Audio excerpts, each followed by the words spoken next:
Hello and welcome. It's Fireball Friday. Hello, everybody. Hello, ProStar, Seth, Geo, Skull Throne. Hello, Cody, Dice God. Hello, Nick. Hello, Zevas.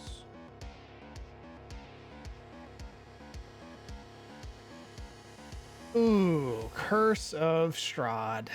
That's right. Hello, Tara. Ooh, Curse of Strahd. Boy, howdy. Hello, Shetty.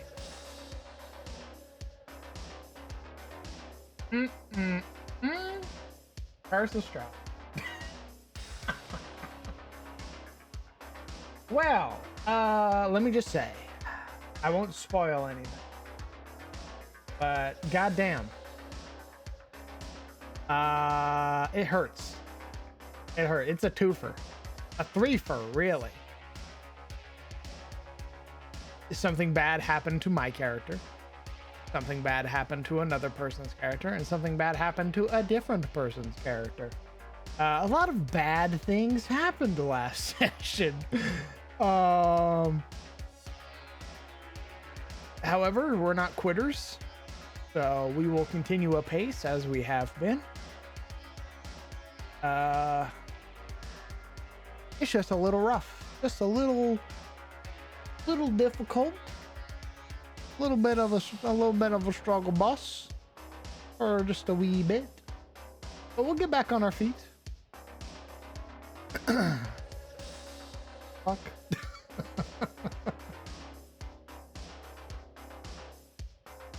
Her Highness, thank you very much for 12 months, for an entire year with your Prime Gaming. My God. Incredibly kind of you, Your Grace.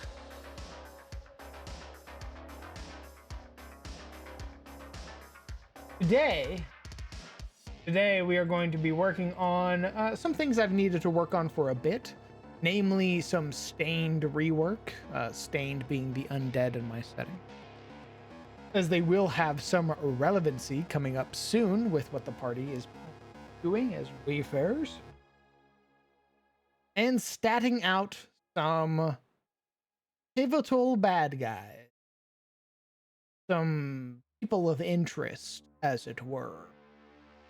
So needing to stat out those guys, I've basically been putting it off, but it's finally time that we stat them out. So yeah, we're gonna be doing that today. Should be able to just and then do this, do that. Perfect. Good. This and do this. All is right with the Lord. Here we go. Homebrew monsters. We're gonna go to our Hallowed and Stained. We're gonna scroll on down. Need to find the ULs. Oh, here we go. Perfect.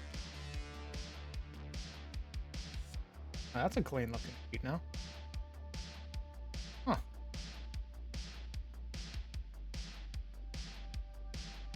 It must have came with the new update. I had to update it so that way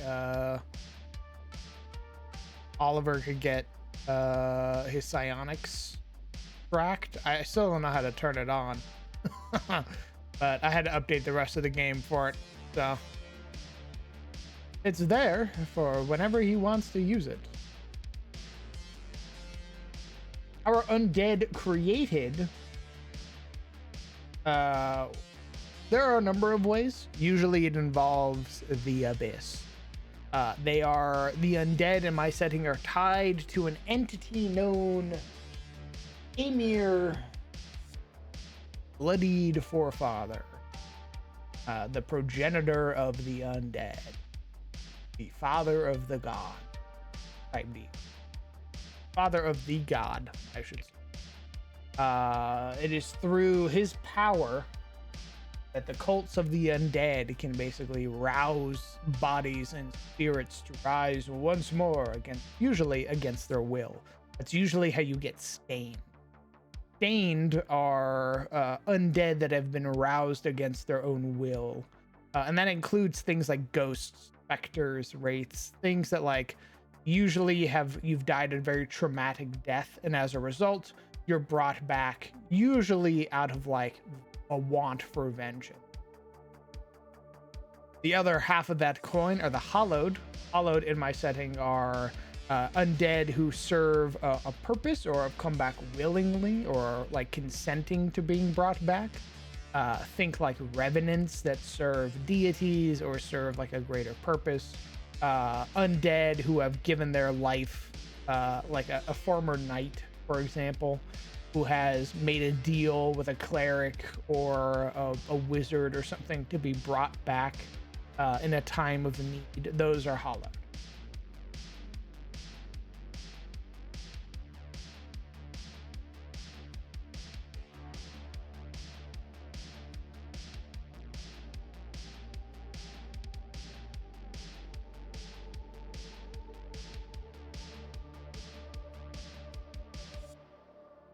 I'm gonna be, so this is the bog standard ghoul. I'm gonna be looking at the Flea Mortals ghoul, making one of them because they don't have like a paralyzed condition. They do a bunch of other stuff.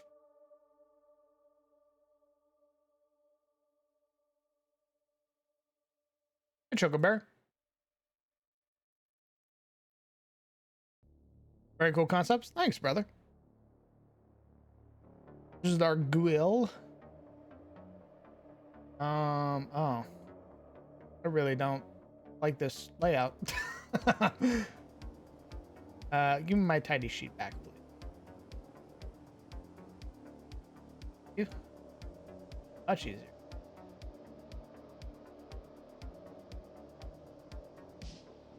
Okay. So first things first, the stats. A 10 strength. A 16 dex. A 12 con, a 6 int, a 8 wisdom, a 5 charisma, and we're gonna roll this because every creature would have one, and because they are a sapient creature, they would possess one as well. They have a 12 genetic memory.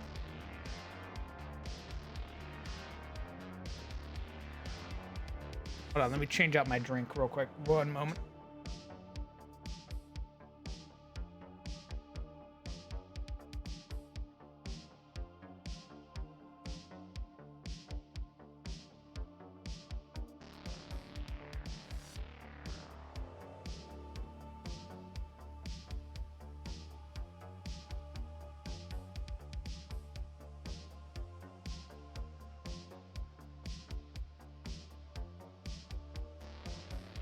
Ghoul, that's right. Well, technically, with a 12 genetic memory, it would be able to like open, seal the doors and stuff. So maybe.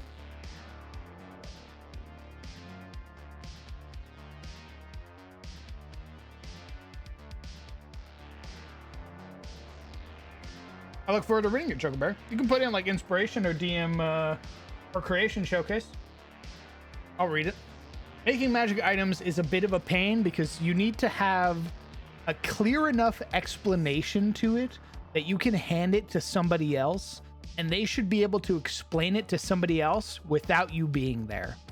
That's how magic items and like third-party content needs to work. So that person should be able to talk about that magic sword to somebody else and explain it properly without you like having to be there. And it's a pain in the ass to get that, like, to that level.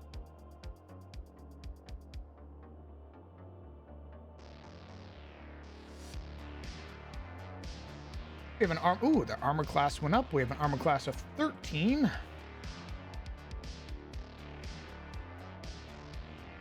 Hello, Ruffian. We are using 5d8 plus 5. For an average of 27, but we got 26, so that works for me. What it would max be? That'd be what, 45? No. Yeah, 45. Damn, that's a chunky ass ghoul. That's a fucking beefy lad. That's the max. My God.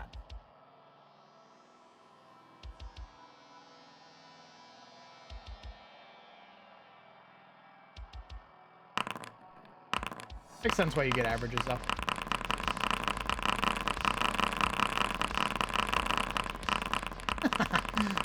All the blood being battered onto the body. Okay, we'll keep the relatively average HP then, because there's going to be a lot of them. Ghouls are known to fight in packs, so we're going to keep it that way. Goes out of Ollie's. I need to pull up my sheet.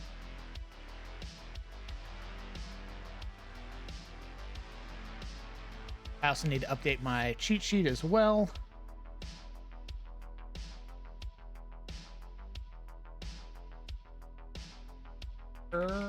Sure.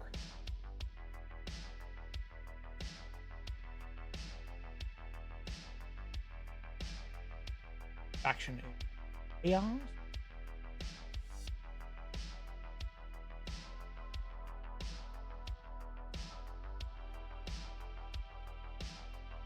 Can the peaceful undead ignore the commands of vampire lords? And they also ignore return undead. What do you mean, brother? Oh my god, these guys are fast. They have a 40-foot movement speed and a 40-foot climb speed. Oof. Hello, Remus. What's going on, brother?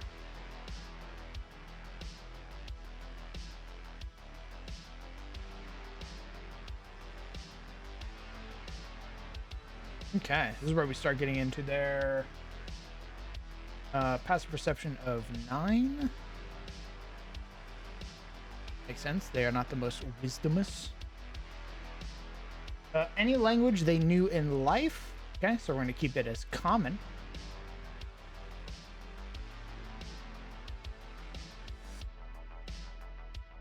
They are immune to poison. And they are immune to the exhaustion. Poison. Oh, they're not immune to the charm condition, though. Interestingly enough. Exhaustion and poisoned.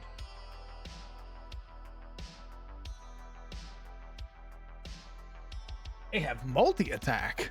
Oh, shit. Okay. Damn, these ghouls are terrifying. They don't paralyze you, though. But my god, they are fuel for, like, horror movies.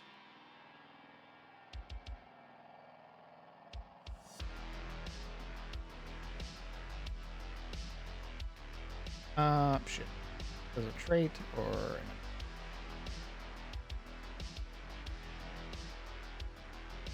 what was the last guy? Made it at will. I mean, I don't know.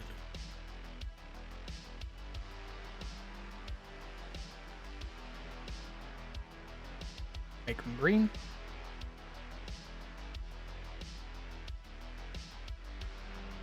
They get a barbed tongue, and then they get festering claws. That is what these ghouls get. Their barbed tongue is fucking nasty. It has a reach of 15 feet. So they Yoshi you. Are they susceptible to the commands of the dark creatures? Like vampires, liches, or other foul creatures? Technically, yes. Because you're still an undead, so something with like power over undeath is probably going to have a much easier time controlling you, as it were.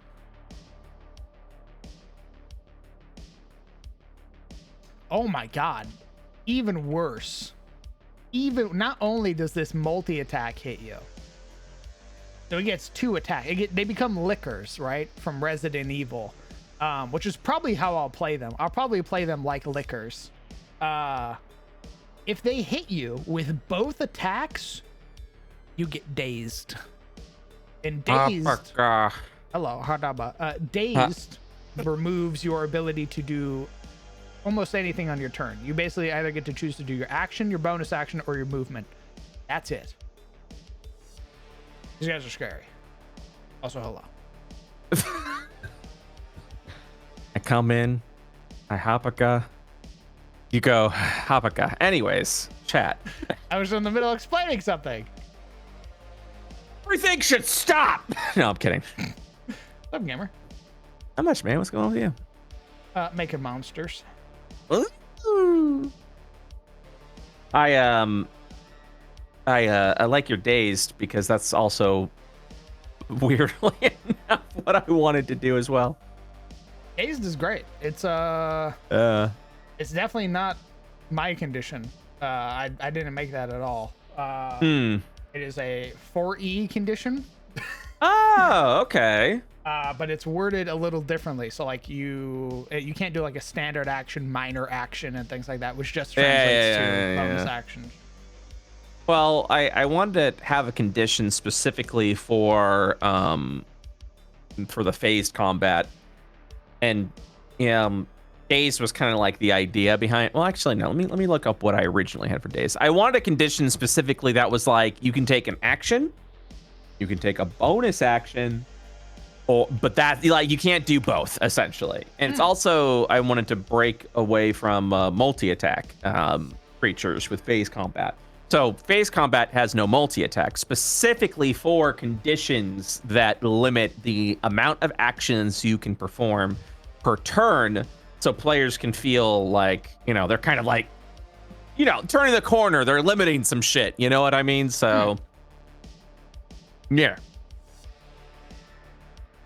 Removing multi-attack from phase creatures. I mean, the Scorpion technically had like a form of multi-attack. Technically, it did. But it's not an action to do multiple actions. The wording specifically states they perform 2 claw actions or 1 tail action, so that if there is a condition that limits the number of actions you can perform in that round, now they're performing 1 claw instead of 2 claws. The problem with multi-attack is by defining it as an action and you slow them, I go, oh darn, I can't use my bonus action. Well, I'll use my my action. My action is I make 3 attacks against you, and then it doesn't feel as reward. You know what I mean? That's so usually when exactly what happens is yes. you can't do anything, monster, and the monster goes, well, now that you hit me with Sentinel, I was gonna go fuck up your friend over there and do some cool shit, but now I'm going to dedicate all 4 of my attacks to your forehead. Enjoy. Exactly.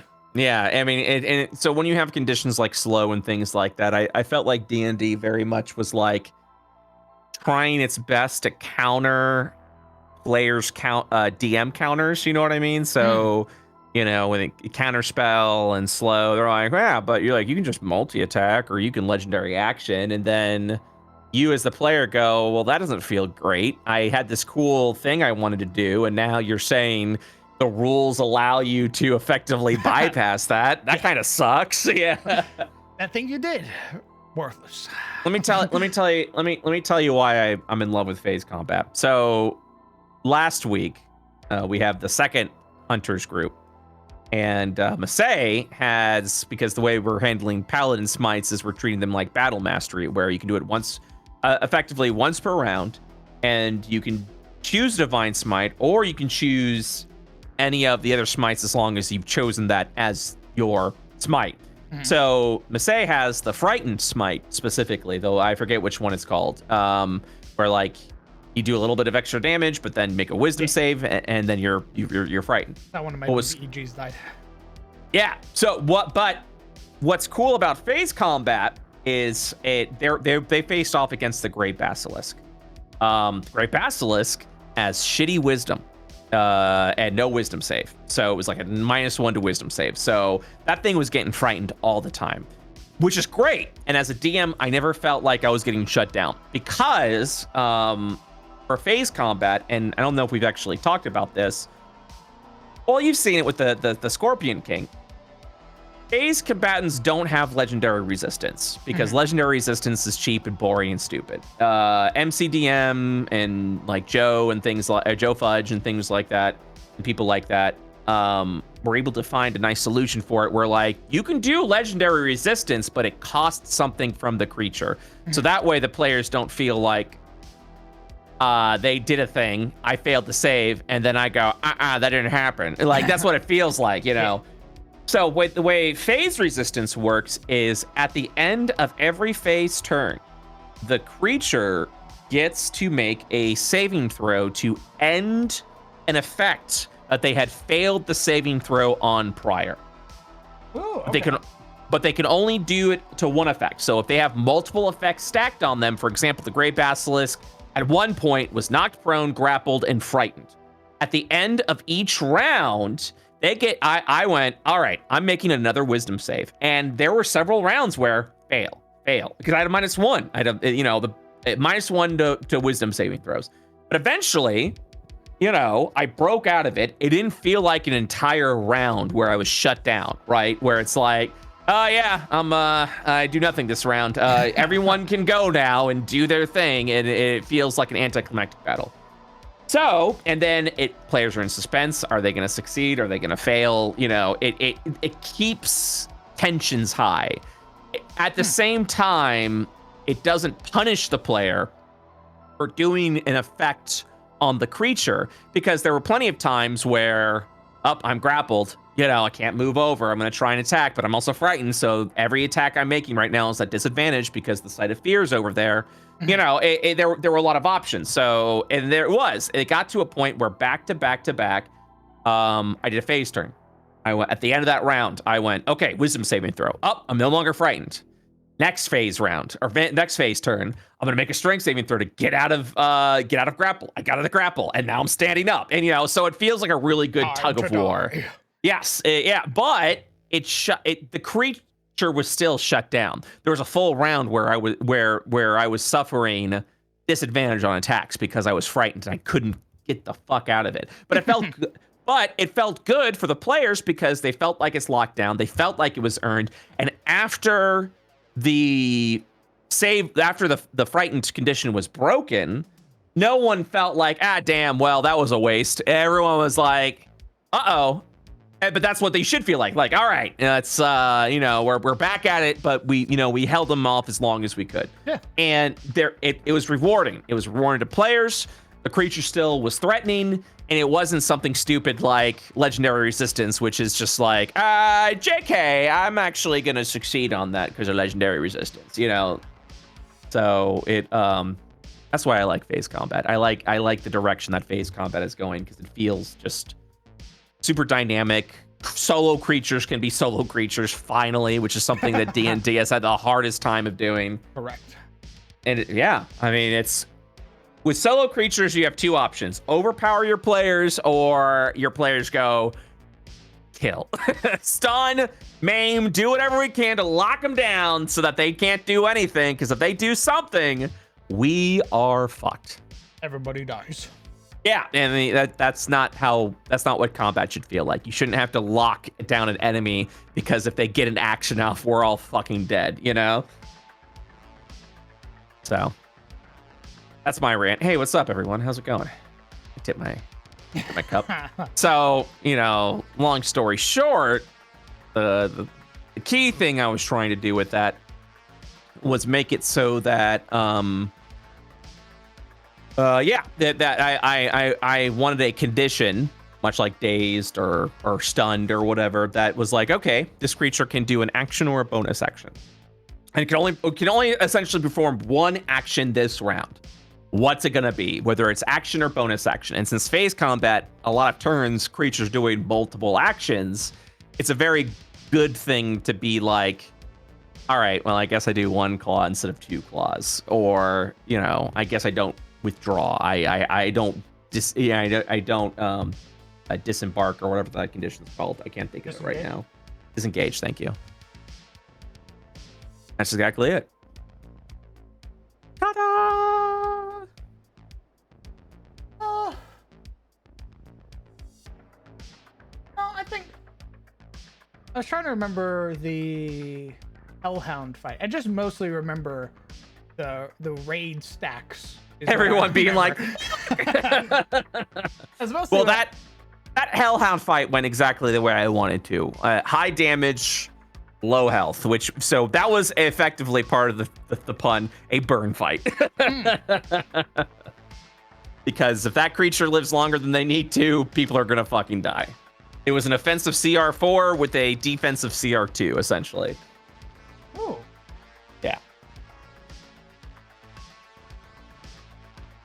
I'm excited for Monday. We're doing another hunt, right? Well, spoiler alert. Because we're kind of wrapping up here shortly and we had a skip last week, the quote-unquote executioners have been on the rise. So you will actually be taking your prime hunt early. Oh, we're not level 4 yet. Well, you don't become level 4 until you complete the prime hunt. Oh. Mm-hmm. I see. Yeah. So be it. So you guys are actually Monday going to face off against our first boss CR creature. Nice. You've been facing elite CRs so far. Now you're going to face boss CRs. I am ready. So more health, more damage, more potential. I am. Yes. And we're going to see firsthand what the fuck happens. You can drag and drop conditions? Yes, sir. Oh, man, I didn't know that. That's kind of sick.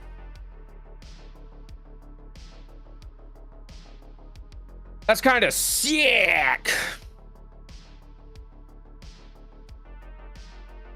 I do it namely for me, because I mean, obviously. because my players can't really see it. Yeah.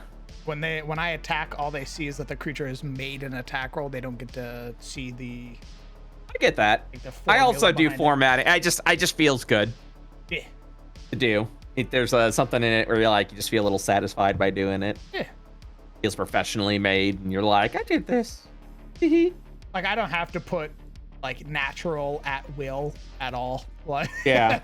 like that's purely just a me thing.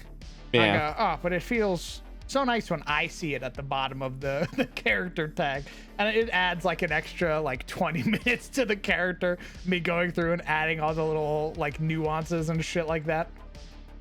It's because I'm a psycho. Mm-hmm.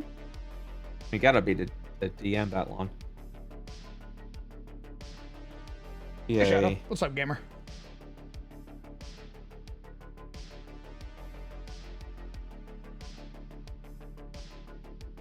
And it uses its dexterity to do slashing damage. This guy is gross. Hits you with his little tongue from 15 feet away. What? I understand how he's supposed to work out, by the way. He's a fucking asshole. So the way the ghoul is supposed to be played is he runs up. He uses half of his movement to get within 15 feet of you. He blets you with his tongue. He then uses his hungry charge as a bonus action to cross the rest of the 15 feet to get into melee with you. To then claw attack. And because he used hungry charge, he now gets advantage on an attack roll, which means his festering claw is at advantage. Which means if it hits you, you can't take reactions until the start of your next turn. And his tongue reduces your movement speed by 10 feet. And if you got hit by both, you're dazed. So this guy's a fucking asshole. I love multi-attacks that go, did I hit you twice? Now you're really fucked. Yeah. You thought you were fucked before, but now it gets a whole lot worse. Get ready. I'm about to rock your shit. Yep. Hey,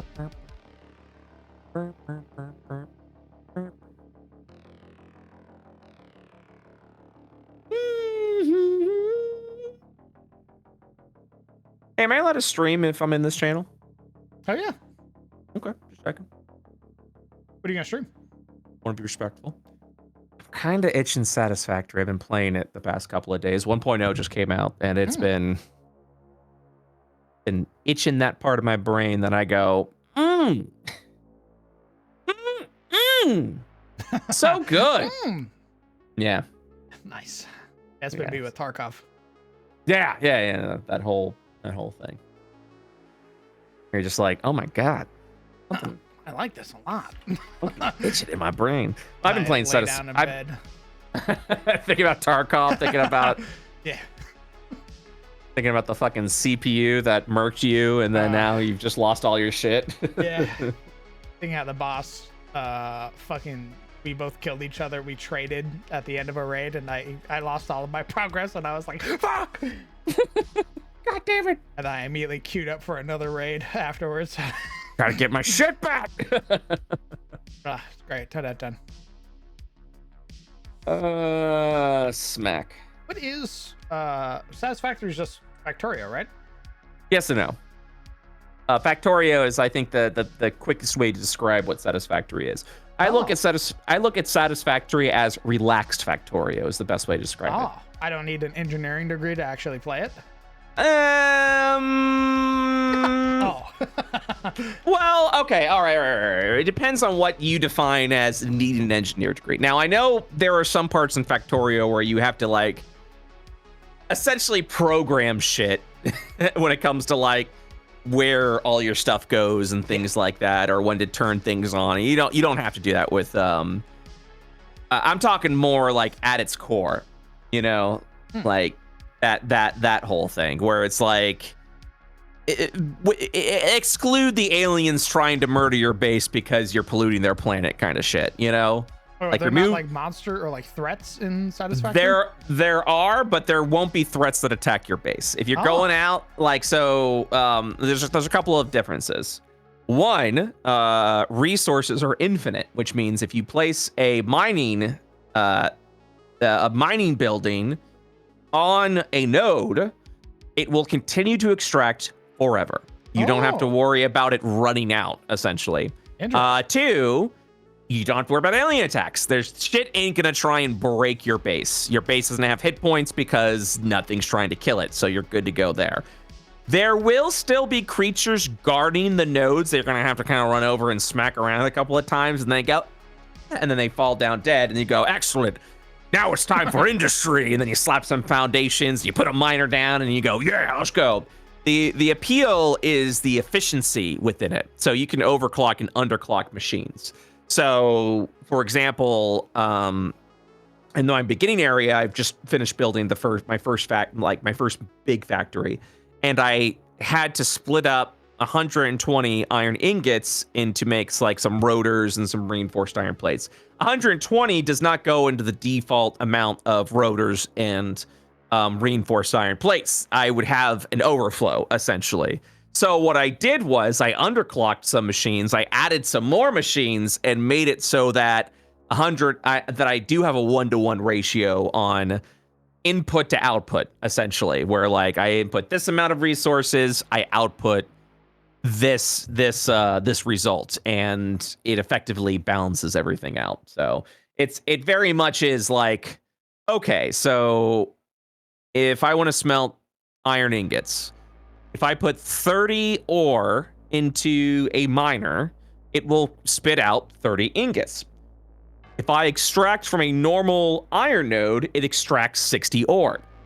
So I got to drop a splitter in the middle of that and go 30 of you go into this miner, 30 of you go into this miner, and now I have a way to produce 60. I'm turning 60 to 60. That's my appeal. That's the problem solving for me.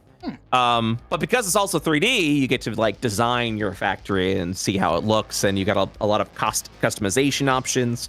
Like right now, I want to, like where the mining area's at, I want to replace all the foundation with concrete and paint it green so it looks like fucking cheesy AstroTurf, you know, like shit like that. Okay. Yeah. So yes, the short answer is it is casual Factorio. I think that's the best way to define it. It's casual Factorio. Nice. You still have goals that you're trying to fulfill. You're still trying to create a certain output of stuff that you will be delivering to something. And you go through the tiers, you unlock more shit. And yeah, that's Factor. And that's the appeal of Satisfactory to me, is there's no threat. The threat that I have to deal with is power, is the constant crunch of power generation, you know? So at the beginning, I've got biofuel as power. So I'm gathering leaves, I'm chopping down trees, I'm transforming it into this sort of like this biomass, and then I'm transforming that biomass into solid biofuel. because it's more effective at power generation than its previous counterparts. Because you can just toss leaves in the biofuel burner, but it's gonna burn super fucking quick, and then you're gonna run out of power. So you build, or what I do is I build a little factory that, you know, turns the leaves into biomass, and then turns the biomass into solid biofuel, and then that biofuel goes into all my biogenerators that create power. But now I've got coal. I've got coal power going on, and because I can just pull infinite amount of coal, you know, now I have a flat amount of power. I never have to worry about having to refill because I've already established all of that. But as I continue to build buildings, I'm going to need more power, so I'm going to need to expand my power structure, and yeah, it's a whole thing. God damn. Yeah. The upgraded coal is the first hell yeah moment. Absolutely. Absolutely. Once you get to coal, you never have to worry about having to fill your bio machines, because you have to gather the leaves. You have to gather the wood to get all that filled up so that you can build it. Once you get to coal and you establish that, you've got a flat amount of power. You never have to worry about it. And you can kind of take your time a little bit more. And then eventually, of course, like, you'll eventually get to it. I've never gotten to it, but you'll eventually get to a tier which is like nuclear power. But that also means, like, if you get near, you know, like nuclear ore and things like that, you're taking damage because you just see your radiation ticking up, and you hear the crackle. Yep, yep, exactly. What's funny is, so you're on this planet and there's like lizard doggos you can befriend. And after a while, what they'll do is they'll find things for you and be like, look what I found. And yeah, you pretty much figured it out. At some point in time, they'll just drop a little nuclear nugget in your hand, and you'll just hear the Geiger counter go. You're like, what are you doing? They just go, blah, they put it in your palm, and you go, oh, what'd you get there? And then your hair falls out. Yeah, exactly it. That's exactly it. But it's a super chill game. It's low pressure. You know, it's very much like the pressure that you put on yourself. You know, there's no timer, there's no alien menace trying to chase you down. Because in Factorio, like, yeah, I'm building all this shit, but then I also have to like build a fucking belt of ammunition where like the grabby arms are continuously filling the turrets so that the alien menace doesn't destroy my base while I'm away. So yeah, it's just constantly doing that. Yeah. So 1.0 came out, and there was there was a lot of great quality of life changes they made that they didn't really announce, that I've been just discovering and going, holy shit, that's amazing. They just released a new mode for conveyor belts so that you can actually just have them auto curve so that they look really nice and you don't have to worry about like trying to measure all that shit out. I get really OCD with Satisfactory. I'm just like, these belts need to look this way. Meanwhile, there are people, I call them psychopaths, who just are like, yeah, man, whatever. I just drop that air, just belt, drag that over there, and you just get and we call the spaghetti belts, because you got belts over belts, and they're just all crisscrossing over each other, and I'm just like, what the fuck is that? And they go, I don't know, man. But that's the fastest way to advance, honestly, is just being like, I don't care. Plug. Plug. And I'm just like, what's the point? What's the fucking point? Why are you playing this? What's the point? And then they usually go, well, I don't get it. I'm like, you're just making your factory so gross. You're disgusting. So fucking disgusting. That shit's spaghetti. That's right, Sizzle. And that's why we call it spaghetti. And I'll see big streamers do it, and I'll be like, all right. So weird. I get it. It is. Because the appeal to me is like, I like to make it look nice and organize it, make it look pretty. And I look at it and go, yeah, I made that. It just takes a lot longer, you know. That's the problem. Hold on. I got a question. Yeah, what's up? Do you know the Spectre from Curse of Strahd that you, Mm-hmm. the one from the mod? Mm-hmm. Its main ability, it's all to arms, so just is its life drain, right? Mm-hmm. Your hit point max is reduced by an amount equal to the damage taken, so 3d6. Right? Mm-hmm. At the level you're supposed to fight this thing is a fucking death sentence, Uh-huh. as we saw. Yes. How do you feel about a similar premise? It's a DC 12 con saving throw. Mm-hmm. Except you expend a hit dice and you regain nothing from that spent hit dice. Oh, yeah, I think that's a good way to go about it. If you drop to 0 hit dice, you die. Oh. Well, what level are they fighting this at? 3. So, I see what you're doing, and I like it. The problem is, what happens when a player goes, can we take a short rest? And then they end up spending all their hit dice. So that's a great question. To my knowledge, I put the mic in your face. to the way that my knowledge, the way that it works is that the only way that this kills you is if it's the Spectre that's forcing you to roll the hit dice. Correct. But if again, you are, if I come in, I got 0 hit dice, and think he you hits me. die. Do I die? I think if you fail the con save, if the target has no hit dice to spend, they drop to. Oh, sorry, you don't die. You drop to 0 hit points, so you would Okay. go to death's door. Okay. If a humanoid dies within 1 minute of being hit, apologies, you don't die. Instead, with my death's door mechanic, the way that it would work is that you would go to 0 hit points. You would be dying, so Mm-hmm. actions incur exhaustion, bonus actions incur exhaustion, movement speed doesn't, but your movement speed's halved. So if you came into it with 0 and you failed the con save immediately off the rip, you would just like it basically drains your vitality. So if you had like 30 hit points, you're now at 0. Will your players go, damn, but cool? Or will they go, what the fuck? And then fold their arms and be upset that they got hit once and then fell unconscious at level 3. I don't know. So they don't fall unconscious. That was a big.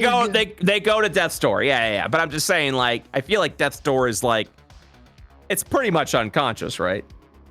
No, because you still get a turn. It was the biggest reason that we made it.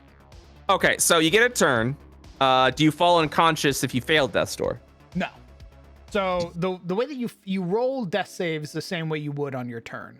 So at the start of your turn on Death's Door, upon reaching 0 hit points, you roll your death saving throw before you do anything. Okay. Are you Roll still it. active? Yeah, you're still active. Oh, that's you can fun. still cast spells. You can still do stuff. You're just sort of limited. You're basically sort of teetering on the edge, which it keeps you in the fight. So let's say you're like, I need to cast this spell, but I'm going to incur 3 points of exhaustion when I cast it, but it's going to keep the barbarian in the fight. Gotcha. I'm going to cast this thing, even at the cost of myself, to do that. But once I do that, that's 3 points of exhaustion, and then that's my turn. I'm assuming you got some sort of mechanic where, like, if you fail the death save during Death's Door, you get the negative effect, like in Darkest Dungeon. But if you get if you roll a success on the death save, you get like a virtue or whatever. That's we do have the stress mechanic as well. But that's a different sort of situation. There are parameters for things that can happen while you're on Death's Door and you reach max stress. See, if I was running it, and because I wouldn't have the stress mechanic, right? I love the idea of being at 0 hit points, still able to fight, right? And at the beginning of each round, going, make a death saving throw. And then if you fail, then you get the negative impact of the stress, right? As if, because that's what it is. Like once you get, once you're at quote unquote Death's Door, I guess I'm combining the Death's Door with like stress, right? But because when you have max stress, but I kind of like that idea from like a simplicity standpoint of just like, okay, you're at 0 hit points and you're like, I continue the fight. And I go, okay. I roll the dice. You fail not only do you fail the death saving throw, you also get the stress effect. But do you succeed the death saving throw? Awesome. You get the good side of that while you continue to push. But it still doesn't change the fact that if you get to 3 death saves, you're dead. If you get hit while you are at 0 hit points, you take a failed death save. You take an impact, you know? We do change that. Yeah. So instead you're prompted to roll another death saving throw. Is what happens. Oh, but you take a penalty. Oh, that's fun. You take a penalty depending on how many points of exhaustion you have and how many times you've been hit in a turn. So if a creature with multi-attack goes, I want you out of this fucking fight while you're on death's door, it's the first hit, you roll a death save with a -1, and then second hit, you roll the death save with a -2. Yeah. It's yeah, I like that. I also like, yeah, that's a good way of going about it. I kind of like the idea. This wasn't the original question. I recognize that. It's just my brain stirring, right? How good. I like the idea of if you get hit, you can instantly get a failed save, because I feel like once a player gets to 0 hit points, it really tests the mettle of the player and the character, because it's like, you're at 0 hit points. What do? Do you run away? Do you try to heal? Or do you stand and fight? And if you stand and fight because you're like, you understand the risk of that. You understand that if this guy taps you and deals any damage whatsoever, you get a failed save. If that motherfucker manages to roll a crit, 2 failed death saves, and you made that decision to push ahead. You know, that you could easily be like, oh, you're at 0 hit points, and then be like, I'm gonna run the fuck away because I don't want to die. You know, or you go, can someone please? I'm running to you. Can someone heal me? Throw me a potion. Do anything. Instead of just being like lying on the ground, dead, and hoping. You know, I like the idea of being at 0, still being able to fight, but understanding that you're about to fuck around, and if you fuck around, you're about to find out. So, speaking of throwing potions, because of your Paw Patrol game, I literally my added players unlocked. No, I added it, but my players had to unlock it, quote unquote. Oh, cool. And it was a desperate moment where my player's like, I can't reach this person. Could I throw the health potion at them? I'm like, you can certainly fucking try. You could certainly try. They missed, because I was like, okay, this is going to be the first time you guys have ever done this. But regardless of succeed or fail, from this attempt, from like basically bringing this energy into the universe, you've unlocked it for everybody. Nice. Cool. Because I was like, I can't remember if we used it in Paw Patrol or not. No one's done it yet. Well, maybe one person's done it, but yeah, I mean, it's like no one's really done it yet, so. I would probably definitely end up using it with the oh boy, it's gonna be Omega Elite. Yeah, it's gonna be fun. I was playing. It's just anything Baldur's Gate introduces, I'm like, yeah, we're just gonna bring that in. Yeah, man. Because it's great. It's fun. It's really like really cool, and because it is like, I don't know, I recently turned 40, and I don't know what it was about me turning 40 that went, fuck it, I'm just gonna. I feel confident in my abilities. No one said, hey, that's bullshit. Like, I've been doing this for a while now, as far as, professions are concerned. I'm just gonna do a thing and see if it sticks, and if it sounds fun, I'm gonna introduce it, and if it ends up not working out, I'm gonna take it away unapologetically, and yeah, that's it, Oh, yeah, so yeah, so I was like, all right, Paw Patrol. So it's like, after we raised the money successfully for our second book, I was like, I guess people like what I do, so I'm just gonna do more of that. Yes. So I'm just like, yeah, bonus action potion. You want to throw a potion at someone 30 feet, it's an action. You don't have to worry about rolling an attack roll or whatever. And that does add items like potion slings and things like that, where it could be like, it's a mundane ass item, but it doesn't take attunement, and you could literally be like, it turns your 30-foot throw of a potion into a 60-foot throw of a potion. Like shit like that. It introduces so many ways to like upgrade that. That's And yeah. So it's been pretty good.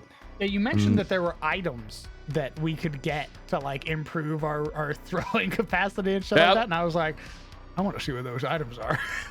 It's just a fucking sling, dude. That's what it is. It's a potion sling, and it just doubles the range of your potion throwing. it just increases that gun. Yeah, you're just like you just do the sling and then you throw it out. If you were to spend the money on it, then here's your reward. You know, so it's yeah, it's been good. Like I said, I've been really enjoying the phase combat, and I'm sad that I haven't been doing it all of phase 3, because it was like the last combat of phase 2 was so fucking complex. I was like, let me go and take a step back. Let me just turn this into legendary actions, lair actions. We can pretty much kind of do the same thing. And it's gonna be more 5e compliant. And then I don't know. I guess after 2024 D&D came out, I was like, fuck it. If we're all gonna learn new shit anyways, I might as well just do that, you know, and just go back to what I liked doing before. And now that I've kind of had the chance to really see D&D 5e, and I'm actually balancing CR according to 5e, etc., let's take the knowledge I've learned doing that and put it into phase combat. And yeah, I've been enjoying it. It sounds like you're enjoying it, you know. You know, that was something Momo brought up to me. She was confused because this was something that you had done before in the past and then stopped doing it, even though from what she said, everybody really enjoyed what you were doing like in season 2. I got in my head. I think was the ultimate thing to it. I got in my head. The challenging part is when you're DMing so many people, everyone has a different opinion of what's fun and what isn't, and you're just trying to find a way to make it fun for everybody, you know? And you do, unfortunate when you're DMing so many groups with so many different opinions. And I think that's also one thing I really struggled with. You just get in your head. And so there was and no one, it's people, the problem, it's not even a problem. I guess it is a problem. Okay, it's a problem, but no, it's no one's fault. Let's put it that way. Okay. I don't know when people like shit because nobody tells me. Oh, I feel that. Okay. You know, yeah. So if nobody says to me, "Hey, this thing you're doing, I really like it," I just assumed back in the day, the worst, that maybe this isn't something people are enjoying. Let me try and spice it up. Maybe I'm kind of crossing a couple of lines here. Let me take it back. I'm being a little too aggressive with the things I want to add. Let me step it, because it's the same thing when I explain a mechanic and everyone goes quiet. I go, is this just not fun for you guys? You know, and a lot of it is, you know, I'll talk to Masay about this all the time, and it's like, no, it's a great mechanic. It's everyone is just listening, like they're digesting it, you know, so no one says anything because it's but you hear silence and you go, oh, maybe this is a little too complex. This is too, you know, that's why you cut out a little bit there, brother. I'm tuning into like it, that no one ever says.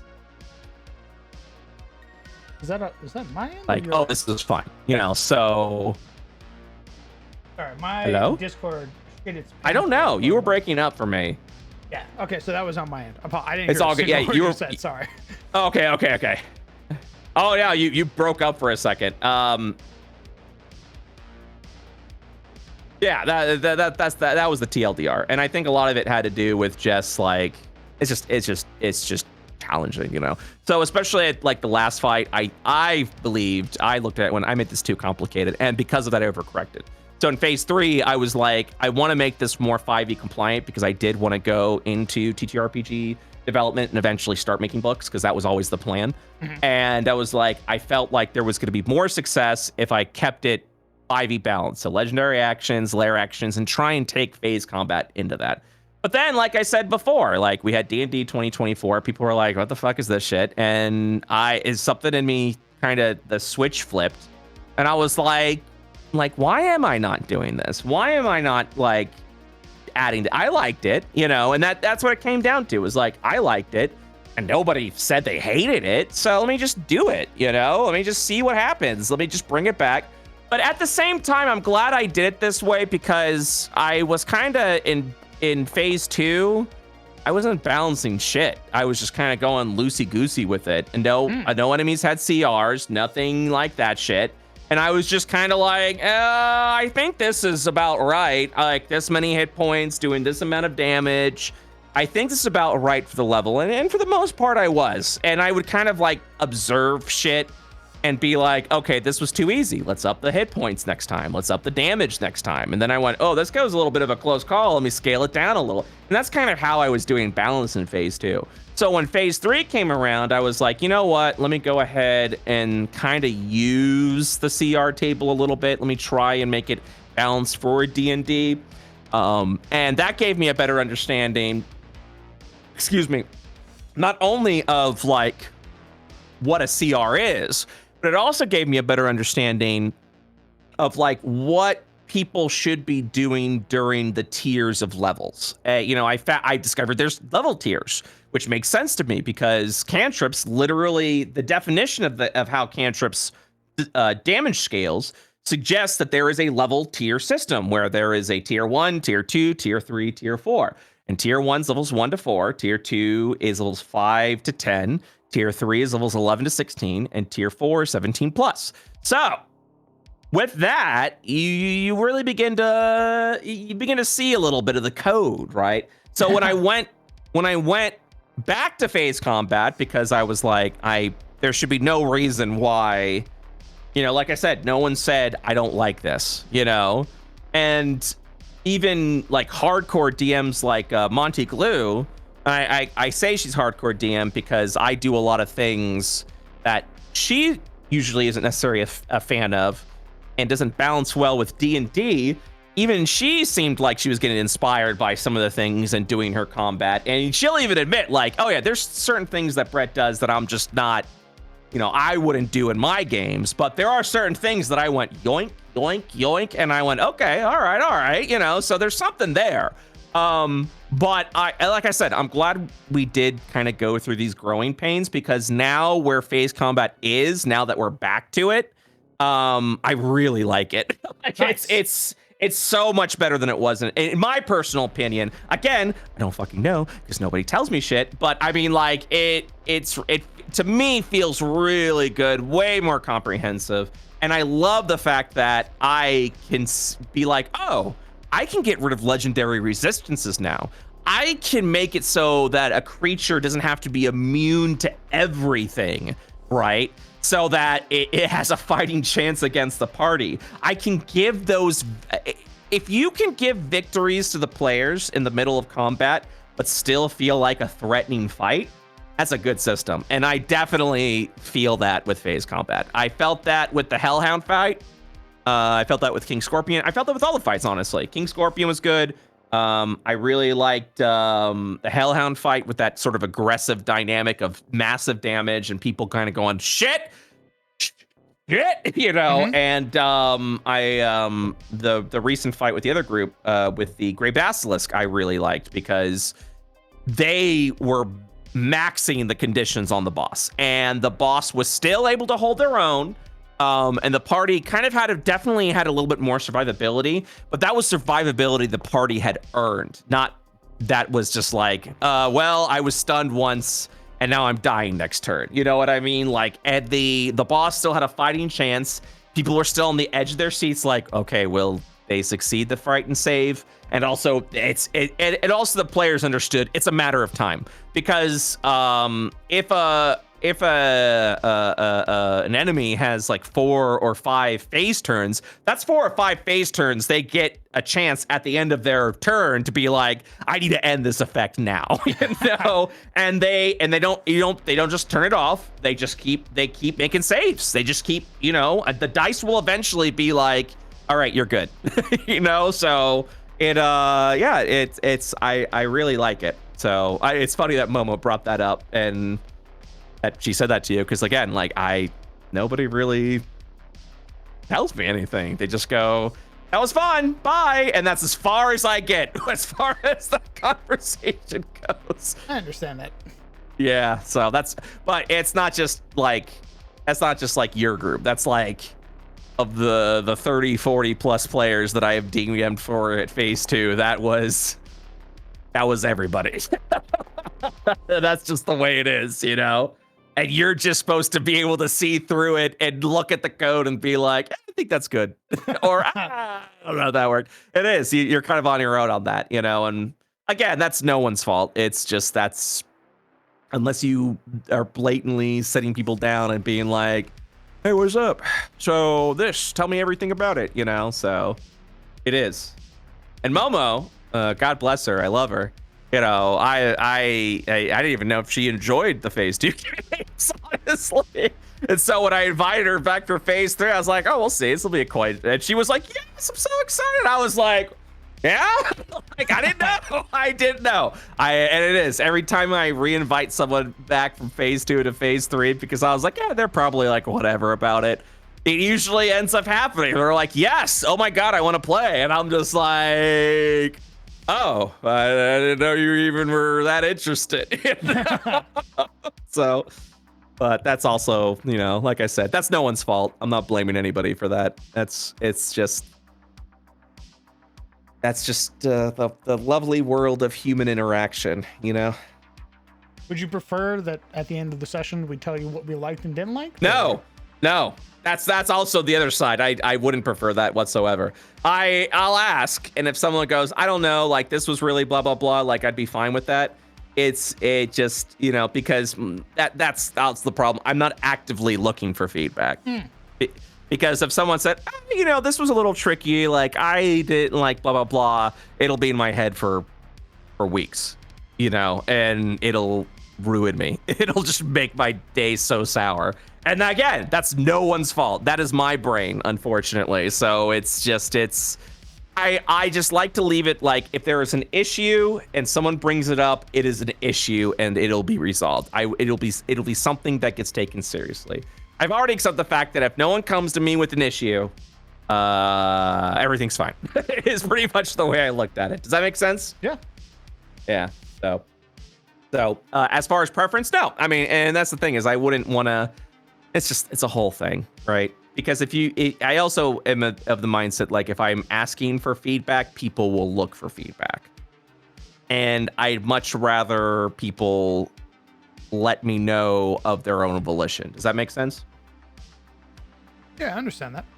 Yeah. So if someone goes, and there have been times where people have been like, oh, this part was really cool, or I really like this, you know, like then, you know, like, oh yeah, this was a good fucking moment, you know. Or if someone's like, I'm having a little bit of difficulty understanding this or how this works, I go, okay, and that tells me we need to rework this, you know.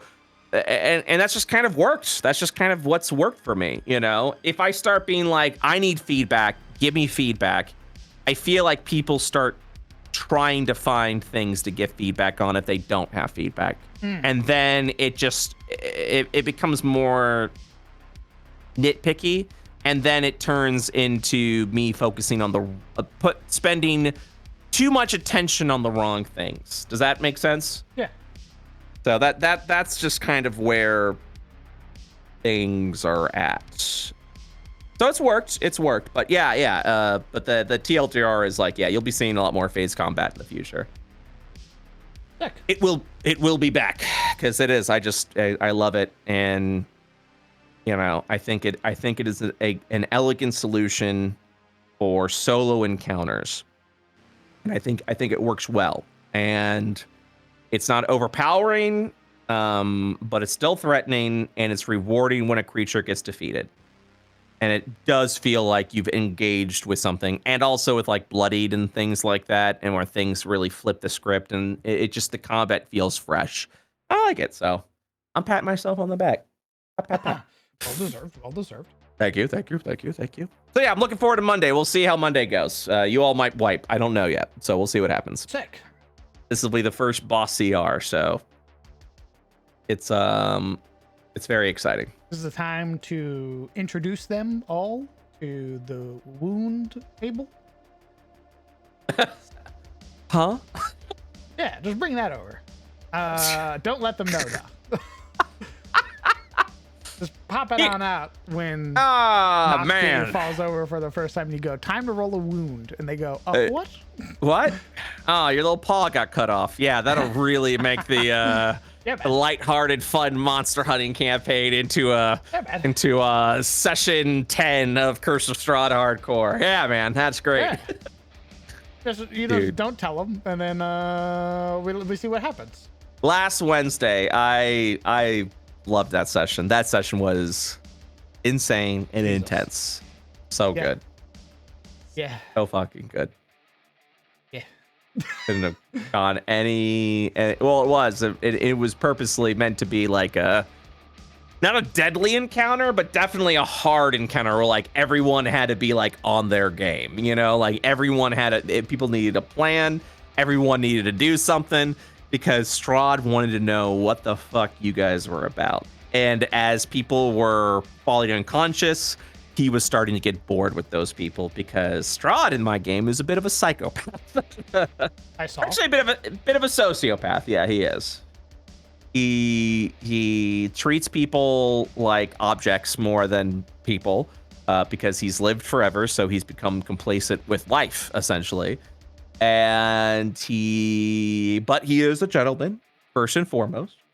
And he talked, and as Carmel was like, Oni, and he's like, yeah, there's no Oni chasing you, and he's like, but the Oni, and it's like, all right. A simple thing. I see. All right. Well, let's give it a go.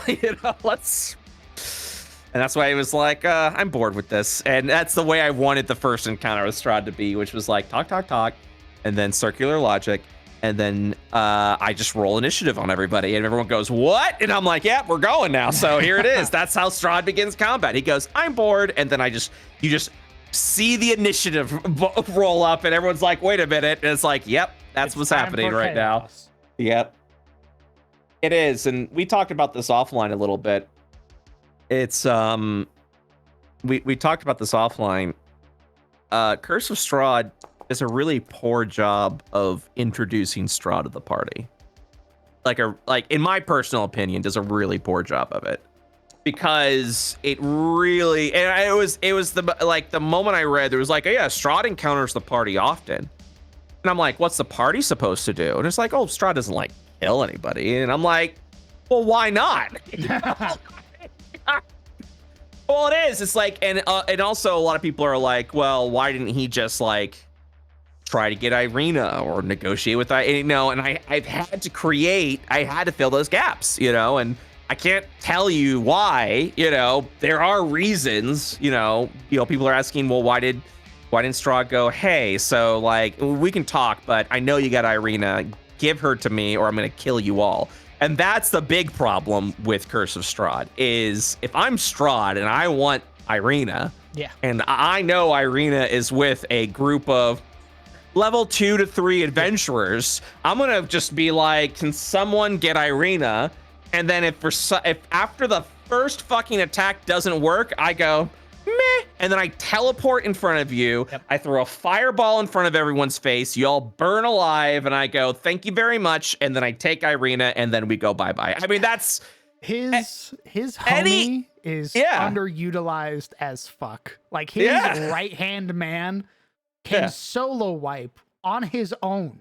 Like Strahd can show up and fucking just kill you.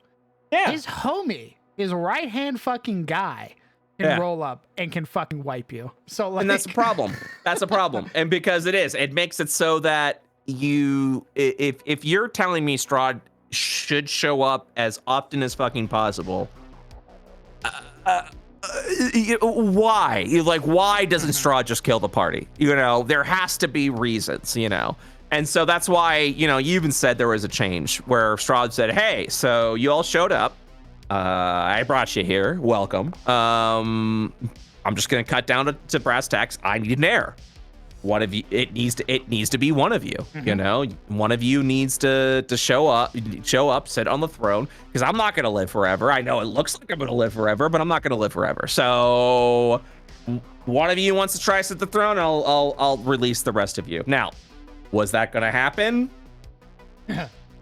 Probably not. I mean, let's just be real. I mean, anyone that knows the Strahd book, I mean, he's a compulsive liar. It's the same reason why, and everyone cover your ears if you don't want spoilers from last session, but it's the same reason why when Scrungle was like, "Take me," he's like, "Yeah." He's like, "Just don't kill him." And he went, "Okay. Everyone can go now. And you come with me." And he just left everyone there to die. Yep. He was like, hey, yeah, man, I'll it's up to them now. Good luck.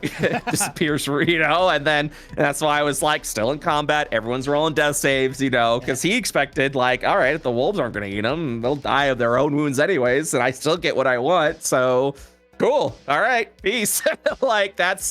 So yeah, there's a lot of reasons, and I'm hoping you guys will discover it.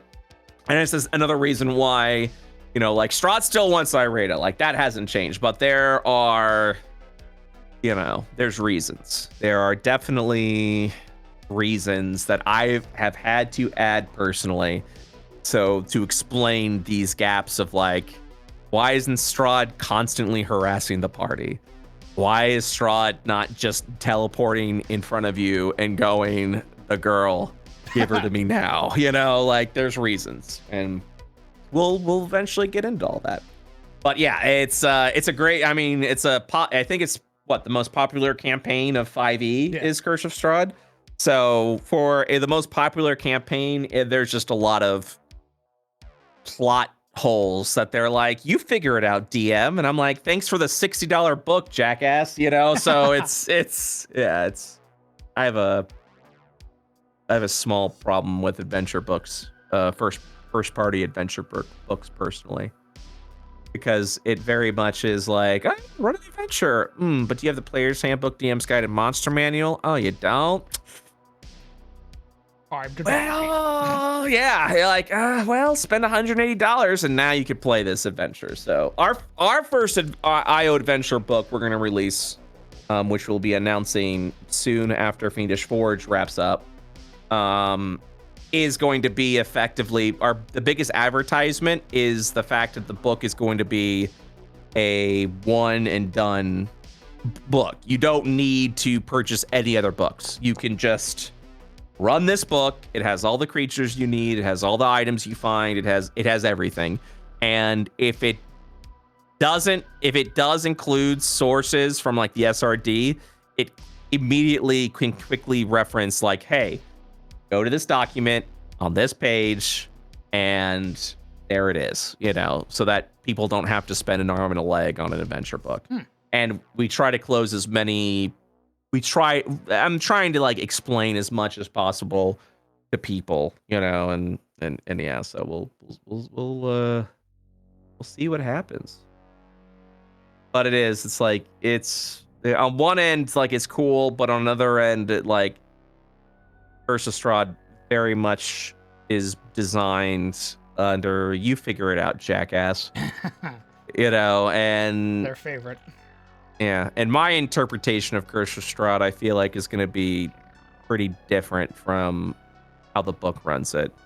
And we even mentioned it too. We had someone in chat that was like, "Well, that's not how. Yep. That's not what happened to me." It's like, yeah, that's right. Yeah, my DM runs it. Strahd was a different guy, and I go, "Yeah, man." Yeah, that's so, your boy, game, brother. Ain't that great? Ain't that this quirky little like hobby of ours? Is that it's completely fucking different? Ain't that wild, man? Isn't that crazy how you could do it one way, I could do it a different way, and it's okay? And we have wildly different experiences. That's fucking awesome. Like, that's pretty cool, right? I would hate if my game was one for one what yours was. And like we had the same magic items, We got the same abilities and all that. Yeah. Like, I would be so fucking bored out of my mind. I almost made Strahd a half giant. I was tempted to make Strahd large. Oh. I thought that would have been cool if like Strahd was sort of like wearing this. He's like a half frost giant, essentially wearing like these heavy robes. He speaks with the heavy Russian accent, and he's just a completely different character. But I knew people wanted to see Strahd as Strahd. This asshole, this smug, this smug pansexual imp that is Strahd. Correct. Very correct. That was it. That's why it's anyone who's like, this is me, and Strahd goes, ooh, me like, that's Strahd just likes, Strahd, in my mind, likes individuals who surprise him, because he's lived for so long that if he likes the twists, he likes that's the only way to feel alive, is just, yeah. He should definitely have that like psycho billionaire energy. And that's what that is 100% what he doesn't care. And it's not like he's like, I enjoy count. No, he just doesn't care. He's like, ooh, new people. Maybe they'll entertain me. That's effectively it. That's why he shows up. It goes, hello, and doesn't just kill everybody. He just goes, he needs something from the party, and it can't just be a person they are escorting, because if it is, then if I live forever and I don't give a flying fuck about human life, then I'm gonna just be like, what's up? Fireball at my feet. You all die because you're level 2, and there's even if you roll your dex save and succeed, you're still taking 19 points of damage, which is enough to kill you. No, I don't know. This is how it would run. I go, hello. I fireball at my feet at the maximum spell slot that I can. I try to make the save. Did I fail the save? I legendary resistance on myself, so I only take half damage. Everyone should be dead at this point. There's no way everyone else. And if you are alive, oh wow, that's interesting. Charm. Come on over here. Bites neck. Now you're my vampire spawn. Irina, can you get Irina, please? The charmed vampire spawn I just made. Thank you so much. Come on over here. And while you were doing that, I regenerated all my health because I got 20 regen. So I'm out. Bye. Game's over, Yeah, there was a moment in that fucking fight where I was like, I know I hit him for 7. If the party, because the party's not going to capitalize on this at all. I basically wasted a spell slot, but I knew going into that was gonna be the case, because that fucker has vampire regen, and when the party's like, I could maybe we could cast hold person, and I had to bite my fucking tongue and be like, I'm not gonna say anything because I know that fucker's undead. I was like, please. That's why everyone was like, oh, we all have hold person. I'm like, oh, in a land of undead. Good luck with that. Yeah, I was not expecting 4 fucking party members to take. I took it in the off chance that we fought like another bandit again. Dude, like what's his face shows up and is like, I'm here for your necklace. And you're like, no, you're not, bitch. That's the guy I have hold person for, not for fucking Strahd. I loved how because I had to not socially hack, but I definitely had to like figure out how to introduce Strahd, which is why it took 10 sessions to do it. And I was like, well, I know for a fact that Dell's gonna go out and do survival. And I was like, if it's a camp scene, they're fucked, because if Strahd shows up to the tent and goes, hello, everyone's stuck, So that's why I was like, there has to be a house. There has to be something to stop Strahd from entering and just being like, what's up? Kicks your teeth in. There had to be something. And it was like, that's why there was a hut. That's why people hid in the hut, because when Strahd showed up, he couldn't just walk in and be like, hey, what's up? He has to be invited in, which is why he was staring at the house and just waiting, because he can do that. So, and then I liked when Grimmel's like, I'm going to protect. And I'm like, that's smart. Because once Strahd rolls up, now Grimmel's there with you, and there could be at least a little. You're not just cornered, And Yeah, and That then would he's have been a still. completely different fucking I know. encounter had it just I know. been Dell like fucking scooping up like carrots and then walks and sees this guy and goes, "Oh, hello, sir." Hello, Good Bobbit. don't hope you don't mind, Governor. We're staying in your closet, as it were. And it was, so I'm glad Gremel was there. And also it rewards Surefour for being like, I'm gonna go with Dell so he doesn't get jumped by werewolves. And now you came back, Strahd was there, and it's like, I'm hoping that taught the lesson, always go with Dell if he's gathering roots. What's So, even worse? yeah. Even worse. I don't want to say anything because there are Yeah, you people don't who have to say haven't anything. seen it yet. You don't have But to say anything. fuck me, man. That whole fucking encounter was, Yep. it was like, there was a certain tipping point where I went, we're dead. Yep. The moment Scrungle teleported to the roof, Yep. I was like, and I looked at sweet Ithaca, Yep. and I was like, the wolves are gonna go after Ithaca. I was like, that's a great idea if you were by yourself. You just Yep. sentenced Ithaca to Ithaca die. to death, and it was, and the wolves turned to Ithaca, and it was it right, and whoops caught it immediately because it was, you guys were like, he's just testing us, and I was like, the moment you go down, he's gonna let the wolves eat you because he doesn't give a fuck about you.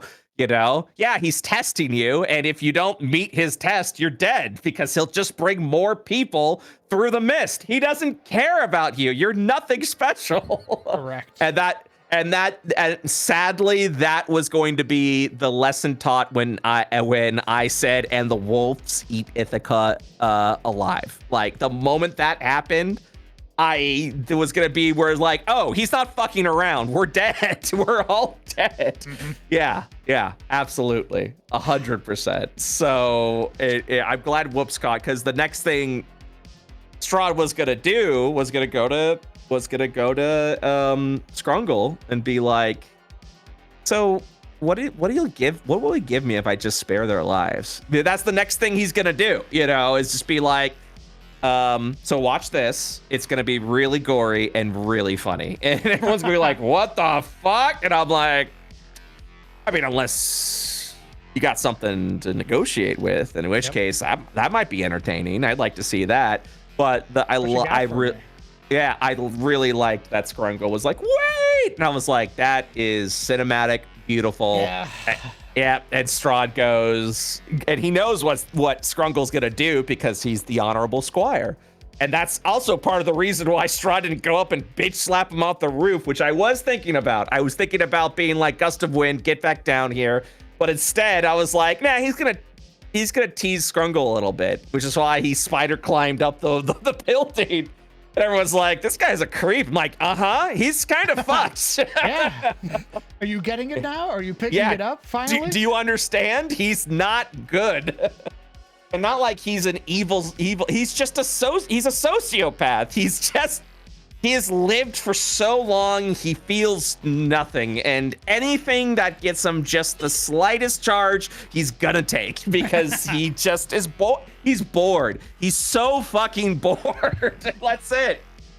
That's how I play Strahd. I play Strahd as someone who automatically recognizes they've already won. Like they have nothing to prove, they have nothing to say, they have nothing to do, and now all it is just being like, how am I gonna get off? What's gonna happen? What's gonna make me happy today? Because there's nothing else, which is why Strahd is the character who would go,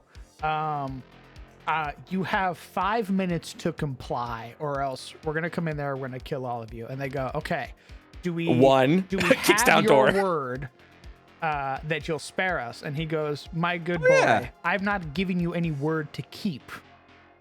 Like, that's the fucking character that Strahd is. Goes, homie, you're not in any fucking place at all remotely to negotiate. You're gonna listen or you're gonna fucking die.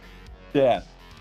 No, my Strahd is absolutely, you go, can you guarantee that we'll live if we come out? Strahd would go, yeah, man, come on out.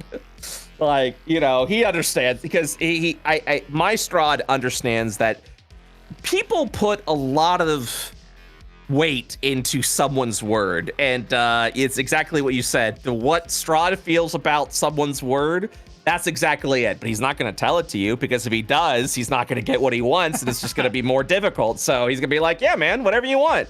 And it was the moment. I part of me was waiting for someone to be like, let's just give him Irina. Like, that's what I was waiting for, was someone to be like, so here was the thing, right? Because he had never met, he didn't mention Irina once while you guys were there. Correct. And that was important that you guys picked up on that he wasn't like, hey, I know you have, the girl that I want. He specifically didn't bring that up. And that's important. That is an important fact that I think some of you picked up, was that he didn't walk up to be like, give me Irina. Because otherwise he would have just said that. He would like, hey, what's up? I'm going to murder all of you now, unless you give me the girl. So, and again, there has to be reasons for that. Otherwise, the game makes no sense. And you as a DM can't be like, you don't have to give me Irina yet. I'll get her anyway. Like, that feels stupid. Yeah. That just feels dumb. That just feels like a 90s villain. Like, there has to be a reason why he's just not going to like go, hey, what's up? Rips Dell's head off and goes, you're next, unless I get Irina. Yep. And then you give him Irina, it goes, thank you very much. And then he fireballs the house. So if you guys had, I don't mind saying this because it's Curse Strahd, I don't care. If you guys had defeated the wolves, you would have been like, very impressive. Okay. Well, I'm going to go now. This was fun. Have a good day. And then he was going to fireball the house and leave. Like, that's what he was going to do. He was just going to blow the house up. I had a feeling, even if we, like, because there was a point, there was peaks and valleys, right? There was a point when we were doing well. Yeah, he's cool with it. I went, okay, what's going to happen now is, even if we win, there is still a non-zero chance that this guy just goes, that's great. Fantastic job. Inflict wounds, and then just fucking like, oh no, he wouldn't somebody. Nah, he wouldn't have killed anyone, because at that point now he's entertained. Now he's got something to look forward to, And so he's like, yeah, okay. I have to go, but this is fun, and this was great. You did well. And then he fireballs the house and goes, good, he would have specifically fireballed the house in his words, so that you can enjoy the Barovian moon and then leave. Like, you don't get shelter in my land. You don't get reprieve. You don't get safety. You have to earn that. And that's what that lesson was. That's why he was like, bats, wolves, and then was like, let's see how you handle this. And then if you handled it, he goes, good. Now, here's the lesson. You don't get safety. You don't get reprieve. You have to earn that. You don't just get it. And then he blows the house up. And then he leaves. That's what he would have done. But the fact that Scrungle was like, wait, save my friends, take me instead. He was like, ooh, I love the self-sacrificing type. Absolutely. 100%. Calls the wolves away. We're good to go. Take my hand, you little delight, and then we're going to Ravenloft, where I've got such sights for you, and yeah, that's it. So it's good, some good shit, There was So I'll admit that. In that moment when Dell lost his arm, yep, I was a little crestfallen. Mm-hmm. Yep. Namely, the only reason was because I had rolled so high on strength. Yep. And I went, I can actually be a competent tank. And then you lost your arm. I lost my arm, and then I sat there for like a good 5 minutes while everybody else was going through their turns, when I was like, I sat there and I was like, okay. That's hardcore, baby. I can't be a pussy. Yep. I can't just shelf the character. What am I gonna do with this fucking character now? What am I gonna fucking do with this character now? That's hardcore is meant to test the player's mental state as well as the character's like physical ability with it, because that's hardcore. Hardcore is meant to be a game of tragedies. You don't really get to do that very often in D&D. And that's why I go to you all with the presentation of, you want to play something fucked up. That is that experience. This is a fucked up experience. It's meant to be brutally merciless in the sense that I don't have control, but neither do you. So we just kind of see what fate says. Every time you fall, every death saving throw you make, every time we roll on the wound table, every time, you do this stuff, you roll your race, you roll your class, you roll your stats, you blah, blah, blah, blah, blah. The dice are telling the story for you, and you are given a limited amount of control over that so that at least you can say, I had some control over the decisions that I made. It's why I say you can take below average hit points or you can roll, but understand that if you roll below the average, you have to accept the choices that you have made.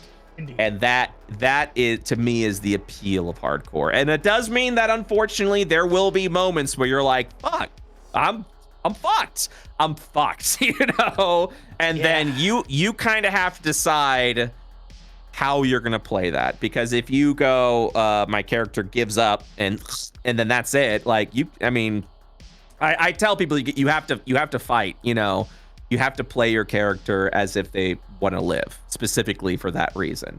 But yeah, it's all about finding solutions. It's also the reason why every time you level up, you have the ability to reverse an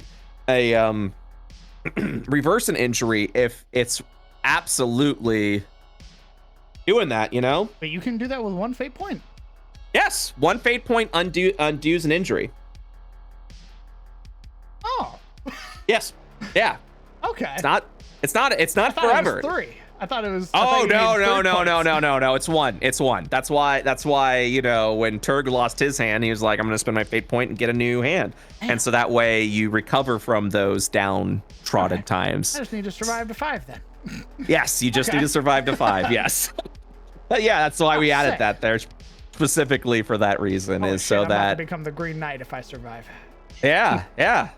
Look at that. You're so excited again. So I already had an idea in mind for how I was going to play Dell. And it revolved very heavily around what you would be okay with allowing. Because it's a little cheesy per raw. To drop an item costs nothing. Yeah. To don an item or to sheath a thing or whatever, it's an object interaction, your free action, quote unquote. So with one arm, you do need a free hand to cast because I do not have the fucking combat spellcaster feat. I forget what it's called. Okay. That's the one that allows you to cast with a shield or a weapon in your hand. I don't have that. So the way that Dell's casting would have to work going forward is that at the start of my turn, I drop my shield. It falls to the ground. I'm gonna cast a spell because my hand's free. My object interaction is to then pick up my shield again. So that way my AC for a moment is 14. Pick up my shield, my AC is back to 16 after I cast my spell. I would have homebrewed it so that if you decide to cast a spell, you can't benefit from the shield. Oh, interesting. Okay. Yeah, you essentially have to choose if you're using your hand on a specific action, you commit to that for the round. So it's the same reason why, and I did this wrong in Phandelver. Every time a goblin shot a bow, they shouldn't have gotten their shield bonus effectively because they had dedicated both of their hands to the bow. So they can't benefit from a shield at that point. If you if you use it, so that's why I now I do allow if you're weaponizing the shield, much like what Grimmel's doing. I'm okay with that because it's considered an improvised weapon. You're foregoing that, and it's just raw strength at that point. You're just shield bashing, and you're getting raw strength. You just get, if you hit, great. Raw strength. It's a martial class. You're good to go. So so that's how it is. Specifically to avoid the sort of, well, technically I can blah blah. You know what I mean? Okay. That's specific. What I was asking. No. It's a great question. It's a great question. I probably would, because even though we kind of started, so originally we started hardcore, I was like, yeah, we're playing this legit. We're doing blah blah blah. But sometimes the legit rules, right? It kind of just, they're counterintuitive to a fun time. And in fact, there's a lot of things in D&D that are counterintuitive to having fun. and I know that sounds awful, and it sounds like I'm criticizing, but I guess I am criticizing a little bit. D&D is not, I would say D&D is like 70 or 80% balanced. But there is like this weird fifth that is just, it's the shadows. It's the shadows that drain the level 1 character strength. It's the specter that one-shots you. It's the entire level 1 experience. It's the basilisk that petrifies you, or the cockatrice, or the many creatures at low level that just ends your game. There are a lot of things that just, like, from a story standpoint, I understand, but from the game design balance standpoint is just hot trash. You know what I mean? It's the fact that you can't do a solo encounter unless you're completely overpowering. Where, like, solo encounters in D&D 5e currently, right, is making an enemy so strong that the timer is how many people survive. Is this a party of 5 people? All right. 4 of you need to kill me next round. If not, one of you, you need to kill me next round. Do you not kill me next round? That's a shame. That guy, dead. Now there's 4 of you that needs to kill me next round. So you didn't kill me? That guy's dead. 3 of you, and that's not fun. It's not fun. It's not dynamic. It doesn't feel cohesive. So there definitely are, and so that's why, going back to phase combat, and it actually does have something to do with Strahd. I really like phase combat because solo encounters feel like solo encounters. It's not just a bunch of hit points.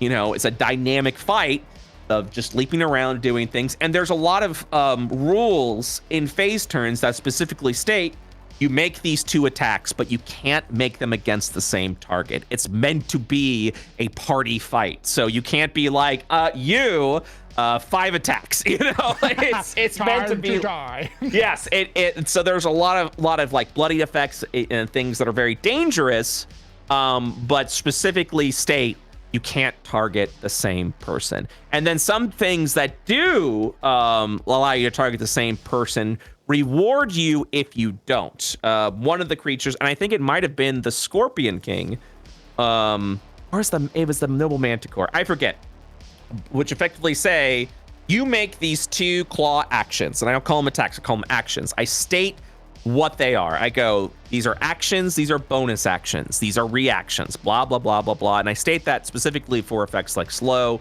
or any conditions that go, you can't take a bonus action, you can't take an action, blah, blah, blah. I specifically do that so that, oh wait, no, hold on, I reverse that. So one of these creatures has an attack that's like, make these 2 actions, take these 2 claw actions, take these 2 headbutt actions, do whatever you want, blah, blah, blah. But then I also followed up with, if you attack a different target with the second one, you get an advantage on that attack. So like, yeah, you can go all in on one person, or you can kind of go for the more rewarding aspects, which is, oh, is there another person next to them? Hit them, but make that a target advantage. So that we are sort of encouraging the creature to fight the party and not a person. And the reason why I say that is because the final Strahd fight, whenever that happens, I've decided is going to be a phase battle. Nice. Because I don't really see any other way to do it. You know, it's just it's either Strahd overpowers or Strahd's underpowered. There really isn't a middle ground. So, and that goes back to the other thing where it's like, for the most part, we're following the rules religiously, but there's gonna be a couple of times where I'm just gonna we're gonna wing some stuff just because dynamically it feels better, you know. Makes sense. I don't like the idea of just being like, you know, it's so easy to be like, well, I mean, that's what the book says. I'm with you guys. You know, it's, yeah, you just kind of like, as long as the spirit of hardcore is there, right, then we're doing good. Nice. I fucks with it. I also fucks with it. So yeah, I think Tuesday, you're available Tuesday, right? What are we doing Tuesday? Character creation. Oh. If you're available Tuesday. Did you not see the messages? Probably not. Let me double check. So, the plan right now is character creation on Tuesday because Summer's not available. Surefour won't be there because he's going to TwitchCon like super fucking early. Okay. And we'll just do character creation. And the reason why is because I need a week for Bird to make the art. So we can't do character creation and jump in a game because we need our assets, you know? Okay. So if we do the level up session, or not the level up session, the character creation session on Tuesday, and of course everyone being there so you guys can have fun and experience it and blah, blah, blah, and know exactly who's going to be in your party. Then the following Wednesday, we can do a session proper. Sure. Cool. So I think everyone's good for it. I have to double check, but I think everyone's good for it. And we'll just, yeah, Surefour won't be there, but that's okay because we're just doing a character creation. Okay. Yeah, I'm down for that. Cool. It'll just be an hour. It'll be a fun time. Yeah, get everybody situated with the 2 fucking halflings because this game is cursed with short characters only. I don't know why, dude. I'm once again the tallest fucking character. I've decided every time a short character gets rolled in, I'm just going to make Del grow an inch. So fucked. Like, Onwin, tall, surrounded by dwarves and gnomes. Yeah, the Hobbit. Character situation happens last Wednesday. What fucking happens? 2 new halflings. Yeah. I go, what the fuck? 2 of the exact 2 stout halflings. In fucking insane. Yeah. I The just dice. opened my stomach. The dice tell a different tale. The dice tell a different tale. What can I say? Oh, oh, oh. Oh, oh, oh. Insane. Oh. I think tomorrow we push for 1,000 backers on Fiendish Forge. Oh, hell yeah, brother. We're at Still 9. playing Corekeeper and shit, right? Oh yeah. We're still playing that. I've decided. I told Masay this afternoon. I was like, yeah, Crown's a bit of a brat in Corekeeper. What are you all I have done is provide for this fucking family. You know, you got your bears, you got your twinks. Crown's a bit of a brat. All I have done is provide. Provide. I went out. What do we have? 1 billion pieces of galaxite before we even needed it. And then when we did need it, we didn't even have to farm. Uh-huh. The moment it was available, boom. Uh-huh. No struggle. I went. No, not everybody having to go upgrade their pickaxes and having I to went. sit around and then go to the north. What? I went, hey crowd. I went, hey everyone. I need the Scarlet. And you went, yeah, man. I got this blue ore. And I'm like, yeah, I don't need that. I need Scarlet. And you're like, oh, Provide and provide. And then what did you do? Instead of going and doing that, I went and got Scarlet. you kept getting I got Octorade. like fucking 600 pieces of Scarlet. Then came back, dumped it off. Then went north to go find your fucking your coral marine ore. And then, couldn't find it. But what did I find? What did I find? I found the next ore. And then everyone went to Octorade, and I went, "Oh, sick, Crown, you can go back to Octorade." And you're like, bored with that Galaxite now. And I'm like, but why? And you're like, I fucking provide for this family. I got the best looking room.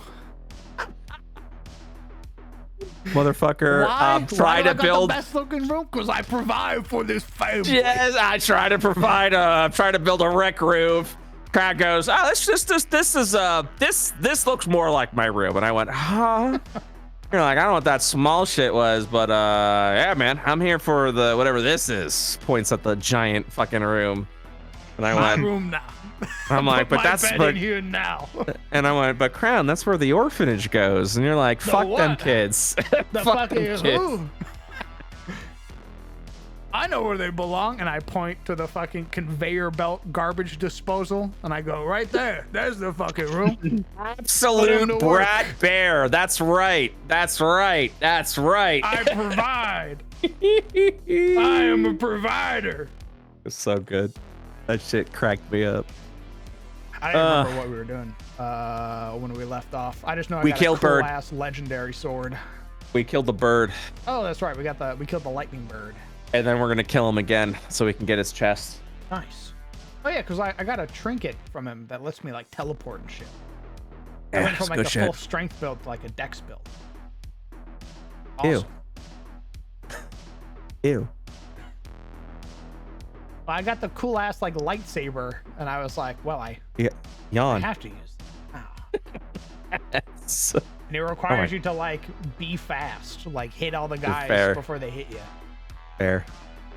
Yeah, I am so thankful that the main area's music is so comfy and relaxing, and that I can listen to it for 6 hours straight. True. I thought I would have been tired of but it works well. It blends. I don't know what it is, but I'm just like, I'm always vibing to the song while we're making that shit, God, we really, really need to play Valheim. The Meadows music. Yeah. Oh, that shit it's just so fucking comfy. So relaxing. Maybe we'll play Valheim after we finish Core Keeper. Oh, that would be godly. I've never played. But I hear amazing things about Valheim. It's like, I fucking love building in that game. I love everything in that game. It's so good. Play that. We should play V Rising. Like actually play V Rising. V Rising's also really good. Like, yeah. I'd be down for like a what the fuck? I forget, like not extreme difficulty. There's like a hardcore difficulty. Oh yeah. For V Rising. Yeah, we were playing on it, and it was very fun. Okay. It requires you to like actually like flip around and do all your cool vampire. Use the most out of your vampire character. Honestly, I have been really enjoying. Yeah, I've really been enjoying not playing the hardest difficulty, as weird as that sounds. Like Core Keeper, I feel like I can finally fucking breathe. Because every time we played Core Keeper, like it was me, Tom, and Sci-Fry, and every time we played Core Keeper, it was like, yeah, hard, because we're not babies. And then like we got to the bird like destroyed us.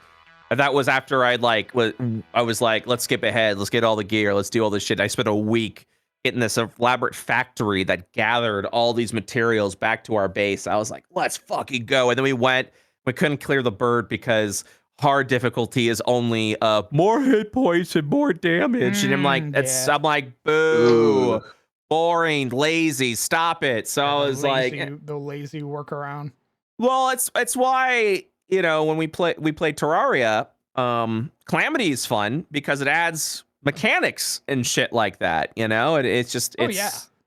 And so like that's what I want. So when Terraria first came out, there wasn't a hard mode. And then the next like 1.1, I think, and correct me if I'm wrong, chat, they introduced hard mode, which was super fucking cool. You couldn't beat the game unless you were in hard mode. B, all the bosses did different shit in addition to the stuff they already did. So it felt good. Like, yeah, it was hard mode, and I didn't like playing hard games, but it felt super rewarding. And then 1.4 came out, and they were like, Master Mode. And I was like, all right. And Master Mode was just more health and more damage. And I was like, this is so fucking boring, you know? And it's like, it drops a little trophy, though. I'm like, ugh. Boo. I mean, and don't get me wrong, like 1.4 is great. I love 1.4. I love how it feels. I love everything they added to it. It's great. But Master Mode was probably the thumbs down. That's probably like my least favorite feature about 1.4, you know. Like I don't want a pinata of hit points, you know. And I know that's funny saying that for like, you know, when we're talking about Fiendish Forge and you're doing like Elite CR and Boss CR, and it is more hit points, more damage. But what works with that is if the creature has more damage, it's not that they're doing more damage at the same time. They have more abilities that have damaging effects. So they can be more turns, or they can do more attacks, or there's just more or AoE does a little bit more damage. Like there's just more options. You know what I mean? It's just a very good there. Good promote segue. I didn't mean to. And I want people to understand something when I talk about Fiendish Forge. I'm not doing it to promote it. I just genuinely love what we're working on. Like I talk about this because I really like what's being made. I fucking love it. You know, it's so fucking good. You know, and like. You don't have to have the back. You don't, if you can't afford it, please don't. And I've been trying to be very transparent recently about that, where it's like, you can't afford it, don't back it. We've got the goal. It's fine. We're good. The book's getting made with or without your backing. And if you want to buy it like later on, go for it. If you never want to buy it, that's totally fine. Like, I understand. I talk about these things. I'm excited. You know, I'm excited. We're actually doing it. We're actually doing this shit. It's just so fun. And I also like how it is. So, but yeah, my job is doing a thing I like to do. So I just want to talk about it all the time. It is an amazing feeling. It is. It's super. That's why I'm always like, hey, you want to do this? And people are like, what? You can't do that. I'm like, yeah. But you can. I'm doing it right now. Get over here. Make me a map. Throws your wallet at you. Oh. Dude, that second map you're working on is looking really good. Oh, thanks, man. Yeah, I finally hit there was a moment where I was struggling with the map where I was like, fuck, am I actually gonna be able to do this map? And then I hit like a moment where like the pieces started falling together, and then I showed you the most recent whip, and that's where like that looked good. That's where I was like, oh shit, like I found it. Like, all right, this is it. I can make this fucking map now. It feels okay. So it feels very BioShock. The map you're working on right now. That's the vibe I got from the write-up. So I was like, that's exactly what I'm going for. All right, so we're all on the same page without saying it. I love that. Yeah, I fucking love that. Redacted, beautiful redacted, place having redacted. Like, yeah, man. The moment I read their write-up, I was like, oh, I know what this is gonna fucking look like. I love Land's work, and I hate asking for more stuff. But there are times where I'm like, because when you were like, I don't know how this layout is, and I tapped Land and was like, hey. You know, like, can you just get like just a general layout? Like, and I was expecting, you know, what you expected, like a little paint drop of like, this is where this room is, this is where this room is, and it was like perfect. And they came with like a concept sketch of like the dungeon, and I was like, huge. Okay, so we're in it. Let's fucking go, you know. And that's why I came to you. I was like, That's why the moment I got it, I was like, this motherfucker gave me 3 sketches of like the whole fucking dungeon. They're great. Holy shit. Lance one of our best writers. I have a fridge in my office now. Nice. My beautiful partner gave me this lovely fridge for my birthday. I was always saying in passing, like, one day maybe I want a fridge in the office, you know? And then suddenly at the door, I opened and she ordered, she didn't realize how big it was. And I was like, oh, fuck. That's a big ass fridge. So the fridge is about the same height as the couch that I have in my Oh my God. It's I thought great. it was gonna be like a little mini fridge, dude. Same. So that's what I wanted. And that's what she thought she was getting too. And then this big box I was like, oh, but it fits perfectly in this little corner next to the couch. And I have my La Croix, my little Croix there, and it's just wonderful.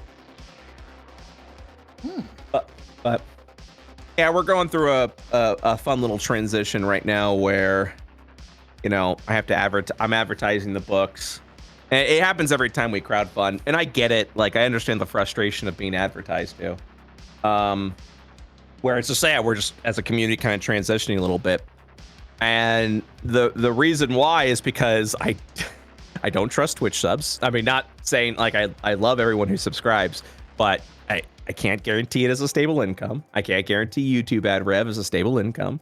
It's just not what it works. And the way I look at it, I'm like, I can either advertise something that we've made and I know is going to be really good, or I can risk taking more like sponsor segments or running more ads for shit that I don't really know if I stand behind or not. So that's kind of where I'm at, where I'm like, I'd much rather be advertising something that we made in-house, so because I can talk about it and I know everything about it and all that stuff. So we're finding our stride, because ultimately at the end of the day, and I've had no reservations or you know, veils about it. Like, I'm not going to be streaming forever, and I don't want to be streaming forever. You know, it fucks with your brain so bad.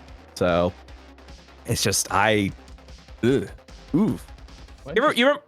You ever remember? You know, you look at like Hollywood stars, right?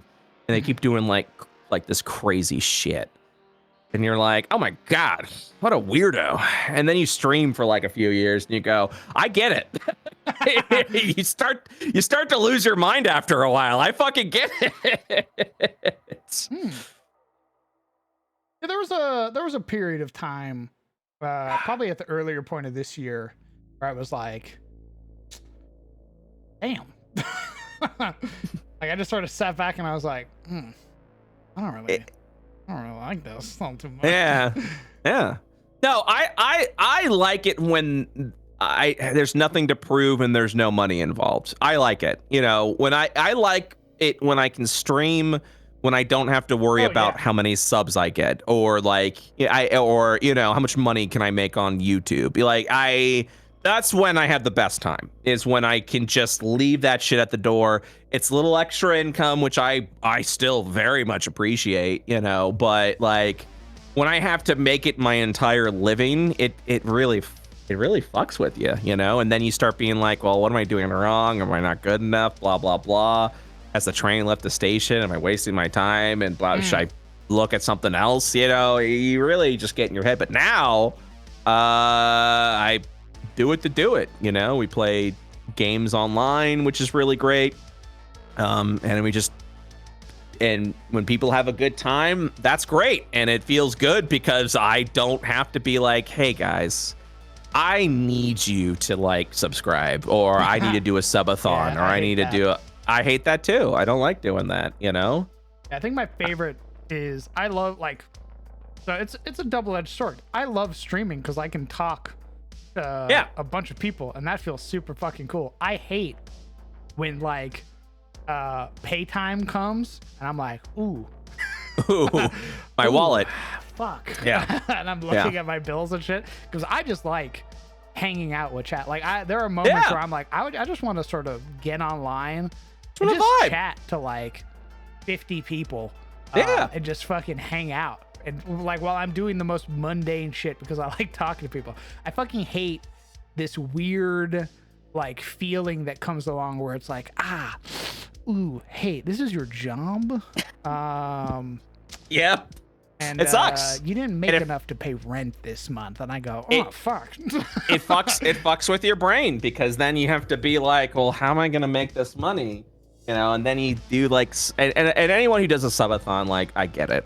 I'm not harsh on it. But I mean, for me, it's like, now I have to put my health in my way, because I gotta stream 18 hours to do this thing where chat gets to be super fucking generous, which is awesome, you know. But at the same time, it is effectively like, hey, give me money. Yep. Hey, give me money, please. And you're like, okay. And then they do, out of the kindness of their heart, and they get nothing for it. They support the stream, which is awesome, you know. And that's kind of why also I like making books, because now that's paying the bills and you get something for it. Like, you give money, and then you get a thing that we worked really fucking hard to make sure is really cool for you. You know, like, I like that. I like doing that. And if people want to drop a sub, that's awesome. And if they, you know, if they want to donate, that's also really cool. But you don't have to rely on it so much. You don't have to lean into it. You don't have to be like, hey guys, so if you give me this amount of money, like, we'll do a thing. And like, and it's just, it's never been. Yeah, like it's really strange, because like I don't so here's like, I don't like when people, like, it always feels scummy when I'm like, hey, sub, gifted subs, all that shit. Like, that always feels very like, ugh, to me. But like, what do you mean? Like thanking? No, like subs? sort of like getting subs, I guess is the way to put it. Like it feels weird to be like, thank you for giving me your $7 to basically just keep doing the thing that I've been doing. Like, it's completely fucking weird. Like, I feel strange about that. But getting paid for a commission feels totally fucking great. Like, I'm like, hell yeah, brother. You earned it, yeah. Pay me for that shit. So the one takeaway I take from that, because I also will gift subs, right? And I do it because, you know, I want to support my homies, but also it feels good. Like, it feels good to be like, hey man, Rose money. I like what you're doing. Here's some things, and then you go, shit, thank you so much. You know, it just feels good, you know, because not only it feels good to give at times, you know, and so. Don't think of it as like you're not like grabbing their purse and be like, mine now. You're just there.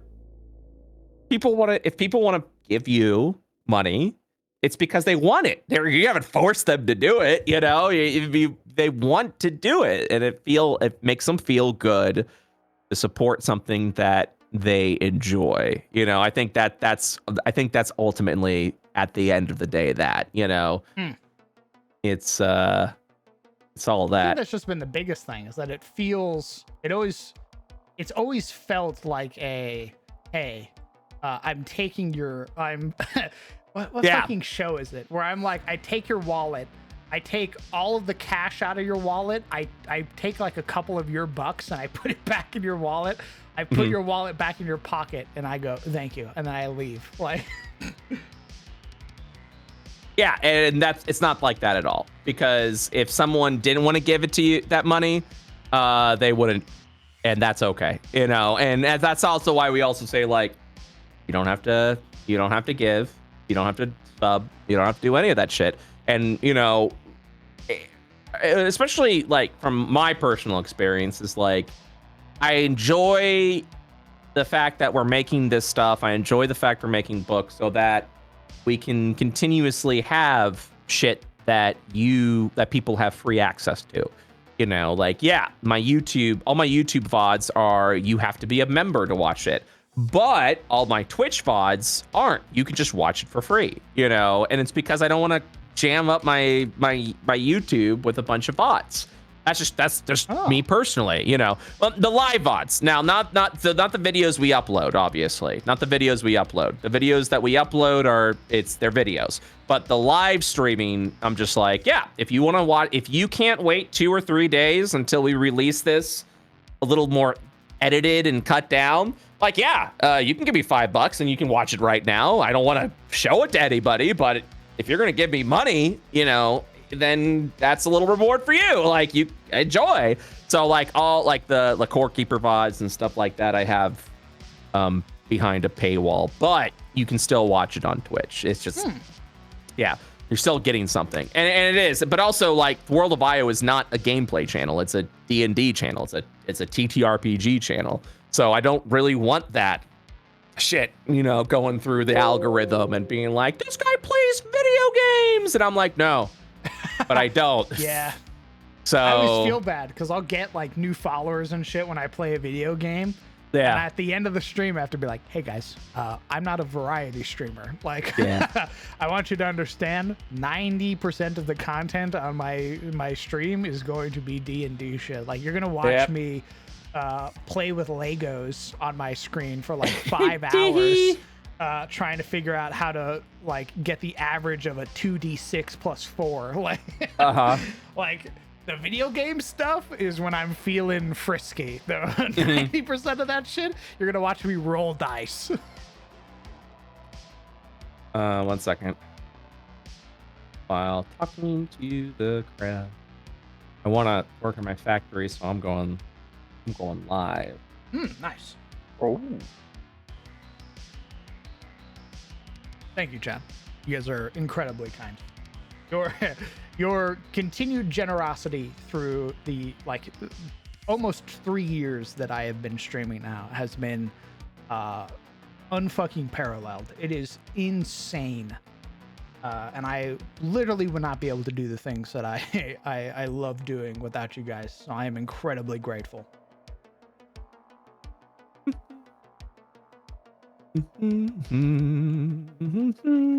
mostly do this to mess with Sizzle, because I know Sizzle's watching and he can't do anything while he's at work. So I just surround him by scary monsters, especially the monsters that he wants to fight. This motherfucker wants to fight Slods. I don't know why, but he wants to fight the crazy frogmen. So fuck yeah, dude. He just thinks they're neat. He really does. He just thinks the Slod are neat, but they're also, if played correctly, fucking terrifying. They are neat. A Slod goes, I have infected you with a Slod pole.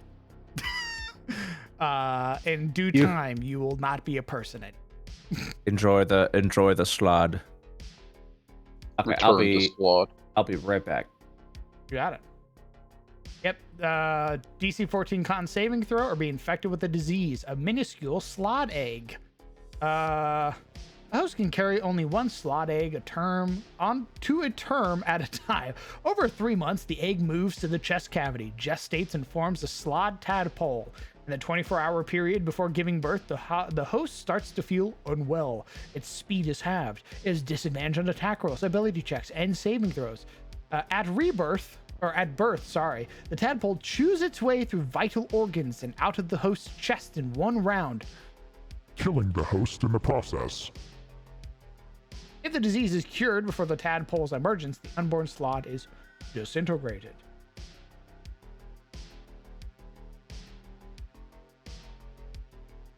And get that, it only has to hit you with a claw attack.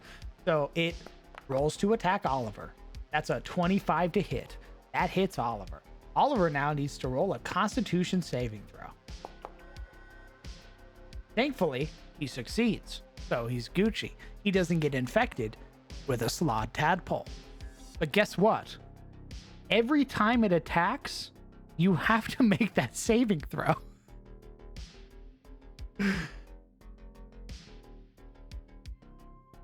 And that's right, baby. It gets 2 chances to do that to you per turn, because it gets multi-attack 3. So it chomps, it bites you, and then it swipes you with its claws, and then it swipes you with its claw. So you need to make another Constitution saving throw.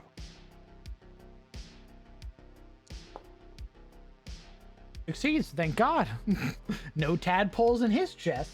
Yes, they're aberrations. They are from Limbo, to my knowledge. And yes, I believe it's the Gray Slod. The Gray Slod Eye are the spellcasters. That they are. Hello. Oh, Howdy. hello. Oh, yeah, they get fireball, fly, lane shift. You know, 7th level spells. The usual. Nothing too You know. crazy. What you come to expect. Hello, hello. Hello. Hello. I'm here. So you're talking about the Illithid Hive Mind Dragon, which is probably one of the most messed up monsters Oh, that yeah. 5th edition has put out. It's basically their equivalent of like the Shadow Dragon. It's great. Who's they? The Elder Who said Brain that? WotC. Huh? WotC introduced a Elder Brain Dragon. When? With their Fizbin's book, I believe. Yeah. Oh, it's been a while. Okay, got it. Mhm. Its breath weapon doesn't do elemental damage. Instead, it infects you with illithid tadpoles. Of course it does. Yeah. Ugh. Gross. And I was- Disgusting. I was telling Very them disgusting. that the red slot eye, the warrior cast, I believe is what the red ones are. They get 2 chances to infect you with a slod tadpole. Because it's anytime they hit you with a claw attack, you need to make a con save. And if you fail, you get infected. Oh, Jesus. And then over 3 months, it gestates without you. The evil germinates within you. Ew. And then at the 3-month period, in 24 hours, your speed is halved. You take a bunch of penalties, and then it bursts out of your chest because it rips open all of your vital organs, and you die instantly. Gross. No, yeah, hate it's it. horrible. I have once seen a DM use a gray slot to punish a problem player in Adventure League. Can we? Me? Okay, here's the difference between me and Crown. I go, can people not do that? And Crown goes, Yummy! Go on. I'm Should we- listening. We shouldn't be punishing I know. problematic players. We just We shouldn't be shouldn't. played with them. Or, Exactly. yeah, or just going up and being like, hey, man, quit it. Yes, the mature thing to do would to pull them aside away from everybody, so that way you're not like chastising somebody in front of their peers. You go, hey man, I think that your behavior is Dog shit. It's not gonna fit with this table, and I think it's very unbecoming. And I would ask that you please either course correct or find another table, as this one doesn't seem to be a proper fit for you. But also, Exactly. depending At on the the level same of time- shit stirring, I want to traumatize you so that way you learn your lesson. Yeah. And just FYI, I'm in the same camp of have that conversation. You know, like de-escalate, bring it away from the table, tell him, you know, like shove Yeah. off. But apparently, this guy has just been passed around the tables at that game store. They just don't Jesus. ban him because he drops like hundreds, thousands of dollars. And they're like, Oh. yeah, so We all yeah. understand now. Yep. And this guy, whoa, having like a plane shifting gray slide pop around him like a fucking whack-a-mole at the carnival was hilarious to see. And I'm like, no, as a fellow DM, you don't do this. And they're like, no, this is what happened. The guy's Well, still there. I unfortunately. mean, but also like, okay, so like on one side, like you shouldn't do that, but on another side, I guess I should put the asterisk of you shouldn't do it so obvious. Yeah, exactly. Oh god, You should be like, Fucking man, nightmare. close call, but damn, man. Well, give me your character sheet, and then you rip it in front of them. Nothing we can exactly. do. Sorry, man. Sorry, man. It's just the dice, man. It just really. Maybe you can use the mini you got later. Oof. Yeah. Better luck next time. Champ, Oh, thanks for the resub. Roll a d100 to see if your sheet. Yeah, Uh, I go. I go, and then the ancient red dragon breathes fire, and I'm gonna go ahead and grab this, and I take their character sheet, and I take a little lighter out, and I go, yeah, it's just so you can experience, yeah, man, you get it, right? You understand. Does this Just the price of doing business, and Can I see that mini? Yeah, can I? does this feel more immersive? I mean, if the guy's rich, I'd be like, all right, so you get a free, we can undo that failed death save, but you're gonna have to give me $100. exactly. That's just the way we do things here, man. I don't know. Hand it over. give me the money.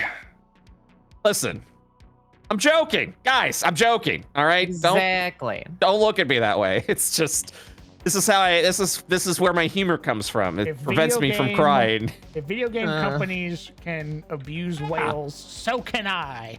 Yeah, that's what I'm saying, dude. Woo. Grandmaster, thanks for the resub.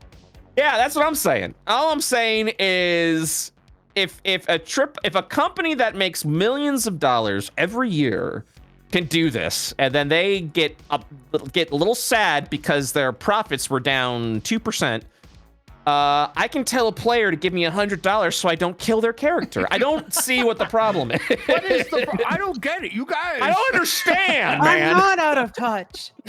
Will you Seems please like some pick double a standards side going on. already? I'm tired of this fencing. People need to stop saying I'm out of touch. I'm not out of touch. It's the players that are wrong. I have my fingers on the pulse. You don't know. All the time, man. D&D made potion drinking a bonus action because of what I did. My finger's on the pulse, man. Exactly. Oh. Both me and Crown just feeling the fucking pain, the sting. It's like, yeah, man, WotC's already doing that. And you're like, huh? Yeah, they're gonna announce it. They're announcing it next month. That's crazy, man. Your finger's on the pulse. And I'm like, that's Wow. great. That's great. The company that makes millions and millions of dollars on a thing that they discovered in air quotes. Right? All right, yeah. Something that everyone was doing. And they're like, we're doing that too. Smile. We're gonna make so much money off of that too. Thanks, guys. Fucking me. monetized Errata. Yeah, hell yeah. Weeks making Monetized rich company people. abilities. Goddamn. Oh my god, I saw a video yesterday. It was a video about how it felt. We're playing like jovial music in the background, and this is absolutely not the vibe. But essentially, it had 4 people talking about what it felt like to murder someone. Essentially, one person was this London gangster. He was from London. He's like 72 years old. He said lines like, I don't like being called a gangster. I'm a businessman, and my business is crime. Just shit like that. And following up with like, when someone called me a gangster, I corrected them by putting my gun in their mouth so that they understood what they needed to be taught. Shit like that. One of the things they said was, they said like this fish and chips shop was dealing with this gang essentially that got their daughter addicted to heroin. And they said, can you please help us? Can you please get them away? Can you save our daughter? And they came in with like a tin of money with their savings. And he was like, no, you keep that. He's like, if you want to pay me, anytime me or my boys come in the shop, you just don't charge us for the fish and chips. That's all I want, and we'll take care of it. And then he says they try to give us this tin. And I said, I'm not going to take your money. It's like that was hard earned money. It's like, I'm not going to take an innocent's hard-earned money. Is like, I'm gonna steal from someone that has it and are able to and are okay with losing it. And I was like, what? This shit is insane. What? Like, this guy was like from a movie. It was crazy. I'm not a gangster. I'm a businessman, and my business is crime. Like, that is just ludicrous. That motherfucker was rehearsing that shit. Like, I bet. Yeah. Oh, absolutely. I mean, he definitely said it a couple of times, but it was an impressive line the first time I heard it. It was a really impressive line. damn, this guy cooked. This guy fucking cooked. Yeah, I mean, it was a really good line. And he always said allegedly when he did the things that he Nice. did. That's the best. And until he finally says, when I say allegedly, I mean I actually did it. And I'm like, well, that defeats the fucking purpose, doesn't it? No. No. Allegedly. The first 4 times, it didn't matter. It didn't fucking matter. Oh, shit. So yeah, that's why I don't DM Adventuring League games. Yeah, that's understandable. What the fuck is this? I also just don't like DMing strangers, you know? Yeah. That's fair. Like, I understand why people do it. It's not for me. Cohesion isn't there, and it's... That's exactly it. I don't know who the players are. I don't know how they'll interact with each other. There's like a lot of factors that goes into like DMing a game and the players that you're working with, you know? Yeah, words for this are so deep. And by the way, For it's me. no one. Yeah. At the same time, I'm just like, it's no one's fault. It's just Yeah, it's literally no one's has fault. it literally has to do with like cohesion, because it's so much more than how does someone play a game, right? It's more like, oh, how do they handle interactions between this player? How does that Man. player handle when they see when a player handle it this way? There's just so much you got to think about.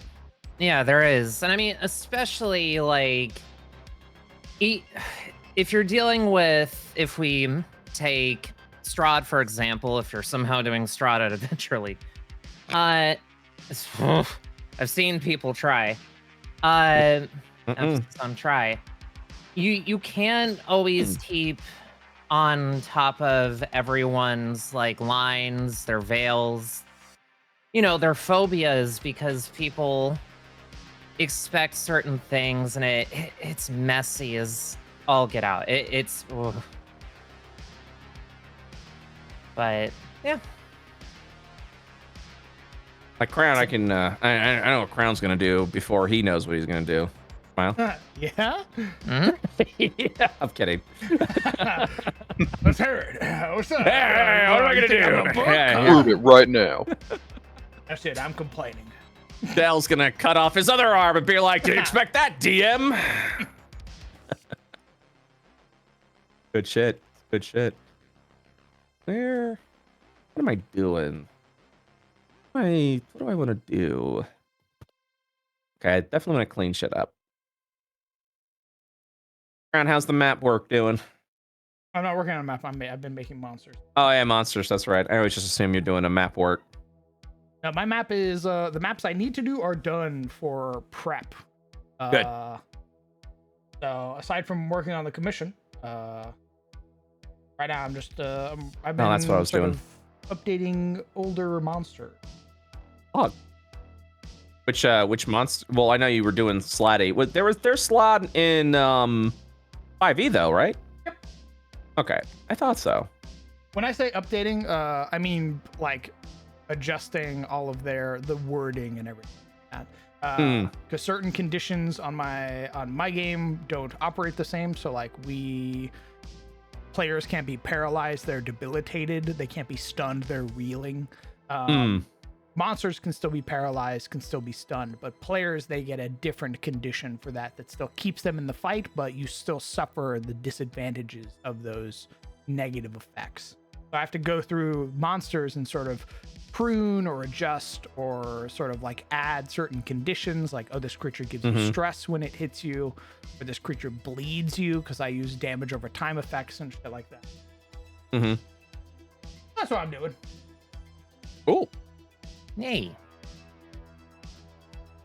Oh Jesus, what's up here? What the fuck? Now I am Oh, sizzle.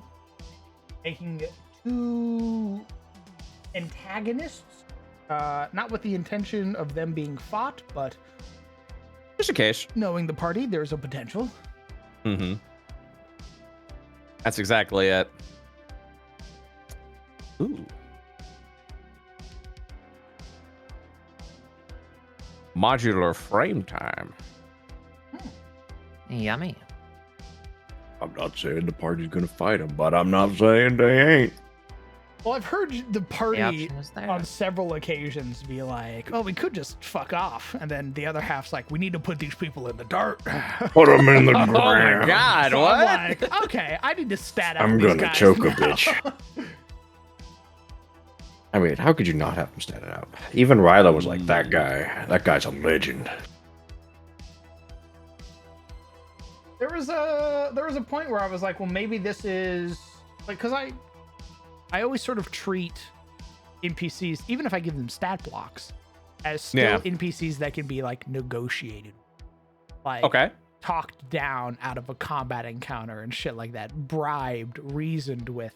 I'm like, I don't need to get them combat ready, because Hmm. in the place that they're at right now, the likelihood of combat breaking out is incredibly small. They're in a town with a local sheriff that is like well armed and well manned. The people know them. Like, they have a reputation in town. The players have a reputation in town. So there's not a like this. There's like tension, but there's not this like, I'm gonna throw hands with you in the middle of the izakaya because you have the thing I want. Mm. But the players, the players Yeah, are like, I don't want to talk him down. I'm talking him up. yeah, the players are like, we need to get rid of these guys. Let's talk to the sheriff. And the sheriff's like, you can't get rid of these guys. Do you have evidence? No. Okay. Well, they're a guild. Like, they're a member of the mercantile guild. So like, Sheriff, am I legally allowed to beat these people up in the street? if you do that, you're going to jail.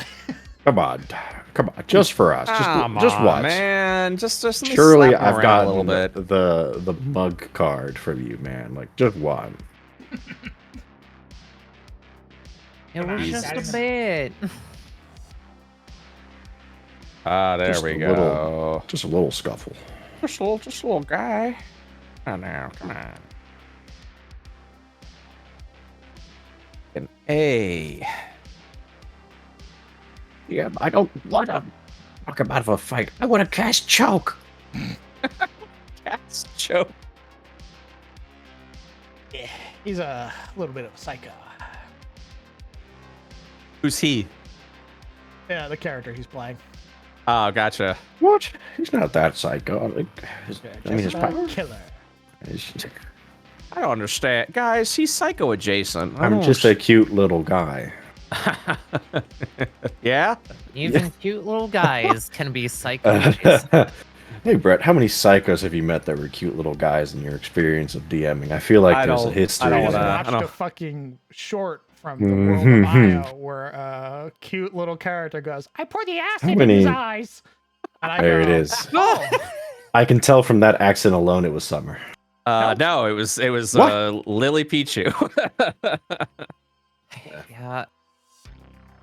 he had been holding on Okay, to the but- acid for like several sessions and then waits until a creature is on death's door and then goes, I poured it into his eyes. And the whole party goes, There you it fucking is. what? Needless to say, I'm not surprised by player actions anymore. I'm pretty much numb to it. Understood. How's drafting up the World of Io's Geneva conventions over there? Don't have it. Great Next is that question. Damn. They're on a completely different planet, a foreign Yeah. alien planet. So Yeah. After the planet blows up, you kind of lose Geneva connect. The why can't I think of the word convention? Thank you, Convention. Jesus. Well, I mean, at that point, you lose the connections, so you were still right. Yeah. This one.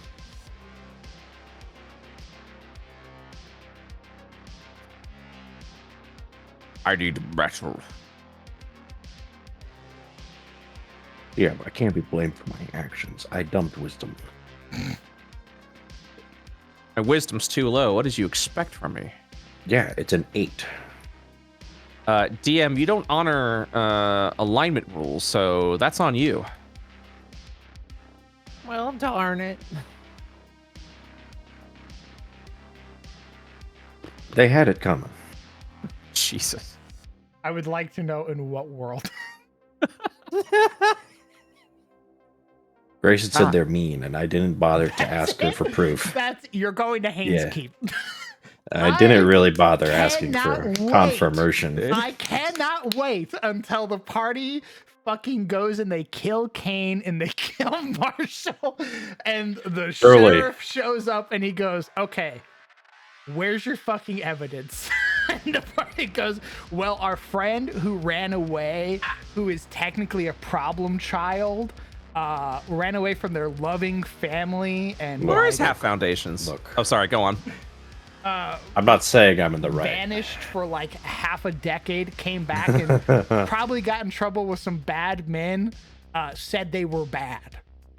Look, And then the me next, as a player, it's a hard cut to you being put in manacles. I am fully waiting for Grayson to reveal that she stole something from them, and that's what they actually want.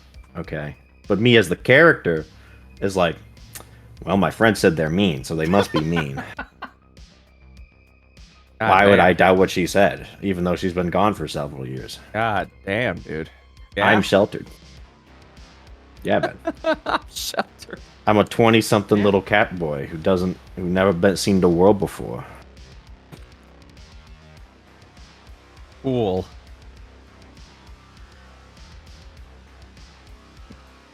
Sounds like the perfect breeding ground for a scorched earth approach. I'm just gonna ask them firmly but politely to leave Grayson alone. Okay, that's it. Hey, Surely stop. it's as simple as that. Hey, stop that. Yeah, just guys, why can't we just tell them to stop? What's great is that there was 100% the opportunity for that, but the party has chosen this like sleuth Cold War Hey. style, like we're gonna hide that we know who this person is, Look. and then do a terrible fucking job hiding that Oh. information that we I- actually know this chick. They should have known that subtlety was doomed from the start when they're like, Oliver, we gotta keep this secret. I was like, uh-huh. As that immediately goes through the other side of his ears. Yeah, anyway, here's my girlfriend. Anyway, bye. What do you mean you're gonna get stalked in the streets? Bye bye. Yeah. You know where the manor is. You can make it. I love D&D for that. I love it so much. Oh, Alright. there's something so satisfying about the party grasping Just- at straws. Completely flubbing any attempt at like subtlety. Yeah? Yeah. You, I mean, you we're like, young. Round, you like that? I love it. I go, am I just not presenting this correctly? What am I doing wrong here? Mm, What am I? no. I feel like as a DM, when it comes to narratives, you're constantly trying to socially hack your friends, and it's kind of fucked, honestly. 100%. I have socially It's- hacked my friends. I was like, I had a socially hacked Crown during the last Strahd episode. Be like, all right, he's gonna do a survival check, which means he'll be out of the house. Which means then, and only then, where can I get Strahd to be like, Time to Look. die. yeah. I've seen MCDM's secret video to DMs only players do not watch, okay, of how to socially hack your friends. All right, I know Yes, you're all it- psychos. Is that an actual video? Correct. It is an actual Yep. video. Yes. That's gross. It is a video of how to influence your players to do the thing you want them to do. I don't. Okay. It is sociopathic, and I was Is like, it is it like a little, is it like the usual thing where it's like entice them with magic items, No. sell them this character, or is it like no, this is find meta. the weakest in your group and manipulate them to the fullest extent? It's not that extreme. It's just okay. Sorry, 2 presenting points. the information in a way that will goad your players into Ugh. doing the action you want. Yeah. Oh In no. general. It is- I do it a No. lot. I do it a lot. Oh Mhm. Yeah. no. Yeah. I go, well, they're technically within range. Or- And the party It goes, oh, you're is- right. They are within range. I'll just spoil it because fuck MCM I'm not- and DMs. It's basically, so here's the trick. Yeah. Here's the trick. Oh, Here's the disgusting. trick. If the players are doing what you know is a bad idea, and you don't want them to do that, you say nothing. You greet them with silence, unless they ask you a direct question. Obviously, you can't just be like, lips sealed. If So I will have players ask me, hey, if I do this, what'll happen? And there Well. are plenty, and every time they do that, I go, you can try, you can see and Correct. find out. I'm not gonna tell you the result. Yeah, I mean, there's that, obviously. Yeah, but yeah, like, yeah. if they're talking to each other and they're making a plan, you're like, this is a terrible plan. They're all gonna die. You don't put any input into the plan. If it's a plan you want them to do or think it's a good idea, you challenge them on the plan. Yep. And then they argue with you about how the plan will work, and then they go do the plan. That's fucked. Yeah, that was the secret. That's a terrible secret. Yeah, that was MCDM's thing. You don't Get it?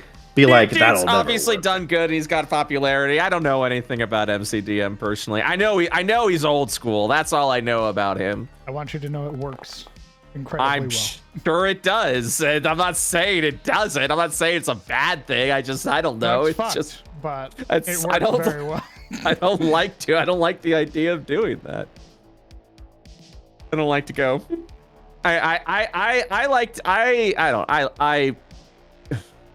I won't get into it. There's a lot that goes into that. But I mean, I think it's, for me, it's, I like to celebrate like victories, but also I don't want to like be like, that's a bad idea and you're gonna die. Like there has to be this little even thing where someone's, it is. If someone has a good idea, I go, hey, let's see what the dice has to say. Like I think that's a solid idea. But So when I still say gotta do the challenge, checks, yeah. I will say when I say challenge, I don't mean tell them that's a dumb idea. What I mean is you question them about it. Like if they're like, TM, if they start asking like, maybe we should throw the rope across the gap to make it across, and you go, are you sure you have enough length? You might want to check. Okay. That kind of thing. You I know. thought it to me it sounded like you were supposed to be No. like, yeah. I mean, so why do you think that's a good idea? Because here's all the flaws I'm seeing with that, and they go, No, you don't. You don't okay. point out. You don't directly dismiss them. Like I don't think he'd ever actually suggest that. But you make pointed questions at the idea you want them to go down. And according to Crown's patron god, it works most of the time. At running SOT, it works most of the time. I love him. He does. Listen, Crown, if you want to make out with him, it's fine. It's totally cool. He does want to touch beards with MCDM. It's actually insane. I'm pretty sure he has a shrine in his room for MCDM somewhere. Like where Sure. the sense is sort of. I'm sure the fanfic is being written. Has been.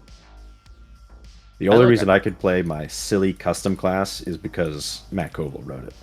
Look, I get it, man. It really is as simple as that. I just I don't know what to tell you, man. There's truths and truths. What am I doing? I'm a genius. What's up? I realized I was trying to figure out what class to make this guy, Hmm. and I figured it out. Is it Swashbuckler? No, Is it Gloomstalker? no, Is it something with MCDM? no. Okay. Can I keep guessing until I get it? Yeah, sure. I won't. I'm not like that into being that nosy. I grow It bored lasts. with this. My ADHD says I'm not interested anymore. Oh my god. New subject. Oh. That's fucked, dude. Bored. That's literally what Strahd did last session, Crown. Are you sure Strahd isn't just ADHD? Yeah, he just. Someone was like, the Oni's coming after me, and he's like, I know everything that enters in my realm, and there's no Oni that's coming after you. And he's like, But now that you mention it, He's like, the Oni's stronger than you then, obviously, because he's Yeah. coming in. And then Strahd just went bored and then rolled initiative on everybody. That's And then, spoiler alert, Summer died next up. yeah. Straw you're- rolls for discombobulates. That's Strahd how goes- that's how I wanted my first initiative roll with Strahd to be, was just him talking, and then I press the roll roll initiative on everyone, and everyone goes, whoa, wait. Hey, no, wait. Hey, what are we doing? And I'm like, you're facing What's going Strahd. on? Have fun. He's there. They're like, and it was, and I think people were definitely like, you know, like, clearly this is a test. Like, there's no way Strahd would just show up and then start smacking us around. And then I'm like, oh, Early. yeah, it's this lesson's gonna be a bitch then. Yeah, that's what he does. That's Strahd. And I thought I was being nice about it. Yeah, I thought I was being nice about it. Yeah, but he can't attack me. He's way above my CR. Yeah, and I'm just like, Rolling up the yeah, sleeves. CR? yeah, Oh, that's crazy. yeah, that's wild, man. Anyway, backhand. Well, I'm yeah, love a time to good die. old- Love a good old From Software vigor check. From you, death. Yeah, you think this is the Abyssal Demon? What'd you think? You're playing Demon Souls? You're about to be teleported to the main area? It's It's over. yeah. To Strahd's eyes, if a wolf can kill you, then you're not worth his time. And the wolf should kill you at that point. It's fucked, dude. Ooh. It's fucked. Yeah. Hmm. Oh. Hmm. Hmm. I could. Yeah. A Dark Headsman looks amazing. Thanks, Doc. He was going to be a boss fight in CTF. He was the lieutenant with the mouth of the Iron Duke. Ilion. Was he the guy following us around like a little freak? 1 second. Yeah, I figured. Little freak. Rothalon the Dark Headsman. Get a hobby, man. He had a hobby. He was watching you freaks. Yeah, little freak. I miss him. I miss you, Emily. Really? I want nothing more than to see him again. I hate him so much that I miss him. Pretty sure there's a psychological term for that. Blink twice if you need help. Take me back. You don't want to go back. Go back to Haines Keep. All right, I'm back. But you can do that. You can do that right now, actually, if you wanted. Give me the funny goth girl. Take me back to Haines Keep. Whether you could be the funny goth girl. Take me back. But I want to be the funny goth girl. Whether you could have been the funny goth. But that class didn't come out in 2024. Bro. Aw. Jeremy Crawford said it would, though, and it didn't, and I think that's bullshit. Oh, Jeremy Crawford, stop You would. toe.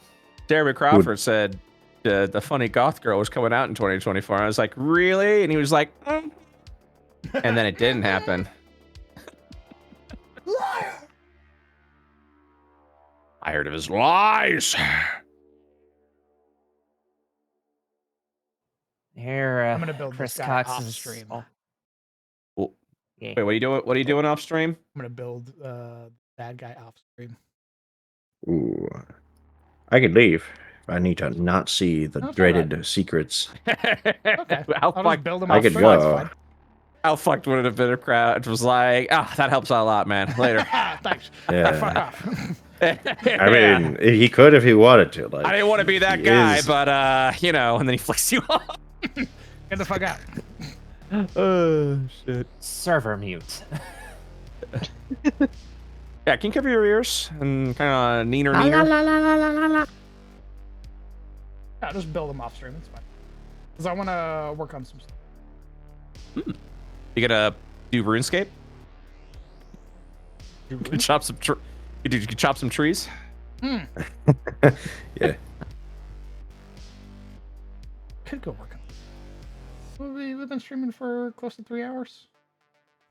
I did a majority of the work that I wanted to do, which was get some of the upcoming monsters ready. I found my notes, which was the biggest. Oh my god, one of the biggest things that had made me so sad was that I had lost the notes for a dungeon. And I was like, Oh no. fuck, I don't remember anything about it. Fuck my life. No. And then I found my notes for it, and I went, oh, there is a god. Did you look at it and went? Rediscovery. Did you look at it and just go, "This is dog shit. What am I even doing with this dungeon?" No, and it was, you threw it out. It was when I was hitting this weird stride in my writing, where like Mm. I was getting really descriptive with scenes. When I went, oh, I haven't done that in a while, and I read through all of that, and I was like, oh yeah, that's really evocative. Like it really sells the setting that they're going into. So I'm keeping it. So a lot of the prep that I have for the next dungeon is already done. It's great. Cool. Hell yeah. I didn't know the monsters that are gonna be in there. Oh, Kieran, you don't gotta worry about them. Like I said, I'll work on the guy off stream, because again, I'm only prepping him in the off chance that the party decides they want to go to jail.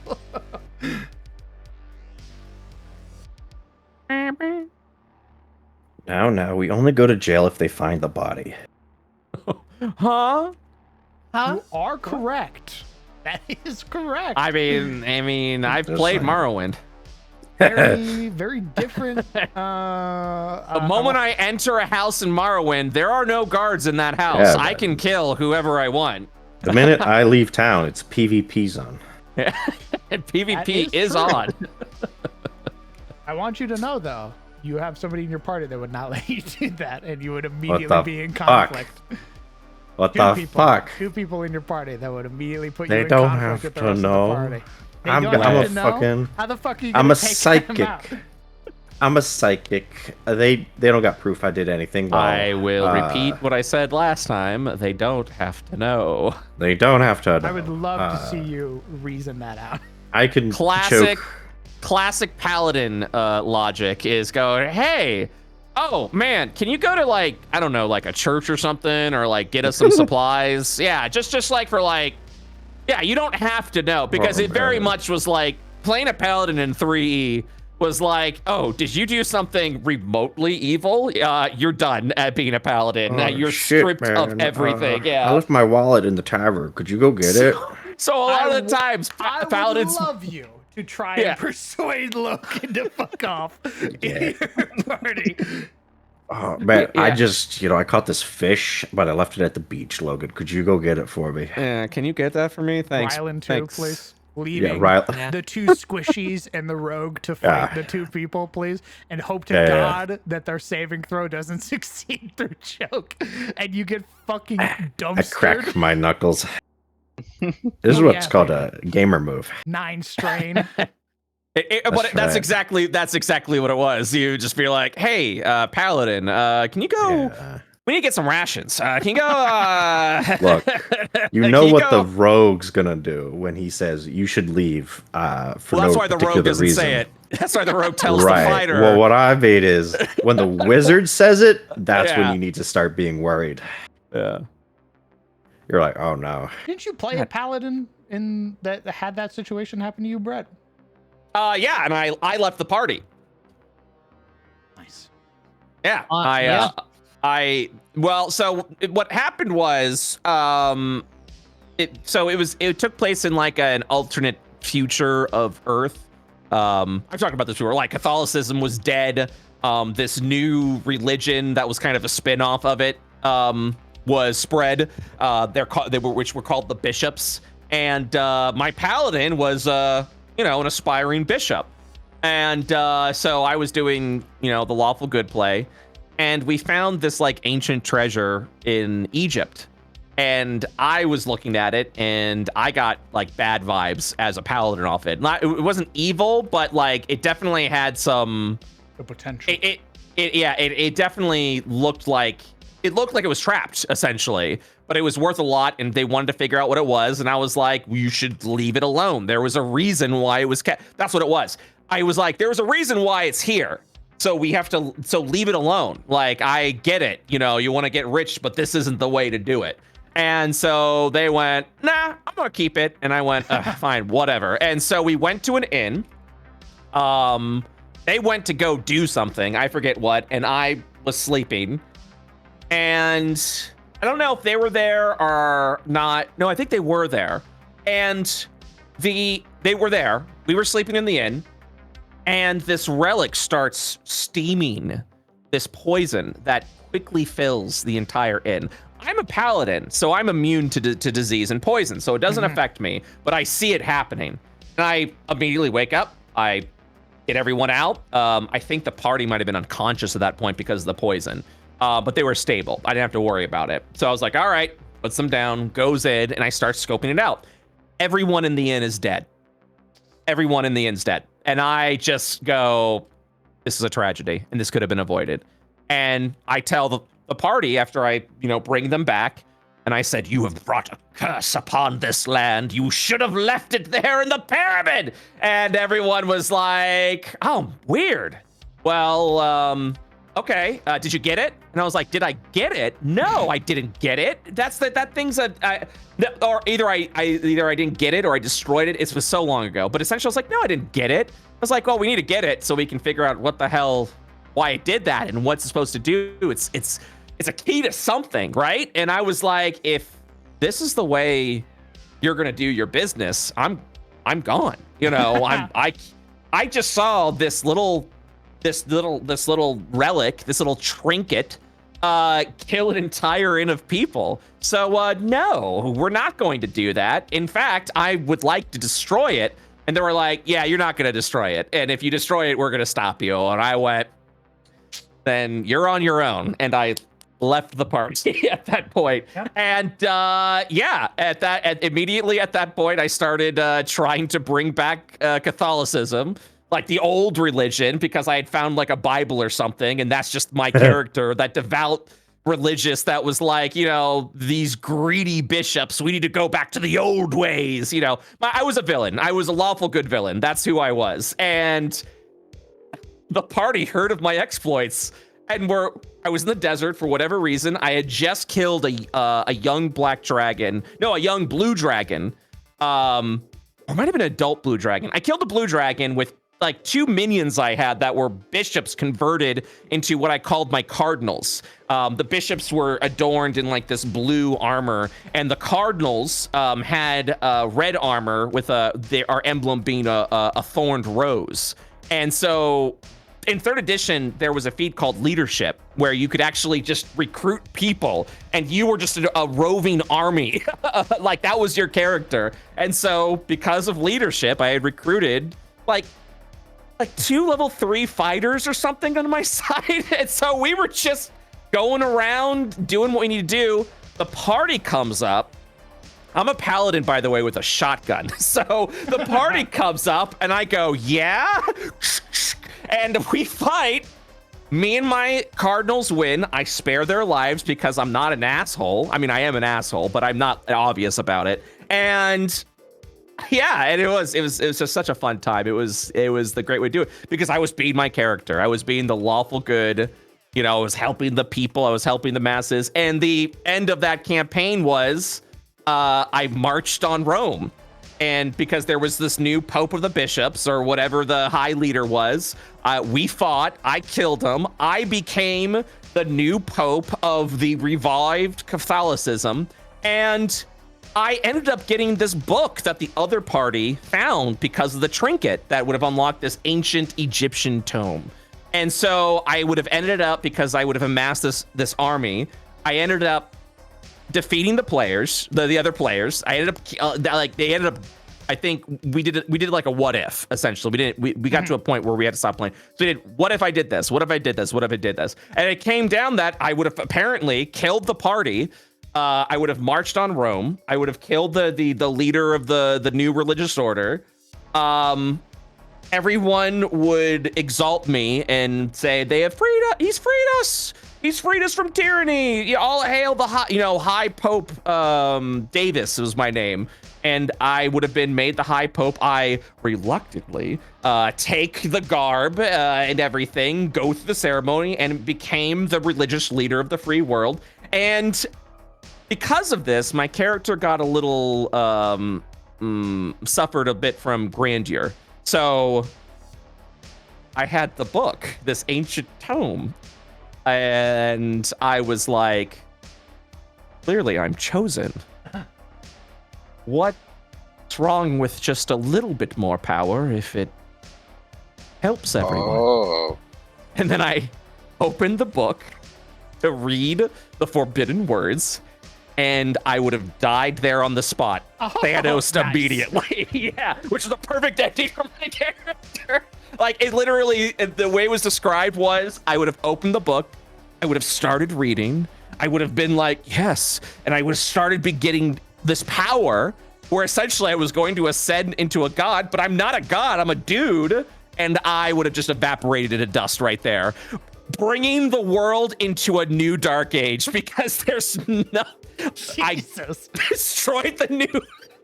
I destroyed the new religious order. I raised an old religious order, and that same day, that religious order would have also immediately evaporated, sending it into like an opposite renaissance, essentially. The end. Yeah, that's how you run a paladin. Paladins are the best when they get to be lawful good, stay lawful good, but be an absolute like villain the entire time, which is what my character was. I was the villain under the guise of being the good guy, and it was. I wasn't evil, you know, and I wasn't doing evil acts. I genuinely, my character believed I was doing good. The people believed I was doing good, but at the end of the day, I just thought I was, I mean, and you kind of saw my character see that, like, oh, I've been chosen for greatness, essentially. Like, this is my role. This is my lot. Maybe I am built different.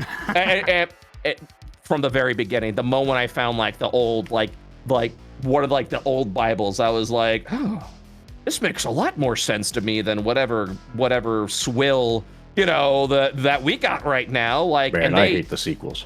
Yeah, and it's like, it's like, oh, that's interesting. And they hid this? Well, that can't be good. You know, so it was. I was like, bring back the old ways, which weren't that great either, apparently. And yeah, so my character like met with like the Maharaja to teach his daughter how to use magic, because if she couldn't use magic, she would have had to be executed. She was like 8 years old, by the way. So I ended up trying to teach her the use magic skill. And the general idea was I was going to give her this simple wand, have her do the skill. The wand would have gone off to show that she has been chosen with magical gifts. And the Maharaja like promised me, like, if you can do this, if you can teach my daughter the ways of magic, I'll give you whatever you want. You have my army at that point. And that's what I did. I went there, I taught her how to use magic, and the people rejoiced. She was going to be chosen, and the Maharaja in tears said, we serve you, like you will lead us. You will. And I was like, yes, good. Yeah. See, I'm chosen. I'm the chosen one. Look what I'm doing. It's so crazy. And then we marched on to Rome, and then I brought the world into a dark age. The end. I love D&D. Classic. Sorry for the winded answer. Amazing. I just like telling the story. They just don't collapse empires like they used to. It just was so fun. And you can. I don't believe I could have done that in 5e. I'm just being real with you. I don't think I could have done that in 5th edition. So I think that's what people, when they look back at like 3E, like Yeah. wizards, that's what people miss. Is it's not like Yeah. the I cast strong fireball. It's the I can like teleport to my tower, and like do weird experiments, and then teleport back to my party and be like, so we're right in that dungeon, right? Yeah, I mean that's I've talked about this all the time to my chat. You know, when people are like, "Man, he just keeps going on about wizards," and I'm like, "Yeah, because wizards are lame now. Like they're stupid." And every time someone gives me the argument, "Oh, well, they're supposed to be like that so that they can cast all the spells," and I'm like, No. "No, that's No. boring. That's so boring. It's such a boring thing. If your argument is, well, yeah, they have to be boring, then it's a flawed class." It's a and it is. Wizards are just so boring. So I mean, and I I'd say won't get into that, but yeah, it is. It's I remember third edition Wizards. I remember them having players or a player rather all he did was play Wizard. Little D4, never got hit because he was good at being a wizard. He knew exactly what to do, how to avoid shit. He knew how to keep himself alive. And I think I may have gotten a hit off of him like a handful of times. And every time I do, like he understood that, you know, in the years that I had been DMing him, there was a moment of weakness, and then that's when it was like strike, you know. And Mortality. he'll even tell you like, yep, the only way a wizard's gonna die is if he sits on a toilet to take a shit, and you find out that toilet's a mimic, and you're like, damn, well, dead. That's it. I'm done. That's well, no more. They were walking The old through anal this attack. forest. Yeah, well, they're walking through this forest, and then there were some vines. He went through the vines, and I went, gotcha, assassin vine, snatched up, and went, damn, that's it. My character's probably gonna die here. You know? Yeah. Like, You got me. it is because As he rolls up another wizard. well, Come on, DM. Come on, you got me. but I mean that was the beautiful thing about wizards is they were insanely powerful. But if they fucked up like one time, that was it. And so they had to be powerful for that. But I feel like everyone, you know, and I don't want to assume, but like I definitely get the vibe of hurt player who was tired of DMing wizards in third edition when I look at our current wizard. Where they're like, well, we're not doing that again, you know, like it's just like I'm the one that got fucked the most by wizards in third edition, and even I am just like, yeah, fifth edition wizards are boring and lame and need to be better. I mean, they do make you earn the ability to hurt the DM, at least. And in that's 3E. why in IO5E we're gonna have a Uh-oh. class called the Seer that I already started 1d4 working on. HP. Oh, I showed Crown. Nice. I showed you the Seer, right, Crown? Did you like show him like on your tablet while you guys were in bed together? Oh. Canoodling, yeah. Yeah. he's on break. You're like post coitus. You're like, hey, honey, look at this. I didn't As realize he's he smoking left. a cigarette. Whoops, I feel like a big What? dummy. What a dork. I'm a dork. I'm the dork, you know. No, he's a dork. I'm a dork. I didn't realize he left. I feel silly now. Aw, I feel so we're all stupid. dork. He's okay. I feel so stupid. Oh, I'll never recover. I'm never gonna recover from this. Oh god. He's he's becoming dust right now. IO Publishing's ruined. Yeah, no, that is actually super cool. Just to at least capture some of that like previous power fantasy, Mm-hmm. because never feels good when it goes away. Yeah, it's just I don't know. I think people take the balance too so seriously that it stops becoming fun because now it's Yeah. safe. Exactly. And that safety isn't always going to inspire the stories Yeah. that the rest of us tell around a table. Yeah. Yeah. That's right. I'll do this. Ah, damn. Yeah, I showed I like one night just started drafting a bunch of class ideas. And I'm going to flesh them out later. And I think they're going to be a lot of fun. Ooh. Seers are effectively blue mages. Oh shit. My good What I- sir, I am already locked in. They learn monster spells, but also they can learn other schools of magic, which means you can actually have the seer, which is in all, it is a wizard, right? Learn things like cure wounds and like cleric abilities and stuff like that. The only thing is when they initially learn it, they have to cast the spell at a level higher. So if you're casting Cure Wounds, it Right. has to be a second level spell. However, you can go to your little tower and you can start researching it. And after a number of long rests and you spend enough money, you can add that spell to your book. And now it becomes a level 1 spell just like everything else. It adds there's a bit more narrative to it. Yeah. So that's what I miss with wizards personally is the narrative of being a wizard, So and how you're going to be rewarded with that. You're not always going to be able to cast a thing with masterful efficiency from Yep. the rip. Yeah. I mean, wizards should get off that's so like good. on their class when they feel clever, right? That's like why you play Yeah. a wizard, right? You gotta use your brain. Yeah, I feel like gotta use wizards. your brain, and you don't do that in this. I'm gonna rattle on like I always do when it comes to wizards every fucking time. I lose my fucking mind every time. I No, think pop off, King. I think sorcerers. I popped could up so have- much. I don't understand why wizards exist when they're sorcerers. That's all I'm Bro. saying. Like Yeah. the way the wizard works, that sorcerers are just a better wizard.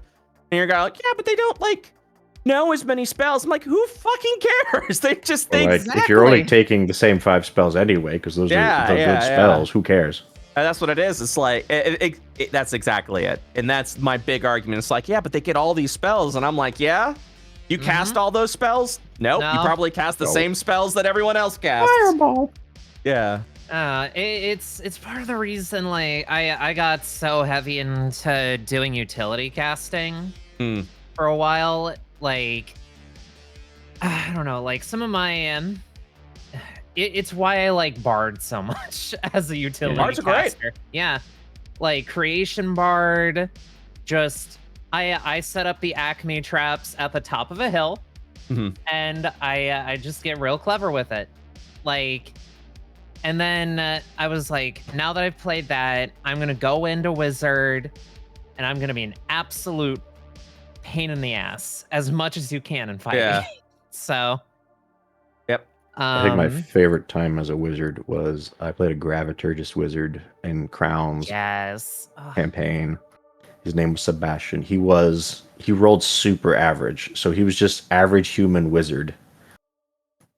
From like the military, but he was Graviturgus, so he was all utility, and half of the shit I pulled was not even because it was not even spells. It was just me it was such a clusterfuck, but it was so hilariously funny and also oddly intuitive as like the wizard class because Mm. it was just dodging problems Mhm. back to back. That's fun. Are you talking about Sebastian? Yeah. Probably my favorite time playing a wizard because, and not even necessarily because of spells, but just being a shithead. Yeah, man. Gravitor just had a bunch of really cool shit that you could do to like, sort of deal with problems. Yeah. It was The moment that lives rent free in my head is you fucking with the ogre. yeah, that was pretty funny. That was pretty funny. That was pretty funny.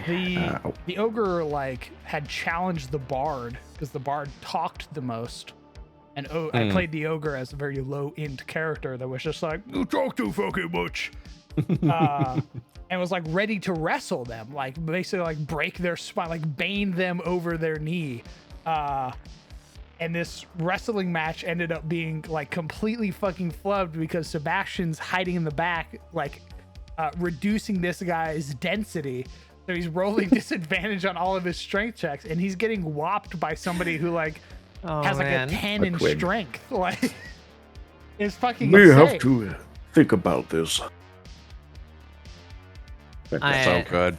I love Graviturgy Wizard for that, and like the design for it was good like that because it kind of harkened back a bit. I don't know. Simpler time. Ish. Indeed. It's one of the I mean, cooler 5e wizard subclasses. Like, evocation's fucking lame. Like, being able to sculpt spells is only really cool if you fireball at your feet. Otherwise, it's fucking lame. Don't even get me started on Transmutation Wizard. I'm Blech. playing one right now. Blech. How's that Philosopher's Stone going? Don't get Oh. that until 14th level. Divination's boring. It's like the meta pick. It's overused, yeah. It's just boring. Like, there's nothing fun about it. There's no, like, I haven't seen anybody who plays a divination wizard play like an actual diviner. Like, Yeah. there's no ritual to like sort, like, I don't consult the bones, I don't peer into my magic orb, I don't draw my tarot cards to divine what awaits us. Instead, it's new day, that's a 7 and a 19 DM. Yeah. Yeah. Like, it's so boring. I think Scribe Wizards are the other cool one. They seem pretty neat. Scribes are Just having so like your cool. magic talking book seems pretty neat. Hmm. They are either one of the favorites of a group or the bane of everyone. Why? I don't know. Well, not that I don't know. And this isn't speaking from me. I love Scribe Wizards, but there are so many people online that just go on about, oh, it's so powerful. They're able to, like switch the damage type of a spell. And I'm just like, it's not the only subclass that can do that. Sorcerers also do things like that. Hmm. I don't know. A lot of like grandstanding about power creep when the power creep was not all there. Hmm. I don't know. People do just find things to complain about is the other thing. They do, Yeah. yeah. Like this guy named Crown DM? Oh, Oh yeah, I'm a complainer. No, I'm complaining about you. It was a bit Yeah, we're about complaining complaining. about you. That's what I'm. for this house. All right. All he does is scare the shit out of me with big, scary things. It's so stressful. Crown, did you like the class? I think you and Masay are the only ones that have seen all the class pitches that I have for Oh yeah, I liked all your IO5E. little all your work in progress stuff. I thought it was neat. I really want to flesh out the seer. Get that blue mage going.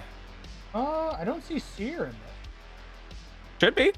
The apostle, desperado, machinist, occultist, scholar, warrior. Awesome. Nice. Well, Brad Ultimus chat and Crown DM chat.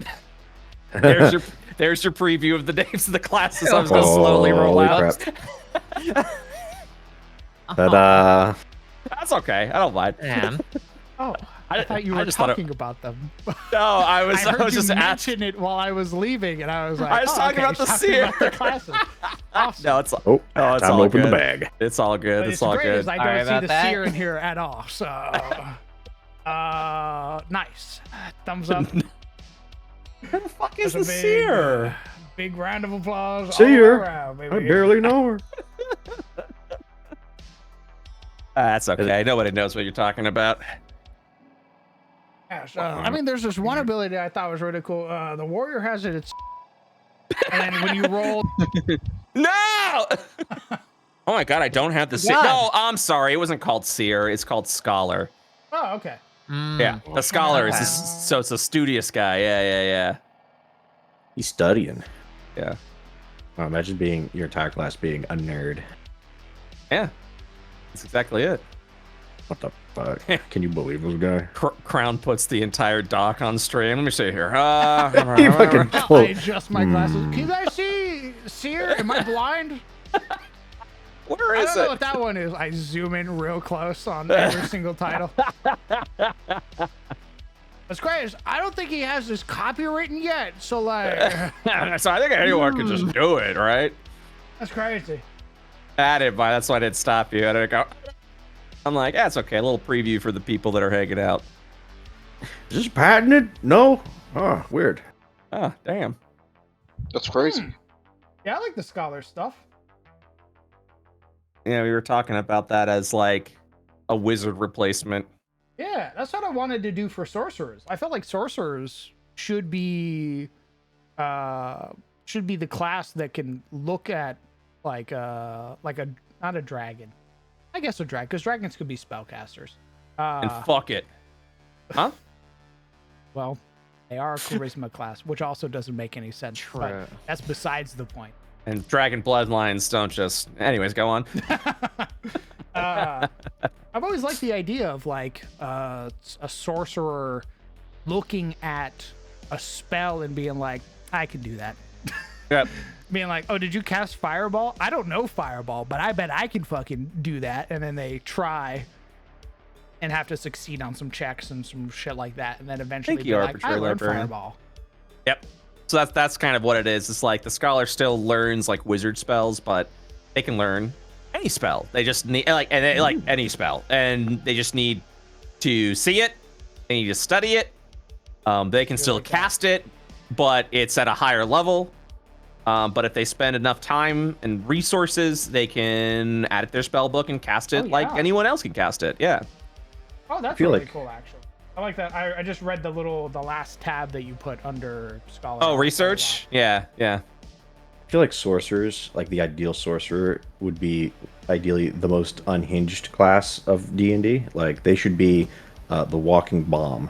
You're just thinking about wild sorcerers, that's all. I mean, they should all be wild I sorcerers. Let's be agree. real. All sorcerers should be wild. Just like all sorcerers. fighters should be battle masters. Mm-hmm.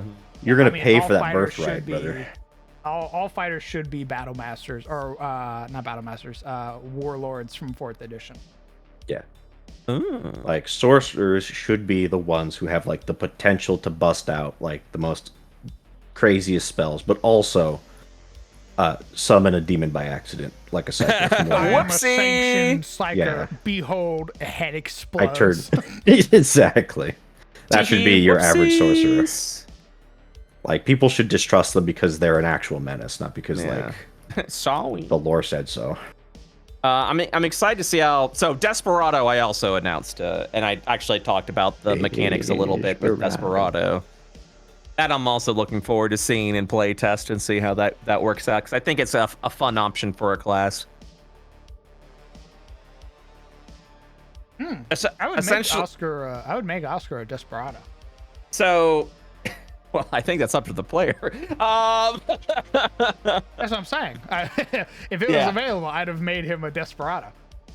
Oh, Oscar! I thought you were talking about one of your players, No, I'm who talking about- I thought's name was Oscar. I'm talking about the sheriff. Oh, okay. I thought you were One gonna of like DM's force players your gets player to grabbed. like change class. I was He like, screams as he's I was brought like, into cool, IO man. Publishing. no. So the way the Desperado works, you start with you have an ability called Showdown, and you get 3 Showdown dice. They're D6s. Whenever you attack once per turn, you can use some or just all of your Showdown dice.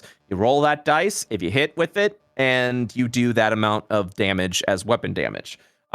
If you roll generally the view is you'll have like a pistol in your offhand or something like that, or you got a pistol attached to your weapon. So it varies. It's very reminiscent of like Final Fantasy VIII Gunblade, where you attack and then go, and then that explosion goes out. Yeah. That's Ooh. that's the showdown burst. So you attack. It's essentially a sneak attack better sneak attack without needing like the 5 foot or advantage and shit like that. So you attack, you hit, you do your weapon damage, you then roll 3d6, or you could roll any or all of your showdown dice, and then you add that together and you do that as bonus damage.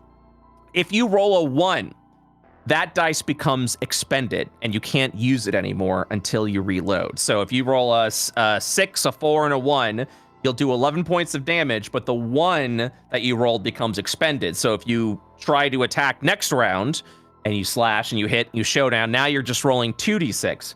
You can regain that expended dice, or you can regain 1 expended dice by spending an action or a bonus action to reload your weapon.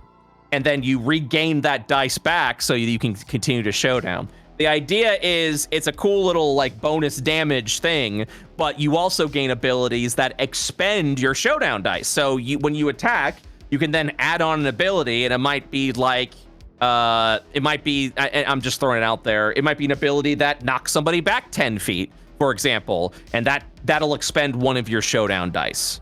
And then you would just roll as normal. So that's the general idea behind the Desperado, is they're just kind of doing all these nifty little abilities. What's going to be really fun about the Desperado is I have been fiending to make a class much like the characters from the old 90s anime Outlaw Star, with like the caster shells and things like that, where like eventually you'll also get the ability of alternate shells that you'll be able to load as your showdown dice. Yeah. And then those will actually, and what those will do, they, you know, that's where you kind of get like, you know, the additional effects. Or instead of doing like piercing damage like you would with a gun, right?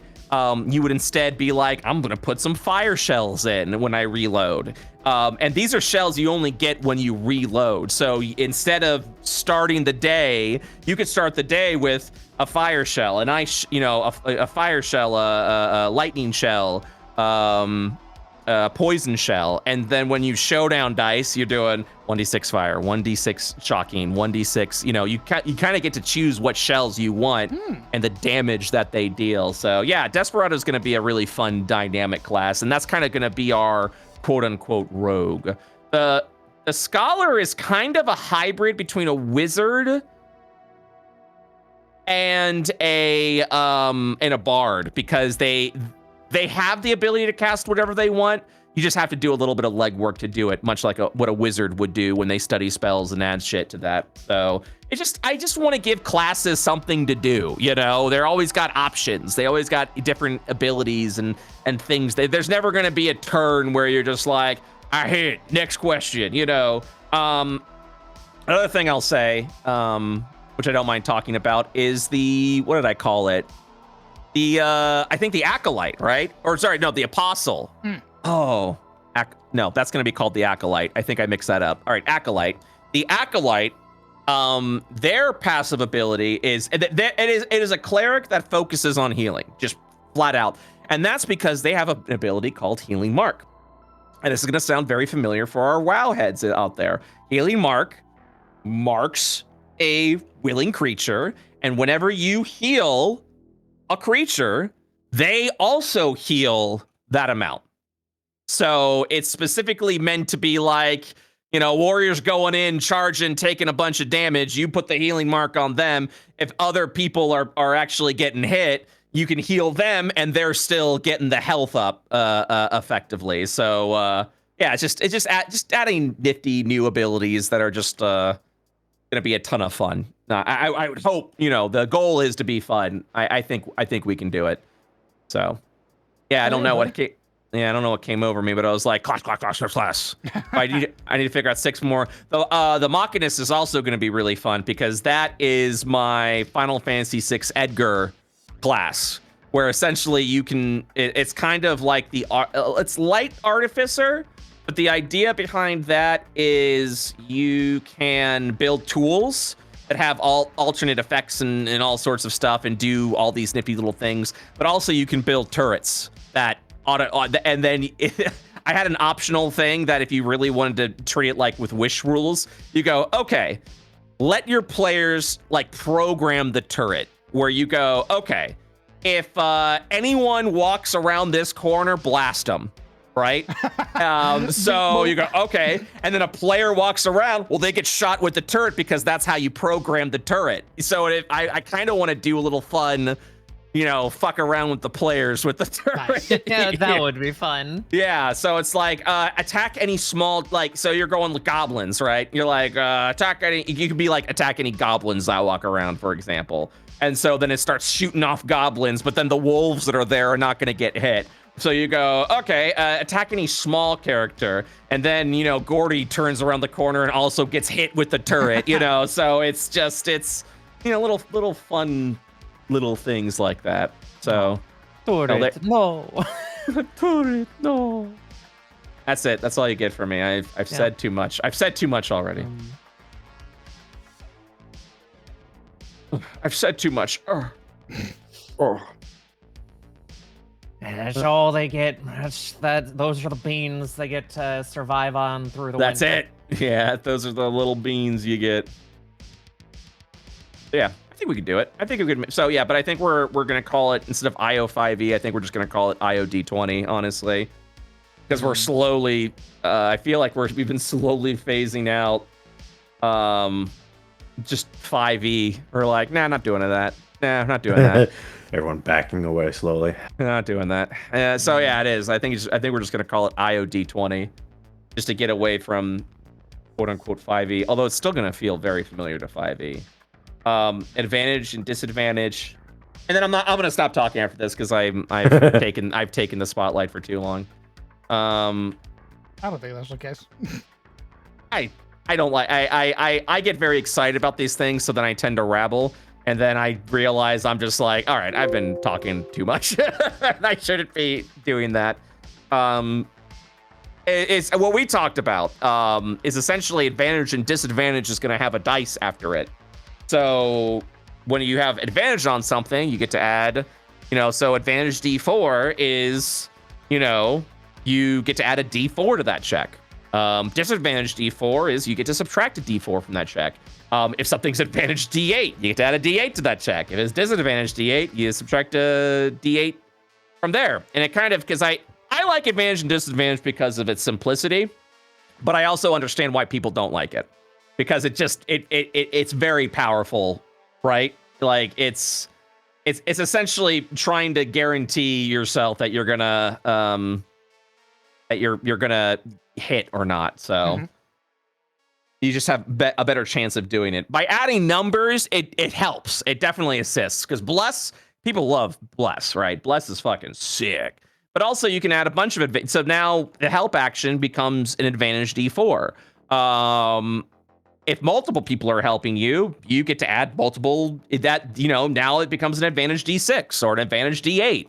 Or an advantage, you got 5 people helping you. Congratulations! It's an advantage 4, 6, 8, 10. It's an advantage D12. Like, you all are trying your fucking best to make sure that you're gonna succeed at that.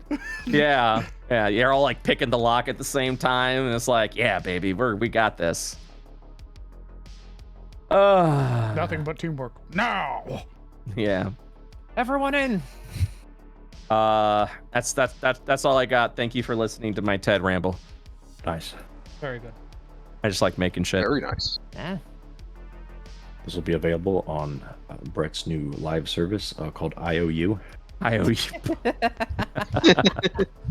hate it if that was what the service was called. Please, no. Could you fucking imagine? Wait, are you serious? We're gonna leave those as they are for see how the party ran. Oh. What does that mean? I need to stop building walls. Exactly I don't as know I what said. want. I'm gonna put some stuff on the Okay. map. He's and being we'll cute. See how the party reacts. He's being cute. Yeah, he's being cute. He's being a little guy. Yeah. Being a bit coy. I guess we'll see what A happens. little bit little of god. But I'm gonna be dipping. I've got I got my Friday game, and I need to make sure that the spaceship doesn't fucking blow up. Oh, Have fun. I mean, do you have I to? will. Yeah, You I'm the have to. I'm the only one with the seal spell. So That sounds like a Good them lord. problem. 2, 5, 7. Wish you the best you of should- luck. I appreciate it. I'm gonna go be the better wizard, sorcerer, my beloved. That's You should right. go ask him how much before you seal. 2,500 credits 150 or gold. else. Yep, 150 credits because that spell covers so much ground. Yeah. Bye bye. Bye-bye. All right, Bye. okay.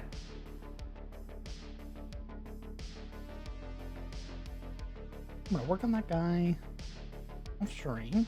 And pretty much it. I don't, yeah, like it's really gonna depend what the fuck the party wants to do this Sunday. Yeah. Something went horribly wrong here. It's gonna be up to the party to be like, we leave town or we stay. Help the wizard. Wizard. And so far, there's been talks of helping the wizard, but also talks of leaving to go to a festival. Yeah. Can you help me, please? I would love to, but there's a carnival in town. What's great is that he's the whole reason that the party went to the town in the first place. Yeah, one of them, yeah. I could have sworn someone else had like a quest. No. Didn't we come here technically to get manticore like ingredients as well? That we completely forgot about. Manticore. Yes. Yes. It's great because I've talked about this. When you came into a stream months back, and you were like, "I am making a noble manticore," and I was like, "What?" You're like, "Huh?" I was like, "Dude, I'm making the royal manticore." And Oh yeah. we had that we looked at each other and then we passionately made out Yep, on stream. there it Of course, is. yeah, I remember that. We had never Yeah. talked about And making that's- manticores, and we had both somehow come up with the idea. It was great. And then post coitus is when Brett shared the scholar. Yeah. And I Yes, I'm went. pulling a fucking puff from my cigarette. Yeah. and, damn, babe, that's so cool. Yeah. Shares the iPad with you. Hey, what do you think about this, babe? As his fingers are locked into your like chest hair. Oh Jesus Christ! And so graphic there. What are you doing, Sizzle? Or like, did you do that? But did you? But Please did say you? yes. Don't tease me like that. Tell me the details now. Yeah, I want the details now. What's great is that you've made your manticore phase combat, so I'm just gonna steal that one. So, Oh yeah, I was gonna say once we I don't know if we've released. I don't think we've released it yet. I don't know which creatures I forget which creatures we released. I think we released the Scorpion King. I think I released the Basilisk this week. So yeah, we'll do Herm. Yeah, I'll probably do the Noble Manicore next week. So Don't be making the tasty noises when he says basilisk. Put that back. Put that back where you found it. I can hear. I like his cure for petrification. You should watch your fucking tone. I can hear the tasty noises. All right, from here. Okay. I can. I mean, I can look. see your eyebrows raising as you're like. I also like the solution to that of just and so it's not just lesser petrification and greater petrification. I've made it so that's lesser conditions and greater conditions. So any condition can be a lesser condition. Any condition can be a greater condition. The only difference is a lesser condition can be healed with lesser restoration. A greater condition can only be healed with greater restoration. So you can have greater poisons that won't do can't be removed with lesser restoration.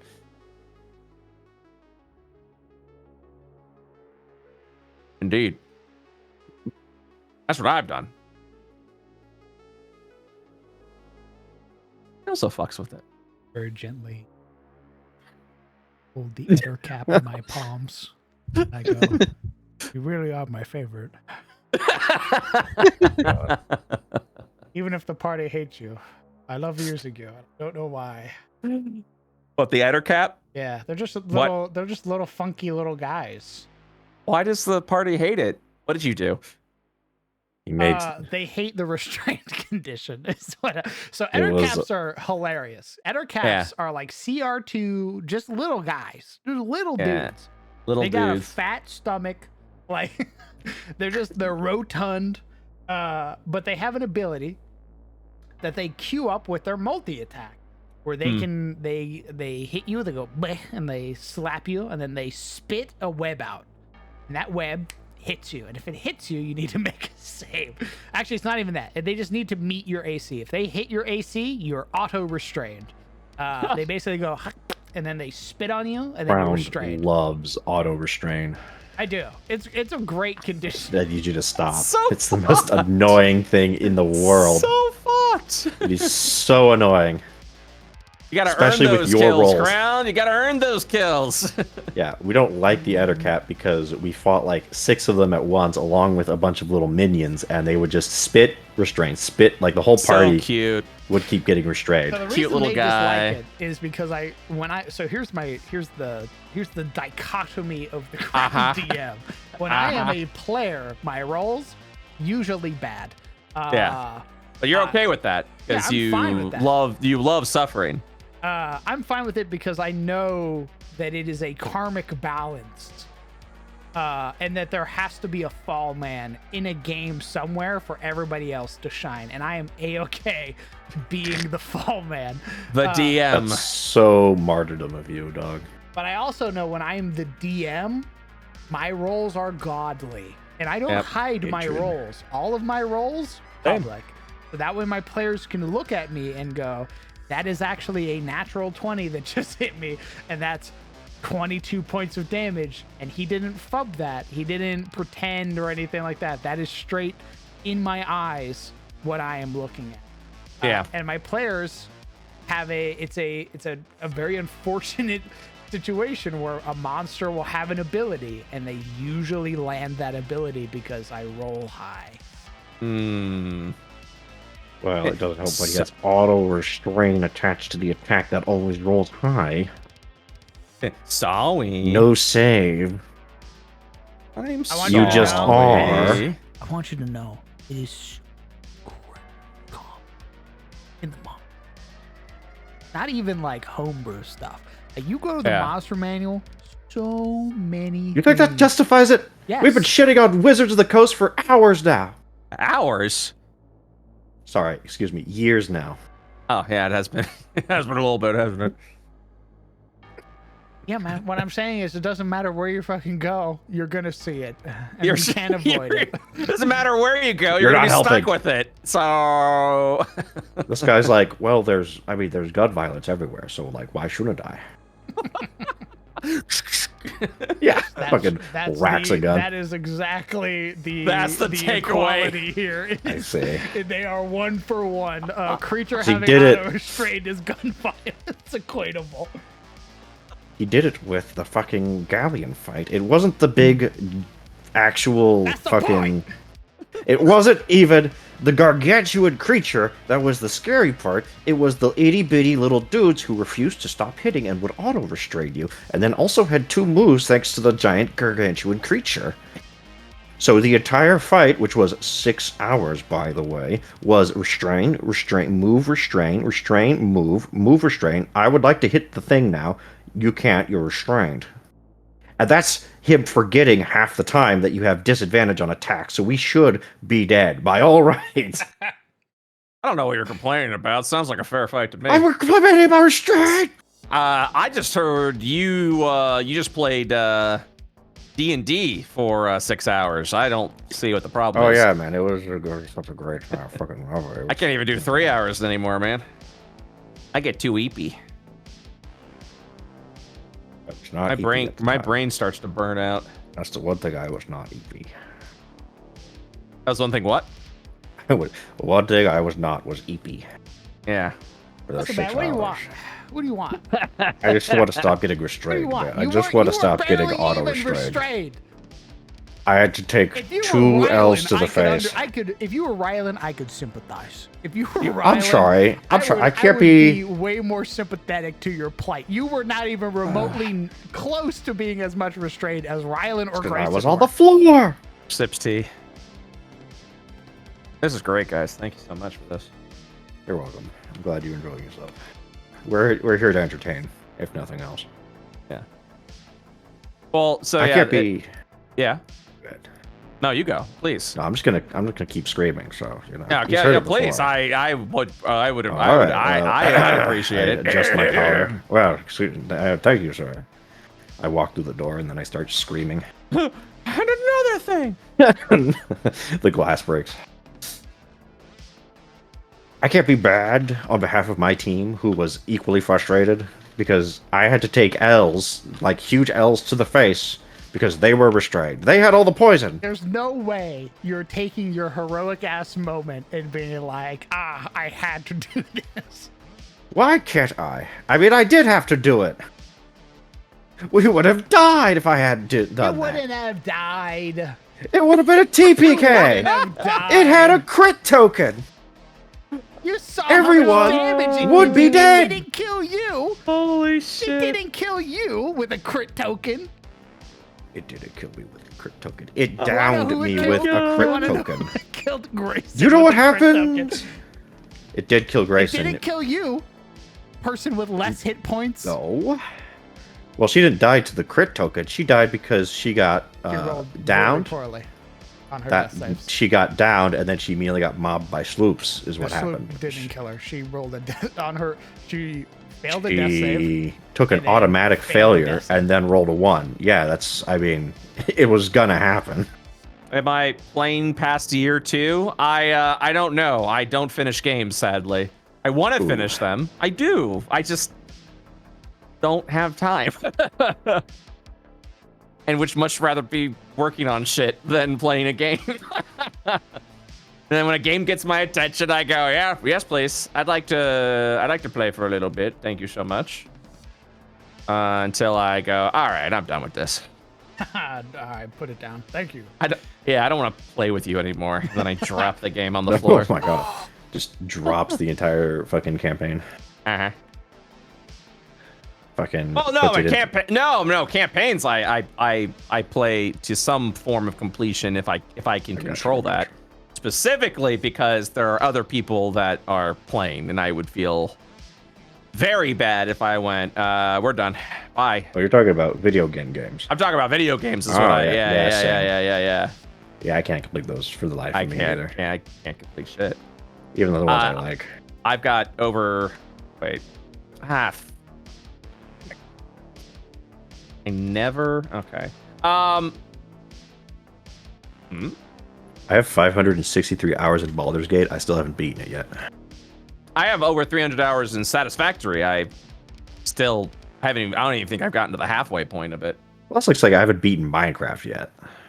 Well, there Like, is. what an is the end end game? There is an end now. Yeah, you just gotta set it up. There's an end game to Factorio too. I mean, just saying. It's just, there is technically an end. It's just,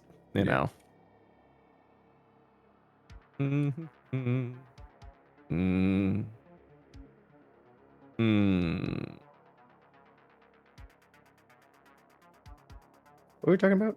Oh yeah, Oh yeah, another thing. Crown. Fuck you. You can be upset all you want, man.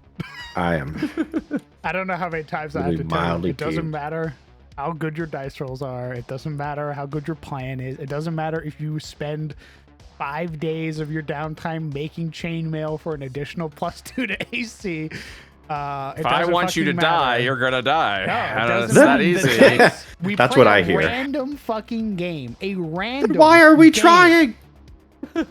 Why do we prepare? We took What's the 3 point? sessions to What's prepare. the point? What's the point? What's the point of game, heroism man. if it's just a random? It's literally the game. That's the game we're playing. That's why. Hey man, I don't know what to tell you. Stop being a baby. Hey, how about that? Oh, I do know what to tell you. Stop crying. How about that? That's crunchy. Look, man, I have no The game control we over play, the dice. If you want to play a different game, talk to the rest of the party. We could play. I would love for did. somebody else to run a different game. I did run a different game. And guess what? We were met with the same exact fucking problem. Oh, you weren't. Talk to Melly. Talk to Kieran. I felt like a fucking hero because I could roll over a 5. Talk to Kieran. Never used any of her spells Hee hee. because she's a wizard who does that. She never used any of her MP abilities. That shit is funny. In a one shot. Like, what do you. That is a what do you want from me moment. What do you want? And from even then, me? she didn't go down. Like, none of you went down ever once. I'm not talking about that. I'm talking about dice. That's what I'm talking about. I'm talking about a game built on randomness. That's what we all agreed to play.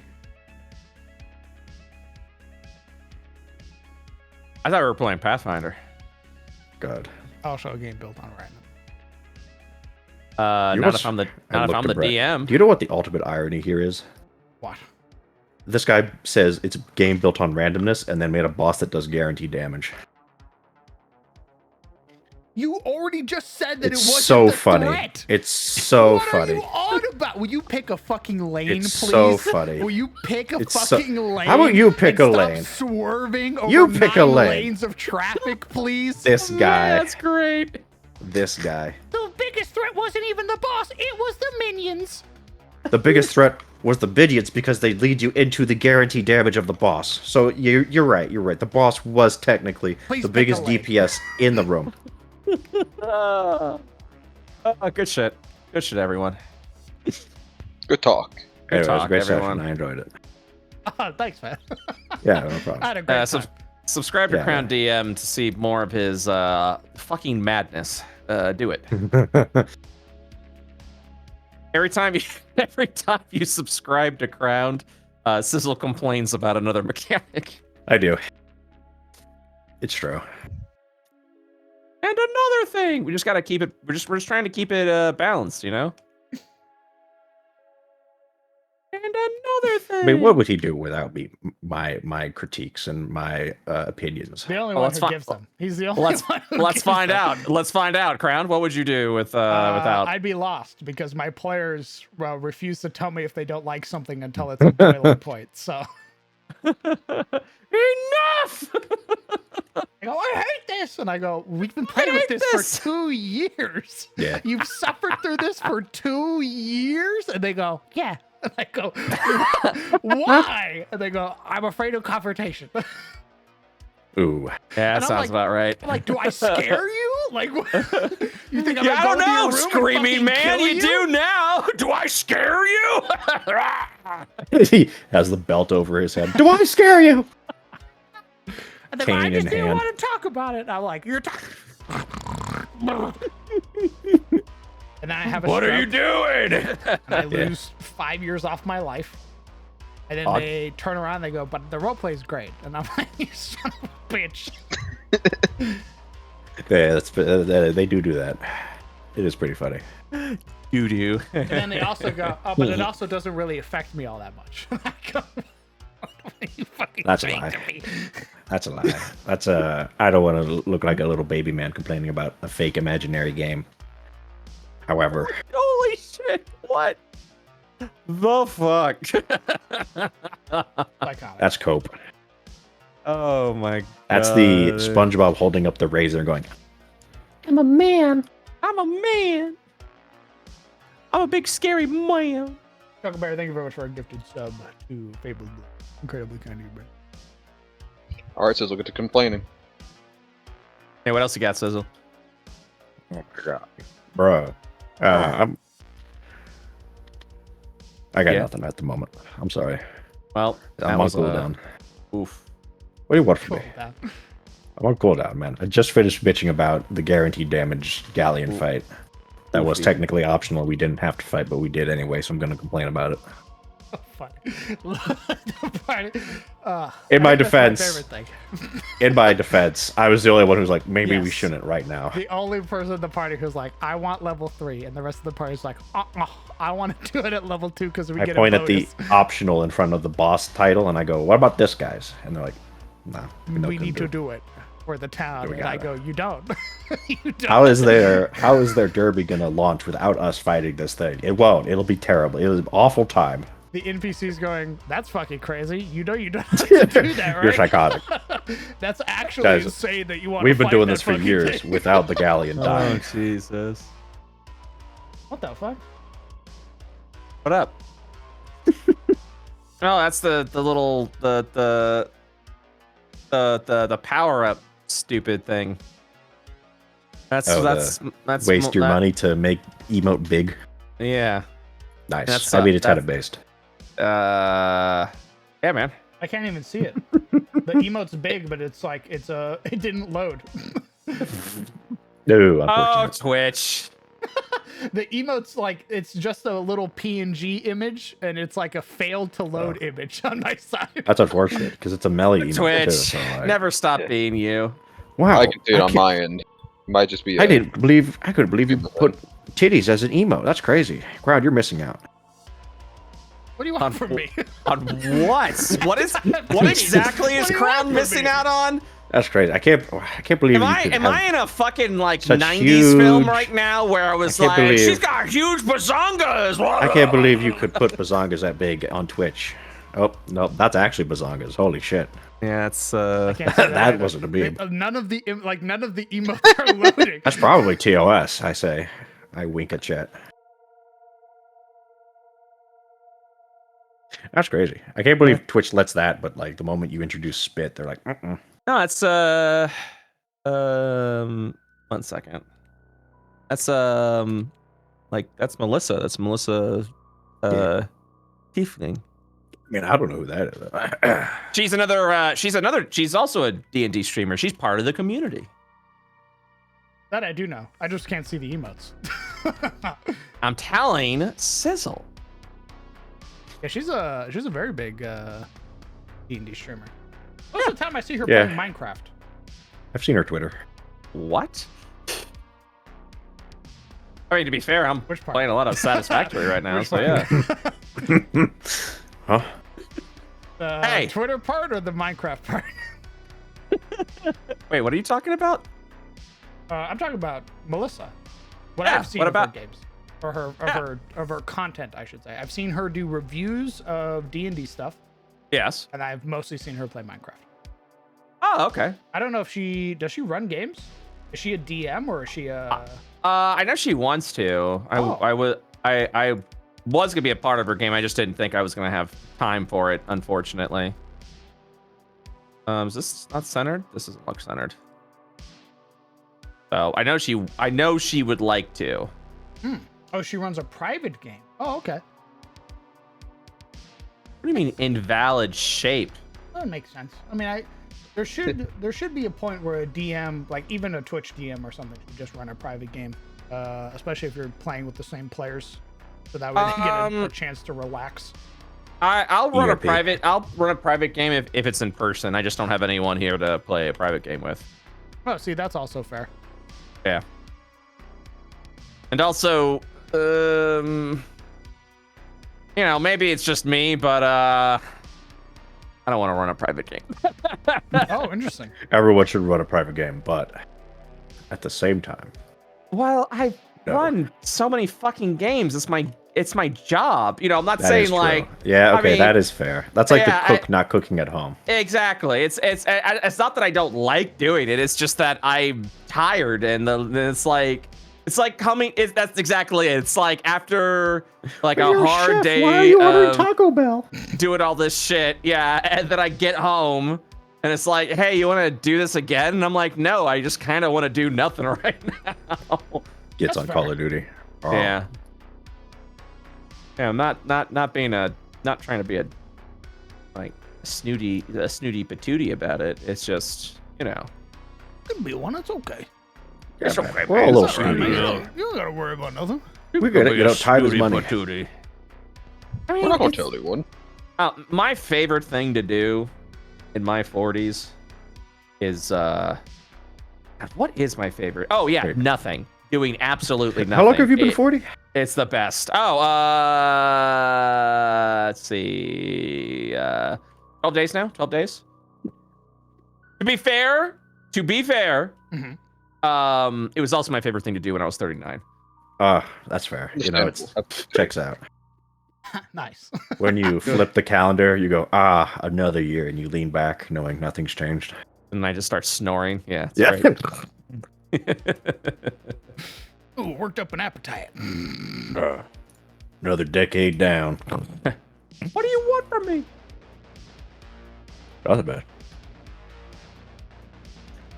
The hell? Yeah, I can see her like little emotes. Her little emotes are cute as fuck. I just can't see the big ones that you're posting. Even though Twitch keeps putting bits behind them for some reason. Oh, that's because if you do a power up, they call it, or if someone cheers bits, Twitch will match 10%. Oh. Oh shit. Yeah. Yeah. Isn't the make your emote bigger thing, isn't that just channel points? No, that's a power No, up. that's bits. Oh. Yeah, that's Yeah. a thing they added that no one asked Oh for. yeah, baby. And then they said, and we said, no thanks. So how do I turn it off? And they go, you don't. And I go, You huh? can't because it's money. Also, Okay. we've added the knock feature. You're welcome. Yeah, and then there's also the knock feature where you can just barge into a person's stream. Me watching Boone not fucking DoorDash, like ding dong ditch people on Twitch for like an hour. Wait, did Boone do Oh that? yeah. Oh yeah. He went I from love- like to like love 5 Boone. different streamers and fucking just spammed the knock button until they reacted for like an God hour. Damn it! That is classic Boone. Yeah, it was great. Fucking hell. Yeah, is this what we're doing? What other Yeah. spells did fucking work? What a freak. What a. Getting kind of freaky in here. Yeah, this Fuck do shit's not. you how the That's fuck not do you gonna work. rank up detect magic? Like what is detect Yeah. magic rank 2? Good question. More range, longer duration. Make it so it's not a. I guess rank 4 could be you could cast it like as a ritual. Isn't already a ritual? Well, yeah, but not all classes have ritual casting. Wow. Yeah. Sorcerers being one of them. We get it. You hate source. No. Yeah, just expanding the range to 60 feet would be a good rank 2 then.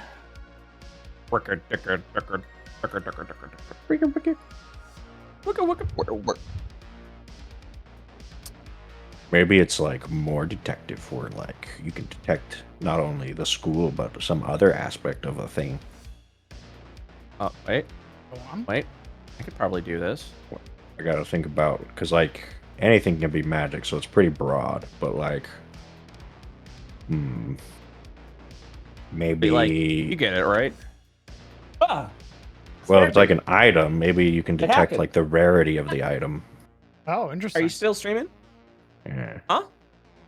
Okay, cool. Or maybe you can detect what the thing that you're detecting is. So like you can detect if it's a trap or if it's an item or if it's a person. Assuming you can't see the thing that you're detecting. Tired, aren't you? Oh.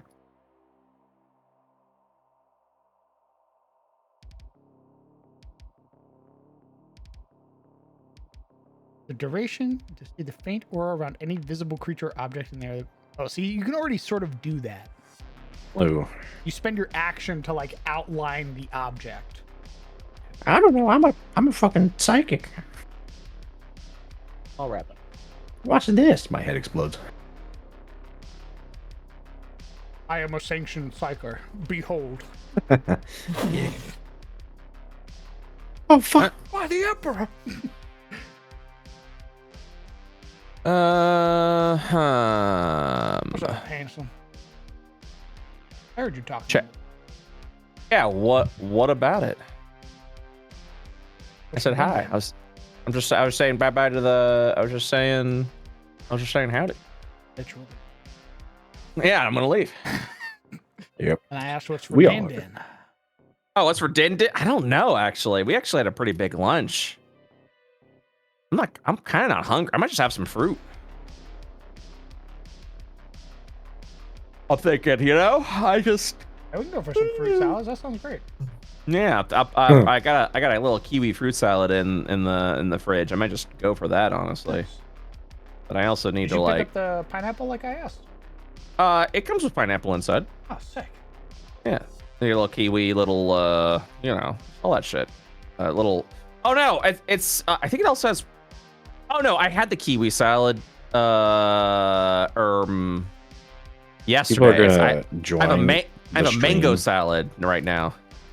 New people are gonna join either stream and actually think you guys like live together. Yeah, let them. That's my point. I'm doing this intentionally. You're gonna confuse a lot of people. I don't understand what the problem is. What's the issue? Nothing bad. I admire the fucking the prank. I want people to come.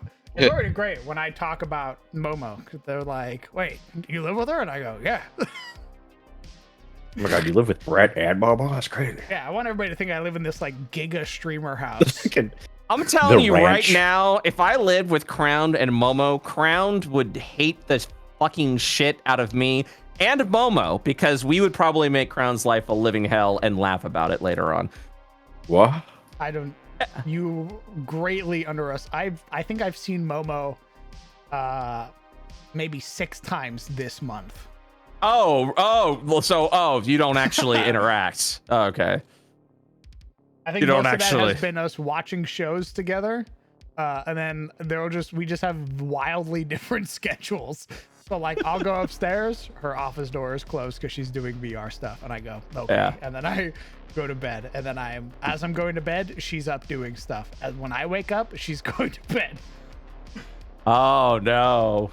That's Yeah. okay. We'll get you on there. I think Except we just me, it's like- I think we would just be big old goobers, and be like, "What's up?" And then be like, "Nom, nom, nom, nom, nom, nom." But- What? I think Jose would kill me. I also think so. And I'd be like, Bro, Jose, please, it was in character. it's so unfair. So many people fighting over me. That's what my character would do. And then I swoon. I go, I fucked this up. What am I doing wrong? What do we need? Plates? Yeah. Burp, burp. Do we improve the range, and then as well as the what you can see through? So like 2 feet of stone, 2 inch of common metal. When does that actually like come up though? Usually, well, I mean, I keep track of it depending on like the room Okay. that it's cast in. So like if they I'm cast just trying it in to a think house, of like all the times, like all these spells that are like blocked by like, what was it, like a sheet of aluminum or whatever, or maybe it's tin. I don't remember.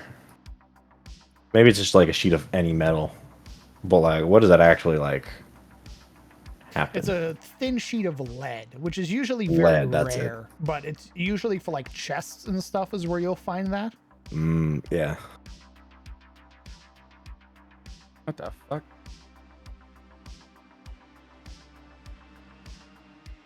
What the fuck? Oh man, what the hell? What the hell? I'm trying to keep my factory a little bit in order before I log out for the night. I'm struggling. Just one more line, Jose. I just got to do one more line. Yeah. That's right. That's you figured it out. That's Just exactly one it. more job, Arthur. Gotta get Tired, dude. God, I need to actually like play and beat Red Dead. Jesus. What? Yeah. Several hundred hours. Yeah. I'm aware. I'm just saying. I gotta do it. I'd like to do it at some point. Yeah. I don't shame yourself. Right, this might be. I know it's a long ass game. I'm probably not gonna do it, but maybe one day. You know, maybe there's gonna be a day, right, where I just I'm not. Yeah, I'm not online anymore. I'm not writing anything. I'm not playing anything. I got a lot of free He's off time the on my grid. hands. I'm off the grid.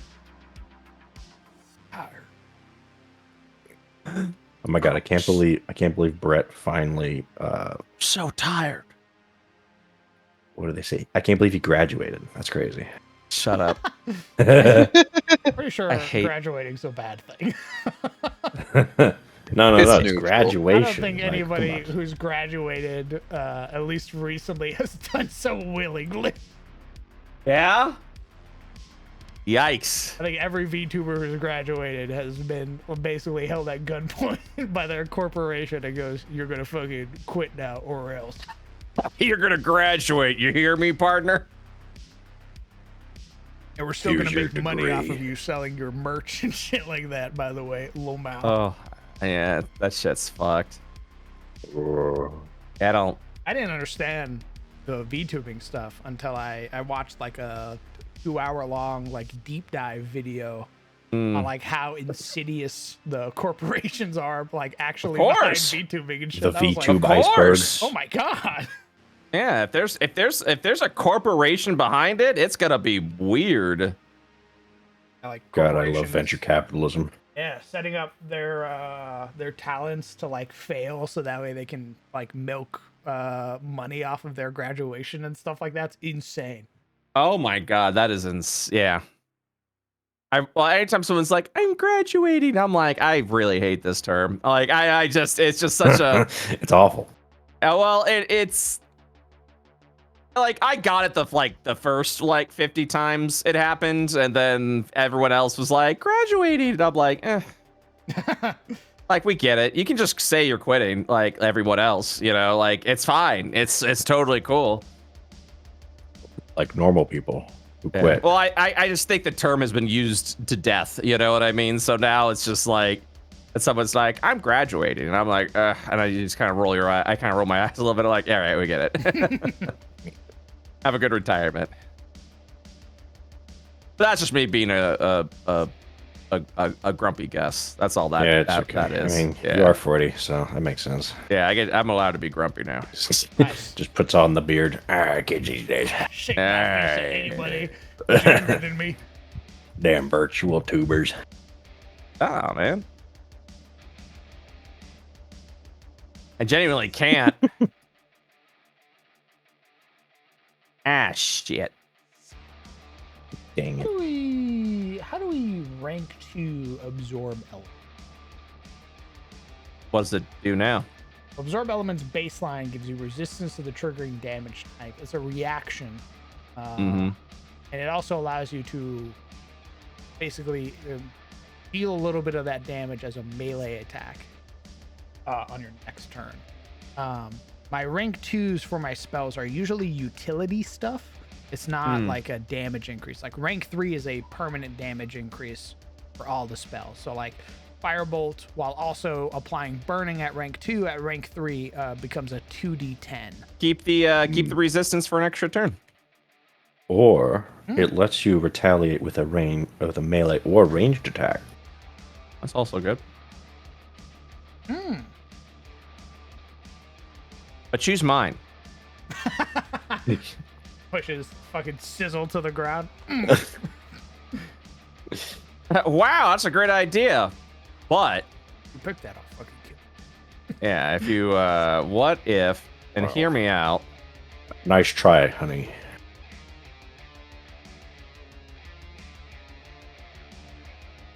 I'm down for that. Which one? This is very important. You understand, right? My ego's on the line here. I just if you don't do what I say, I'm gonna be really sad. Ooh. Can't have that. Happy husband, happy life. Don't just give it to me, right? Like, yeah, I need to know. Like, is it me? Does this ability make my butt look big? Babe, that's in Be style honest. now. What the fuck? Everybody needs to have a Giat. That's Or right. else. No Giat Phantom tax. I only recently learned what Phantom Tax was. I still don't know what it means. It's from Kai Cenat's streams. Oh, There's another. I didn't even know who that guy was until I watched the Oni fucking animation of him. There's What is- I don't know if he's a roommate, but I know he's for sure Kai's friend. And Phantom is a notorious menace in the house who, if you have food, will fucking come get Oh, his Phantom I Tax, see. which is a big fucking honking bite out of whatever you're eating. Like, it that's is fucked up. absolutely depraved watching him roll up and seeing the sheer terror in like anybody's face when he enters the room and they're eating is like a whole new level of like dread I've never seen. I watched a dude scarf down like a 12-inch sub when Phantom opened the door to his room, and he That's did it in horrifying. like 10 seconds because he didn't want. I don't think I could live with a man who like socially hacked me in that way, where I had to like start acting like an actual dog, What? where I had to be like where like another dog rolls up and I just scarf down whatever's given to me as fast as possible. It was like a minute-long clip, and he's like talking to chat, and he's eating a Subway sandwich, and then he hears the sliding glass door from the patio open up, and he wheels back to look, and he sees Phantom enter the room, and he just fucking just like shovels it into his mouth, and Phantom walks up, and he's like, "Hey man, chill. I was gonna let you have it, but understood." Next time it's 12 cookies instead of 6, and then he closes the Oh door. shit!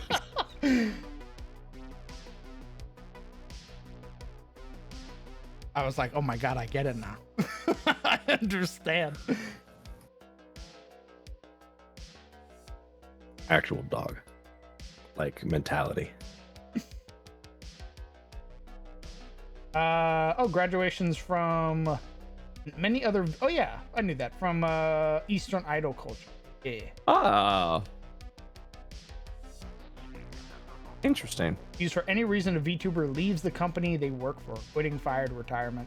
Usually it's being forced out by your corporation. So that they can make some money. That Oh, stacks off of you fuck. while you're not even allowed to. I think it's even more fucked is that they like own your VTubing like appearance. So like even if you want to VTube again, you have to make like a whole new one. Like you can't be Jesus. yourself. Just a casual 10 grand for a new rig, right? You can afford that. So you roll in Yeah. and they go, "Thank you for giving us the rights to this thing that you spent like 6K on. It's ours now." Your intellect, mine. Actual The intellect real power. I was gonna make that joke, damn it. Yep. I lean back. Does he just fucking Gotta be snapping his faster than fingers? that. God damn it. Faster on the draw, brother. There was a while, Legion, where I could pick up and sort of like infer the meaning behind certain words, and then we started getting into like then the memes started evolving where it was Rapidly. like The memes did. It's not us getting older. It's the memes, guys. It's The memes, dude. yeah. It's just They're different. I swear. someone said every time I hear the word "gat," I want to just end it all. yeah, it was like I remember hearing Yeah, like damn. a string where it was like Ohio Rizzler or Skibbity, some shit like that, and I Mhm. literally took a step back and I went, "What the fuck did you just like?" I got like emotionally upset because I was like, "What the fuck did you just say to me?" Are And you they're just making up words? What is this? And they're like, "No, man, it's a meme." I'm like, "The fuck that is? That is not a meme." Oh, what the Sigma? You just verbally assaulted me. Like, even what the Sigma, I understood. Because I was like, okay, I get that. I understand Sigma male, all that shit. That's fine. But when you start, like, stringing together, like, meme words, like it's a fucking chain combo that you're hitting me with, and then you refuse to elaborate because you think you're fucking clever, I go, what the fuck did you do? What spell did you just fucking cast on All me? right, open up. Take it back. You've lost tongue privilege. Take it back. Take it back now. Oh Jesus. Fuck, man. I'll give you your tongue back when you've learned your lesson. I think I sent a video in the Curse of Strahd chat. It was like a video meme of just two people talking to each other, just saying nothing but that vocab. And I was like, yeah, this is when Junie and Sherford talk to each other. Oh my god, Junie will say some unhinged shit, and I go, I sit back in my chair and I go, what the fuck did she just say? Hell girl moment. You just start tapping your forehead. You're just like, God, what is happening? Her and Does she someone talk? say some unhinged shit, and I go, I have to look around, and I go, all right, I'm not the only one. Like, Does she talk the same way she titles her Twitch streams? Because like that's also pretty 100%. unhinged. 100%. I figured. Yeah, man.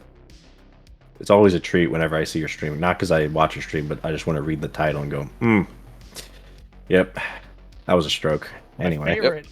It's Junie, all right. My favorite is scrolling Classic. through Twitter before like Curse of Strahd or something like that, and seeing some fucking unhinged Junie art, and then going in to the Discord with her and being like, "Hey, Hey, did you man. see that fucking art that somebody drew of you?" And she's like, "Oh yeah, I fucking love that piece." And I was like, "The one where you're a psycho?" Yeah. It's great. Hey, I mean, He's fucking hilarious. yeah, not many people could do what Junie does and me be like, okay with that. She will just say like off the fucking wall, like just off the rip, say some crazy shit, and then we just go, yeah. Yeah, Junie's good the people. ringing in your ear as it starts to bleed. That is every time. It's so weird because it's always the girls that get the like, oh my god, I can't believe you're bringing them back into the game again. How many games are there in? Meanwhile, Crown's in so many of my games. I hear zero complaints. Just really shows Yeah, man, I get what nothing the but internet compliments, thinks of. dude. Yeah. Dude, I Like, roll ooh, up to a Crown. game and they go, I love when Crown does a thing when he Yeah. fails a dice roll. That's my favorite thing. And then Yep. the comment beneath that's like, why the fuck is Summer in 15 games? Does she not have a life? And I go, Yep. man, that's crazy. Yeah. now Junie's getting that hit, and I'm just like, why? Ouch. Why are we well, it's that no one's getting hit, right? They're just like, Summer plays in all of Brett's games. Juniper plays in all of Brett's games. And then Crown's there. And it's like, say the line, Crown! Say the line, crowd. What the fuck is that? Everyone goes, and everybody goes, yes! Put it on a shirt! I've also Quick, someone say something about gnomes! I've also fucking like socially hacked his chat Yep. as well. Yep. I know when chat wants me to say some crazy shit, and I'll say Yep. it, and they go, yes, yes. Oh, Yeah, He's exactly. got his finger on the pulse of chat. He's a true strimmer now. I know, Sizzle, you're just saying that phrase just to hurt us. I just want you to know I see you. Hurt you? What are you talking about? I see you. I see what you're What do doing. you mean? I don't know Yeah, what I I'm see. doing. He likes to think that he does it unintentionally, but he knows. Yeah, he knows What am he's I doing? Yeah, psycho. You're all Man, you should delusional. stream more. You should stream more. So why don't you stream more? I should. Because I'm fucking busy. Mm-hmm. Get run Yeah, in so your it- mouth. And people are some mean, people yeah. are like, why is Summer in another game? Why is Juniper in another game? And I'm just like, because they're reliable and good players. I don't know what to tell you. Yeah, man. I fucking love role playing with them. Yeah, I run games for streamers. They're all great. Love them all dearly. You know, half of them, it's just hard to get them to organize anything. So it's just that's Very all it true. is. There's a period Yeah. of time where it's like, hey, we can't play for like 3 weeks because I got some other Aw. streamer shit to Yeah. do, and everybody's like, oh, Yeah, okay. and I'm not no slight, no harm. I get it. You know, this is their job. Yeah. This is my job, you know, so I understand. I understand why, you know. So Another totally person get it. who's Hmm. I really want to like because I know that they played in a season 2 game of yours. I wanted to see because Whoops has been a fucking phenomenal role player. I was expecting like when I saw Whoops's character, no lie, and he was playing like Scrungle, this like gnome wizard, and I was like, oh no. Oh, it's gonna be one of those characters. I mean, it was a And then gnome, so I yeah. watched him fucking role play for the first time in Death House, and I went, oh. Oh, this is gonna be all right. I sat back in my chair and I went, this is on me. I was too presumptuous. Yep. Yeah, Whoops is great. And then last fucking session just cemented, like he has like the same sort of chaotic energy as like Tomato. But Yeah. when it comes down to role play, they're fucking in it. And I'm like, Yep. oh my God. Yeah, and that's what I said. And once again, Ground has played with another brave gnome, breaking stereotypes. It's insane. It's 2 for 2. Listen, man, I'm this losing my mind. this whole thing is Where just been we are. has been an elaborate ruse for you to get over your hatred of gnomes. Yeah. Break apart your racist tendencies towards the short people with big heads. It's So- insane. Listen, let's not get ahead of ourselves. Right? Just because there have been 2 good gnomes, okay, doesn't mean Ooh. I'm gonna forgive. All right, the Scrooge, calm transgressions. It's Maybe Christmas, if we get to a Scrooge. 3rd character, It's if we get to a Christmas, 3rd Scrooge. gnome, Jesus. and they happen to be, you know, not morally bankrupt, maybe we'll see what happens.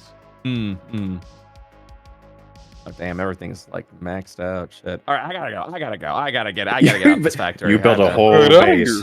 One more line. I did so many lines, dude. Don't clip that. I gotta go. I'll. I was waiting. That one was intentional. Yeah, I gotta go. I gotta get out of here. It's it's getting late for me. Yep. You guys have Thanks a for good hanging one. out, brother. Yeah, man. too. All right. Yeah. All right, Great. bye bye. Have a good one. What a gamer. What a guy. We've done. I did all the work I wanted to do. And then the last 2 hours have literally just been talking. So Nice. thanks for hanging out, guys. Thanks for means a joining our lot. podcast. No, let's not get ahead of ourselves, chat. Okay. Listen, just because there have been 2 good gnomes does not forgive the sins of the father. Okay. God, he's just so old and crusty with this sort of like fucking psychology towards gnomes, man. It's so dated. To whom? Dated to whom? They've been It was a around for different years, time. man. It was. All right. Posted Yeah, the but you don't have Magic to Item defend him Creation like that. Showcase? Who posted that fat fuck in Hangout text? The sycophant. The Rock Man. That chonky rock eater. He literally just Yeah. wants to be left alone and he gets bullied by every other monster in Monster Hunter. It's great. Yeah, Green's playing it right now. I love him. He's just a chonky little lad. He literally he'll run away if you hit him. I mean, I would. Coward. Some psycho with the bones of the dead coming at me full force while I'm eating rocks. Hell yeah, I'm out of there. And Queen's Soul. Rarity varies. What do you mean rarity? Like you don't have a set rarity for this? Rarity is a maybe. Interesting. Do you want me to read this out loud, or would you prefer I just sort of read it and then give my... Observe. You like Kezu? Kezu? That's the, ain't that the lips? Yep. You like the uncircumcised lips? Is that what you're telling me right now? Yep, that's the Kezu. You lost him. Yeah!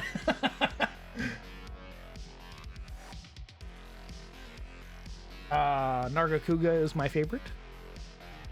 Fucking badass. I love everything about them. I don't know any monsters except Fatalis, so I'll pick that one. The world killer. Actually, no, I know one other one. It's that N-bot. It's the weird, like, prey mantis one that was like a boss for one of the monster hunters. Oh my god, that oh. They had like a cool ass like Egyptian theme. Correct. They're like a little guy. They basically ended like a series of monster hunters before World, I think. And I think he basically like is just a little guy, and then he cobbles up this like Giga Titan mech Titan to fight you. He uses like webbing Yeah. to basically pull a bunch of the ruins to himself. I only like him because I watched a video essay about why this is like an appropriate final boss and not just big monster again.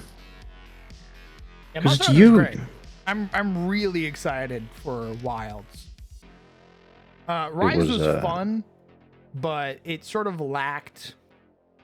It lacked the visual that I liked.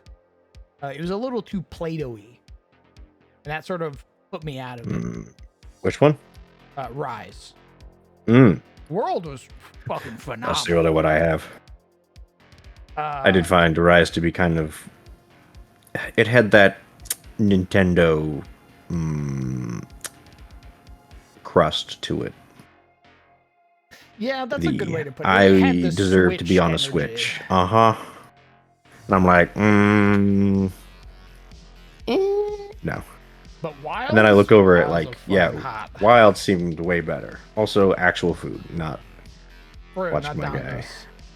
just dongos for Fuck, eternity. I just got so sick and tired of dongos. I got sick of dongos. Watching a fake character eat dongos for like 3 hours was actually started to make me feel sick. Yeah, imagine my like going from World and then being like, oh, look at these delicious meals that Meowscular Chef is making for you. These fucking gargantuan protein rich meals. And then you go to Rise and they go, here's a dongo and some tea, and you're gonna fucking like it. And I go, okay, well surely if I get to the new area, the DLC area, Sunbreaker or whatever, you're gonna give me a new meal. And they go, it's Fucking dongos again, and you're gonna like it. Delicious. I went, fuck. Are Dark Friends always strong, or are there levels? There are definitely levels. Carlisle was a pretty decent leveled Dark Friend. Kind of just saw him as a homeless man under a pier. What? He gave me homeless man under a pier vibes. I mean, those are the most dangerous. He That means gave they me have like nothing to lose. he definitely gave me like homeless Jersey Shore man that I met. That's the most dangerous. Man, that's the dude. That you is- don't yeah, wanna I have see a- emerge he's- from the darkness. With like a shopping cart in his hand. He goes, hey, brother. And you go, oh, fuck. Oh no, oh no. Curse. If you scroll, you recover hit points equal to half the damage dealt, rounded down, not activate hit or construct.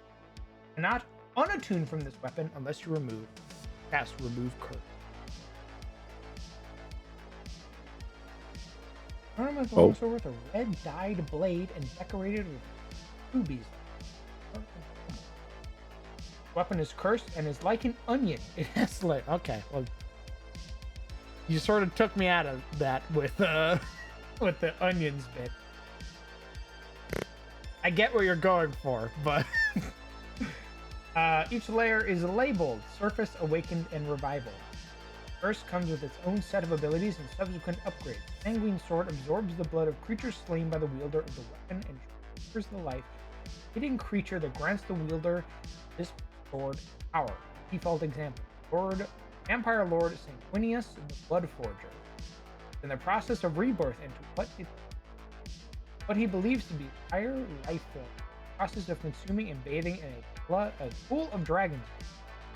The process is nearing completion, but the transformation has left him requiring lifeblood of the dying to gifted his most trusted thralls, the Sanguine Blade or Sword, deliver blood from afar to the blood pool. This is done through the Blood Dice ability. When a creature is slain by the Sanguine Sword, the sword gains a blood dice equal to the hit dice of the slain creature for your turn. The sword will convert the blood dice into one of your spent hit.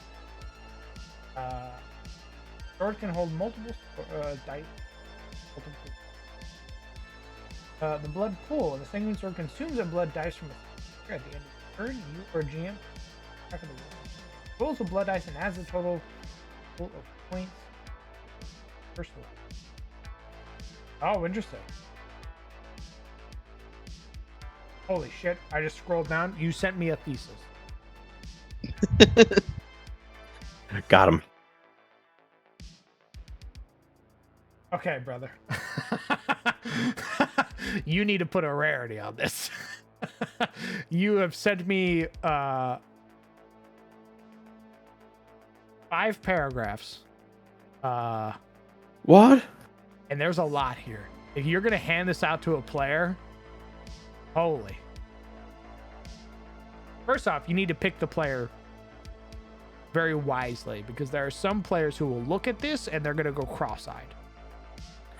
Too many words, I sold it. Correct. You are going to, and that's not even your fault. That's purely just how some players are.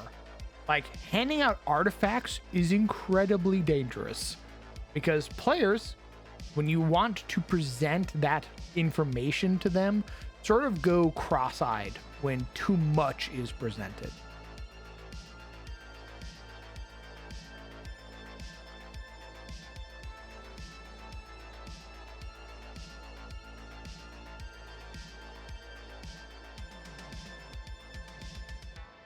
Who's gonna cut the last 2/3 from it? Oh, okay.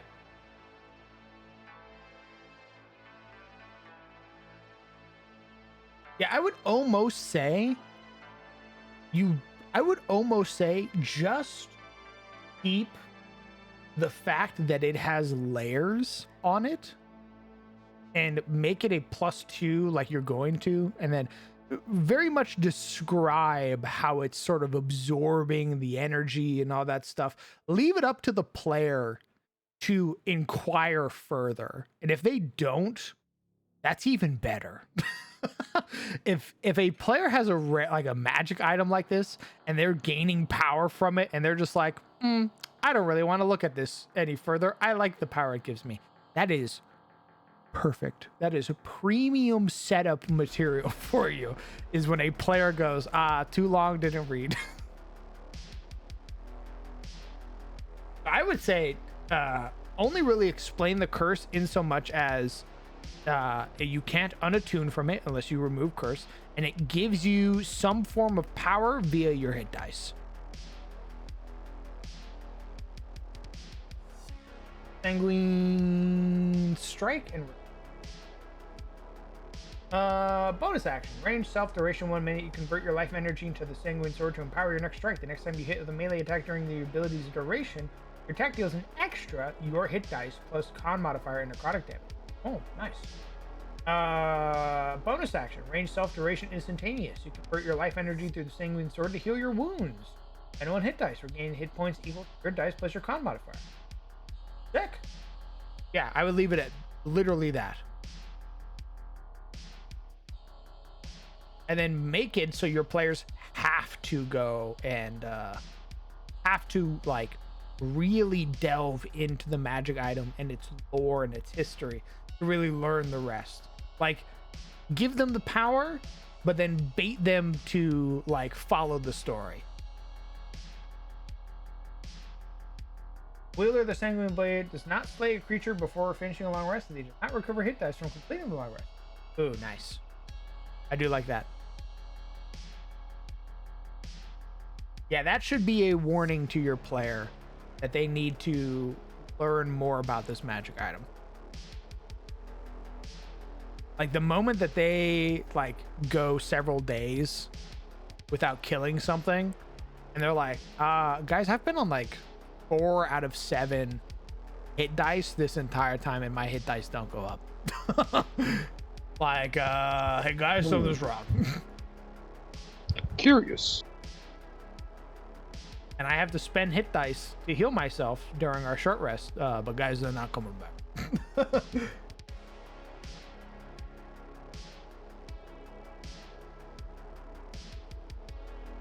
So here's the other thing with that. Just as a player question, do I need to get the killing blow, or does it participating in the death of a creature count as slaying a creature? Because if we're going like with persona weapons, like from RimWorld, the Glory Seekers and the Blood Frenzied Blades, they want you to go kill something. And some of them have prerequisites. Like, it can't just be a rabbit. Like, you have to go kill a raider. And it has to be you that kills it. It can't be like, I'm near death, so I'm Gucci. It's, you need to be the one to take that man's life. You need to see the light leaving his eyes.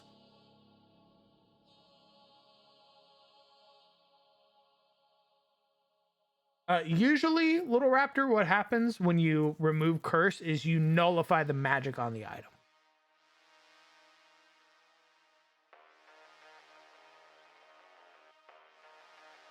You basically make the thing go inert. Or you ban, like, usually as a result, if an item is that powerful and you remove curse, it banishes itself.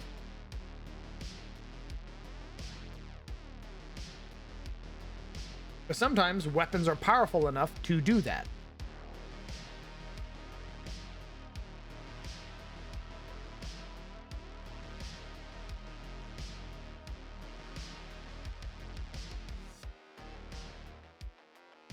It also comes down to the DM, to the setting and stuff like that. I has lore questions. All right, I'll scroll up. Sorry, I was talking to the Chocoberry. They wanted me to look at their magic item. I think it's neat. Does the Deep Mother have any sea life creatures irrevocably changed by their blood permeating the waters surrounding her? Yeah, probably. And when she dukes it out with other underwater beasties and gets injured. So yeah, probably. I don't think there will be a likelihood that the party will see any Deep Mother stuff.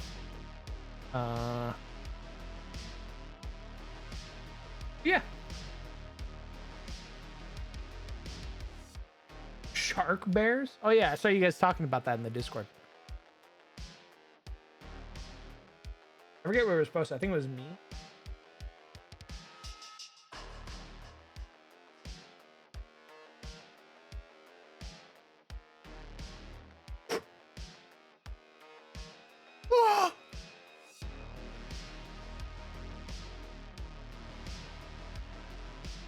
Have there been any helmsmen who has gone helmsman?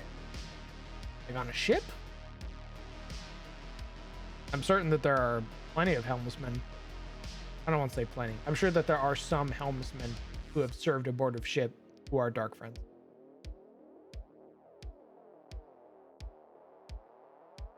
Oh, are there any arbiters who have gone dark friend?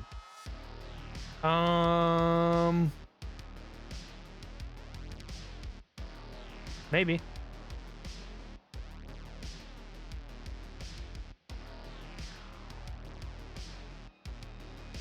Well,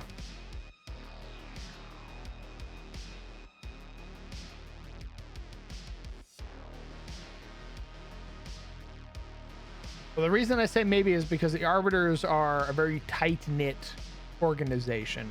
And one of their own becoming corrupt like that is usually seen first before it like really happens.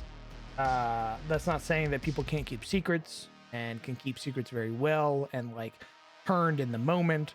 Like I'm certain that there are very like, not cliche, I guess cliche is the way to put it, but like cliche moments of like a loss of faith in the moment. So like an arbiter out with their retinue sees something traumatic happen or is faced by the evils of the world and like succumbs, so they like betray the retinue that they're with in that moment and stuff like that. I 100% imagine through the history of Tyros that has happened. Is there somebody like that right now? Probably. Do I have them written at all? No. Namely, the reason I haven't started writing big bad guys yet is because the party's only level 3.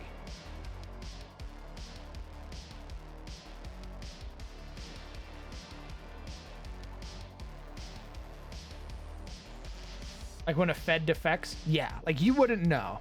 You wouldn't know that person was an arbiter unless you had like inside information. Is keeping trophies of slain Morlings potentially corrupt an individual? No. Well, define trophies. If I keep the cursed blade of Azak Moth on my body, and the blade is like, Kill, eat, rip, maim.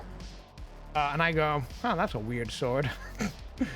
And I keep that on my body for like a year, yeah, there's probably a likelihood that something's gonna go fucky wucky. But if I keep like a Morling horn on me, no.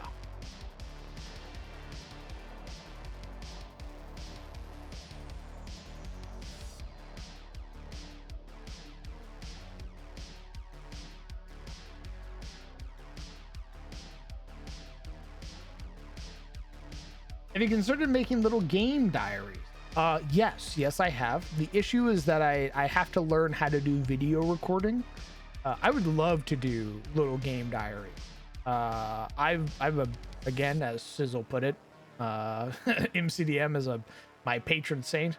I've watched his game diaries multiple times. I love his game diaries where he puts he's like, this is what I thought was going to happen in the game, and then we go over what actually happened. I've always enjoyed that.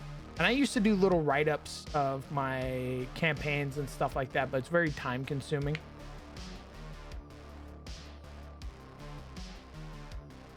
Like here, I'll read the first one from an old game.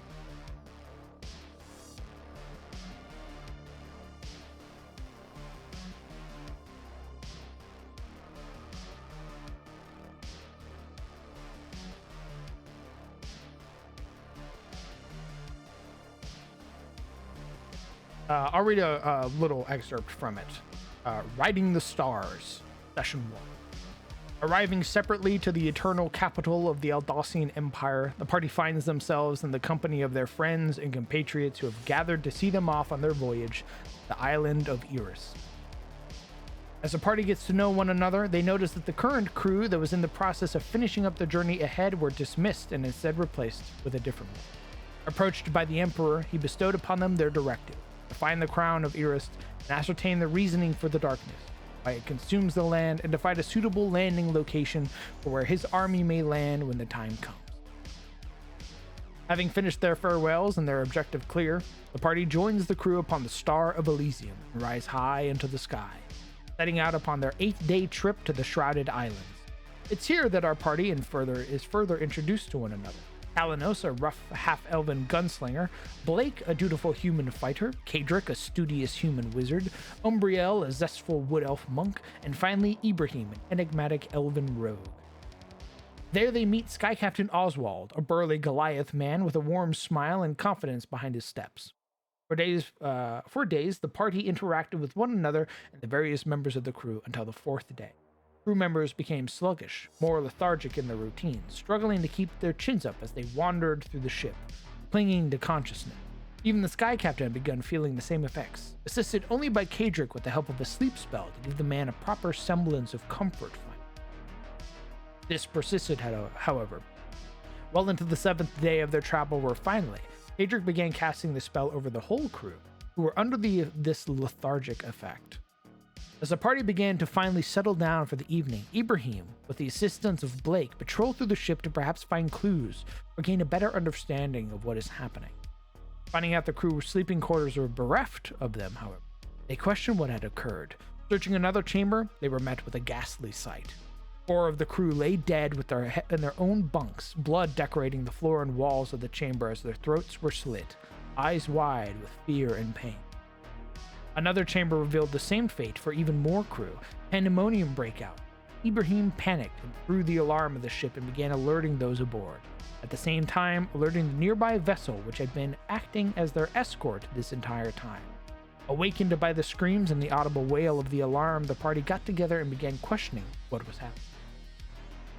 An explosion soon rocks the starboard side of the ship, obliterating one of the empty crew cabins and tearing asunder the metal and wood of the vessel, causing the ship to rock violently to one side, listing and struggling to maintain course. Some of the party are knocked prone and are only able to get to their feet just as another salvo slams the port side of the ship, destroying Ibrahim's room, which he was thankfully not in sight. Fearing any more destruction that may occur should they linger on the second deck, the party push up to the top deck of the ship, where they are met with blanketed darkness all around them. Their only source of light coming from the mounted arcane lights on the deck. It reveals a wicked sight.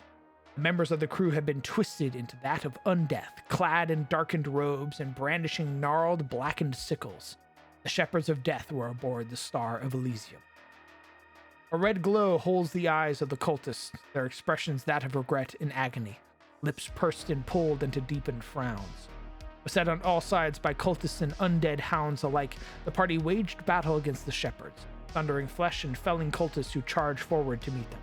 The captain's twisted visage is that of a face of looking mournful, almost as if bemoaning his very existence. Slowly, the cultists are picked off, Talanos' pistol ripping through flesh of cultists and captain alike, forcing the captain to begin invoking twisted spells of arcane and unholy influence. The darkened and necrotic magic of the captain forcing Blake to grovel on the deck of the ship, only to be nearly killed by the mutated undead hound, and returning the gesture in kind, splitting the beast in twain with the might of his halberd. Ibrahim, seeing the captain staying far from those who could challenge him, rushed forward to meet the captain in battle. Umbriel, revealing her strength in the art of martial combat, felling the creature which rise hopelessly against her, and her bow staff, sent only to the floor once more to never rise again. Faced against one another, the dark, unholy magic of the captain finds its mark, draining the life of the masked rogue, his life nearly snuffed out in an instant. Yet the resolve, a strength of commitment not only to his people, but to his homeland, burned within him. He would not fall this day. Ascending the steps to the bow of the ship, Talanos levels his pistol reprisal, a silence hanging in the air as a blackened hand guides the bottom of his hand, aiming the barrel higher. Return to your maker. The final words uttered by Talanos before the bullets rip through the captain's head, tears still staining his face. As he reels backwards, the silence is broken by a thank you from the captain for falling off the ship. Injured and alone, the ship careens through the darkness towards a fate unknown. And that was my write-up for Session 1 of SOE. The good old days. Before we were even streaming. Before Momo even joined. Before I existed. I That's entered right. your life. Like a tapeworm.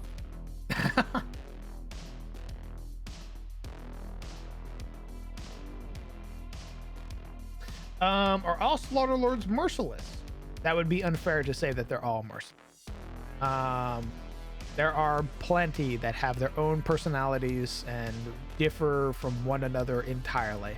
Like all of the Beast Lords in Warhammer are all wildly different. I imagine the Bronze Bull is very different from like the Shaman guy. Yeah, but they're all Oh, yeah. merciless.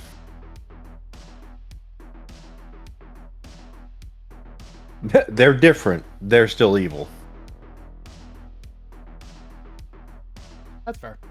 Yeah. Yeah, I mean, Chaos is... There's no good chaos, really. yeah, just different flavors of you. Yeah.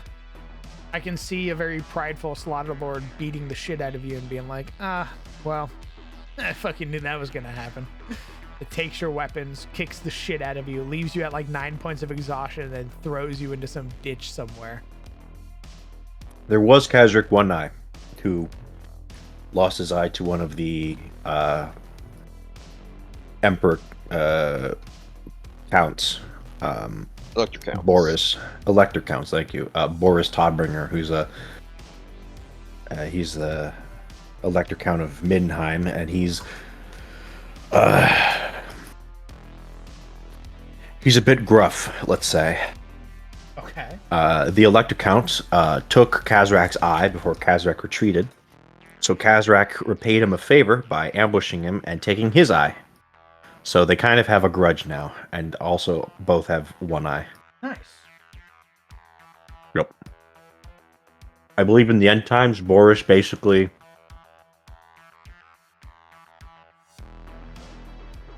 knowing the apocalypse is going to happen, says fuck it, rides up into like the middle of the Beastman camp and challenges Kazrak One Eye to like a duel, and then defeats him as like his final act before he's torn apart by Beastman.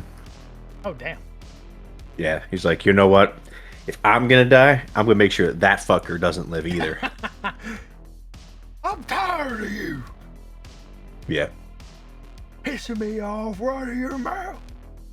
it was basically that. It's like, Chaos may win, but he won't.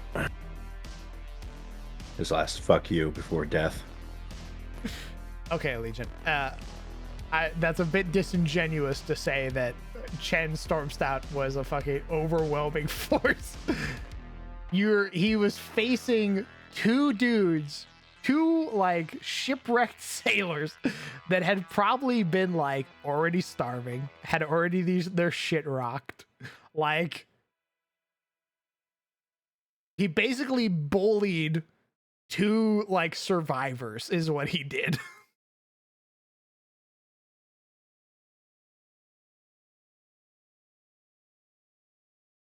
Ooh, you referenced WoW lore, and a GM responded with, actually. I didn't say it. I cool. Anyway. I don't know. Brother, the Tyros is fucking huge. It is Huge. massive. It's basically several Americas. I'm certain somewhere in the history of it all, there's probably a moment unrecorded by history where a Road Warden and a Slaughter Lord work together to fight Stained. Because the Morlings hate the Stained.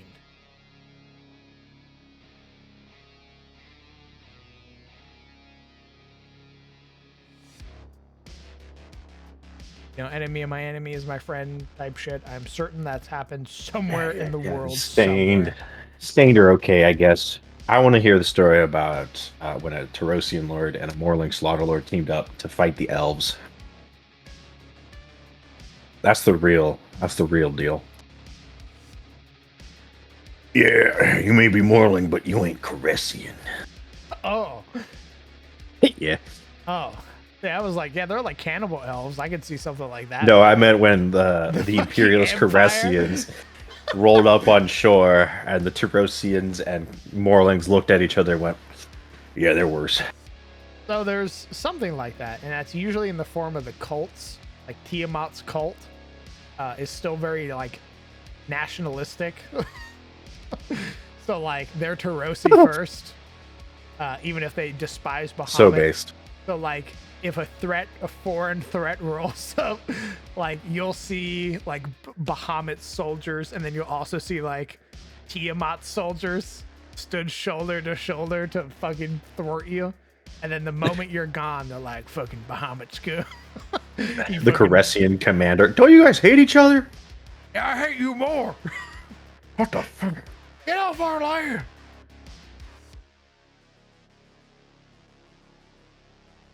Don't they like sacrifice babies? Now that's a misunderstanding. That's That's propaganda a from the left. misnomer. We sacrifice dragons. Mm-hmm. Like dragon babies. Okay, hold on.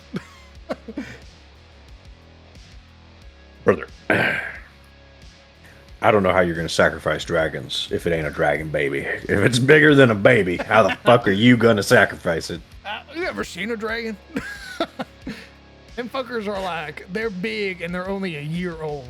Like, what do you want from me? I have to kill a pig. I We am gotta just get a him quick. dude. If we can't make him an omelet, it's too late. You want me to go kill a wormling? That thing's like a CR5. Fucking Tiamat watching fucking this cultist bring her like a dead egg. I have done a great service to you. She's like, what? What is that? It's a dead metallic, my lady. That's an egg.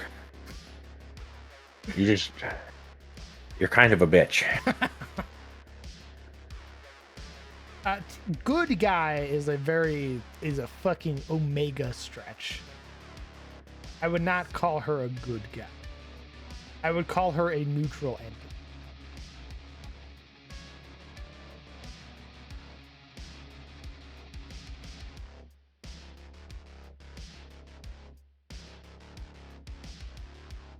She wants to rule with Bahamut, but Bahamut is too much like the Allfather's dope. And I am justice incarnate. She's like, no, no, you don't. I can't believe you went woke, brother. We were robbed of our lives. Like, powers beyond our understanding ripped us from our eggs and made us what we are. You should not be that, and I should not be this. We should rule together. They've got you mind control, brother. The woke media's got a hold of you.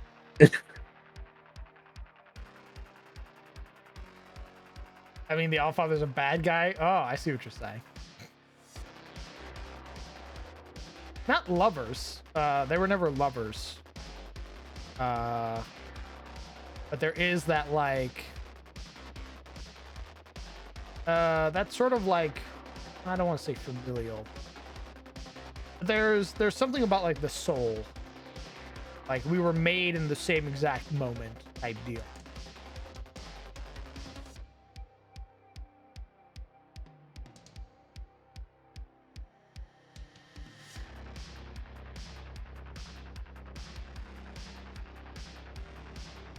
In D&D lore? No. To my knowledge, they're not lovers. No, Not in I'm pretty D&D sure lore. they're kin. They're brother, sister, dog. Depending on which version, because like dragons have like a billion different versions of their lore. Correct. Because I think WotC just forgets, and so they just make it up again rather than like going back and figuring out what the guy 40 years ago wrote. Yeah, time to recreate the wheel. Yep. Ruffian, my god, thank you very much for 21 months. You're now legally old enough to drink. At 21 months, That's hell right. yeah. The 2-year-old. Yeah. Yes! Fucking Fucking- uncorks their bottle, pours it out. Licks the cork off. I fucking get it! Let me some dragons just fly through magic and their wings are for show. Yeah, that's why we did the whole like dragon like rehash, like worms and like lung dragons and all that stuff. It's called that. Hell yeah! I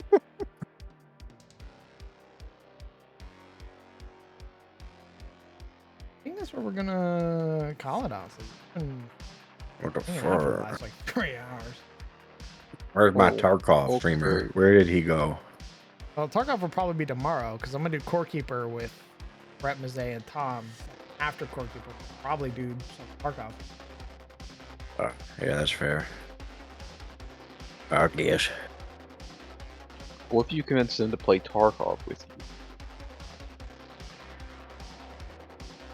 One more time. What if you convince them to play Tarkov with you? Convince the 3 of them to come play Tarkov with me. Yeah, spend $70 to come play Tarkov with me. Legion, you can ask more lore. There's a whole channel dedicated to lore questions. Once he's off stream, he's dead. There's a whole channel. You can In the even join a Discord. voice chat with this man and ask him himself. Yeah, you're physically capable of joining the Discord. You have access to channels nobody else does.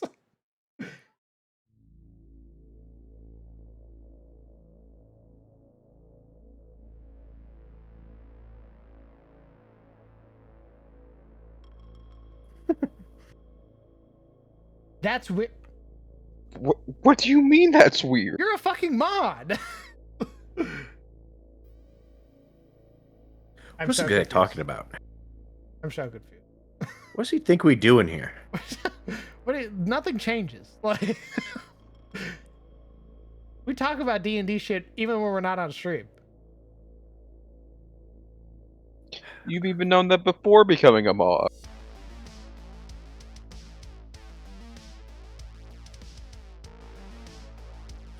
Your server has cute that your server has a little alley or artist alley corner.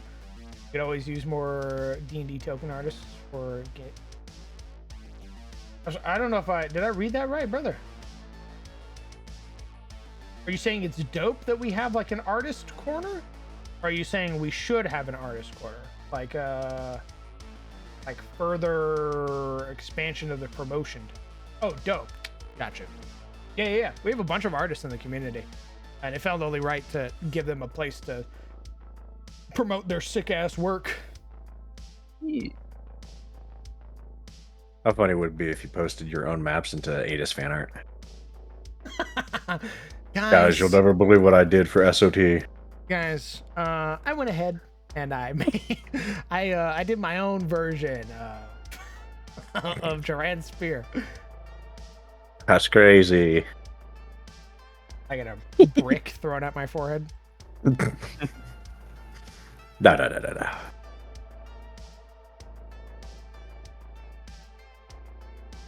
Yeah, I love the artists in our community. Yeah, I love the artists.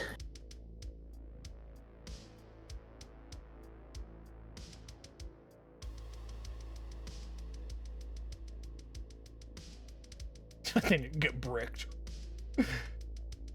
in your power. Ripped I'm not gonna up. do that. You know how fucking like self-filleting that is? You'd be like, look at Extremely. the fan art I made. How to lose any semblance of like respect you have is to go, yeah, look at this thing I made. I'm my own greatest fan, you know. He starts asking himself questions in Adis lore. So DM, what's the difference between a Dragul and a Lung Dragon again? And I go, well, I'm glad you asked. You know, I just happen to be working on that, And I and fucking reply to myself. he has like a bot like fucking profile that like just asks. He uses to ask himself questions.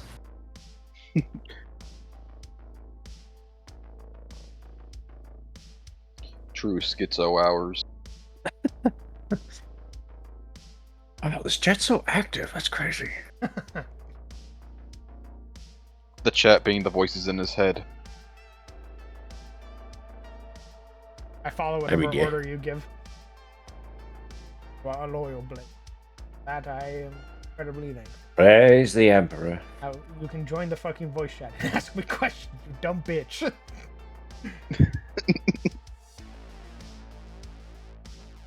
You can ask Ooh, them not- whenever you want. Not that order, though. I wouldn't follow that order. But any other order, you got me, my liege. I'm ending the stream. I'm ending the stream. Say goodbye to I can't believe Legion did this. Say Goodbye, Bye, Legion. chat. I'm posting. I'm gonna put it in chat doc actually. And bye. My reaction.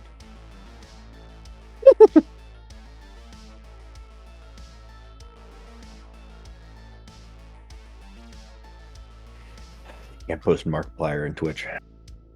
No, I have a custom made picture of me beating the ever loving fuck out of Leech. Oh, that's oddly specific. It is.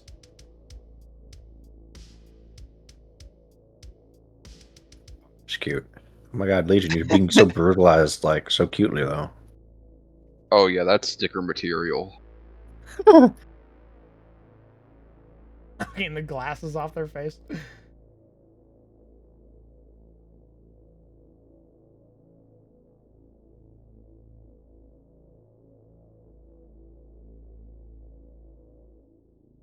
Put it in chat talk. If you want to see it, join the Discord. Ask your questions whenever. There's literally a channel for you to ask lore questions in. I would be happy to answer them.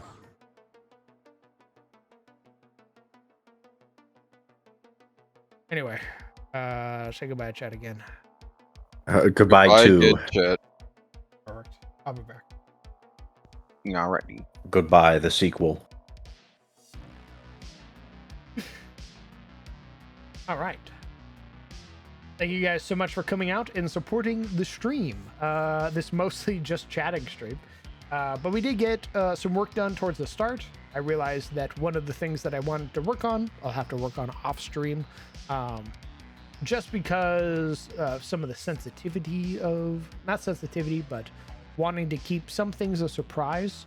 So I'll be working on that off stream. Next time you will see me will be tomorrow. I'll be playing Core Keeper with Mazay, Brett, and Tom Fox. So if you would like to see us play some video games, we'll be doing that on Saturday. And I'm thinking Saturday is probably going to become our video game stream day, just because it seems to be the day that like most video game stuff happens between my friends. So it's the weekend. We'll probably turn it into like a video game segment or something like that. And after that, if the stream doesn't go on for too long, or if I'm not too tired afterwards, we'll probably play Tarkov, just because it's been my itch, and I've been playing the ever-living hell out of it. And then Sunday, of course, is our SOT game, our Shadows of Thorlin, episode 17. So yeah, we were going to take a break, but because the 22nd is Momo's birthday, we will not be playing on the 22nd, and instead have opted to extend out our game week. So we play the 15th, we're off the 22nd, and then we come back on the 29th. But yeah, that's the schedule so far. And then, of course, we have all the stuff next week. But that is it for me tonight. I hope that you all have a fantastic night. I hope you take care of yourselves. Hug your loved ones. Tell them that you love them. If you haven't called them in a while, call them. I'm sure they'd love to hear from you. And I will see you guys later. Goodbye, chat.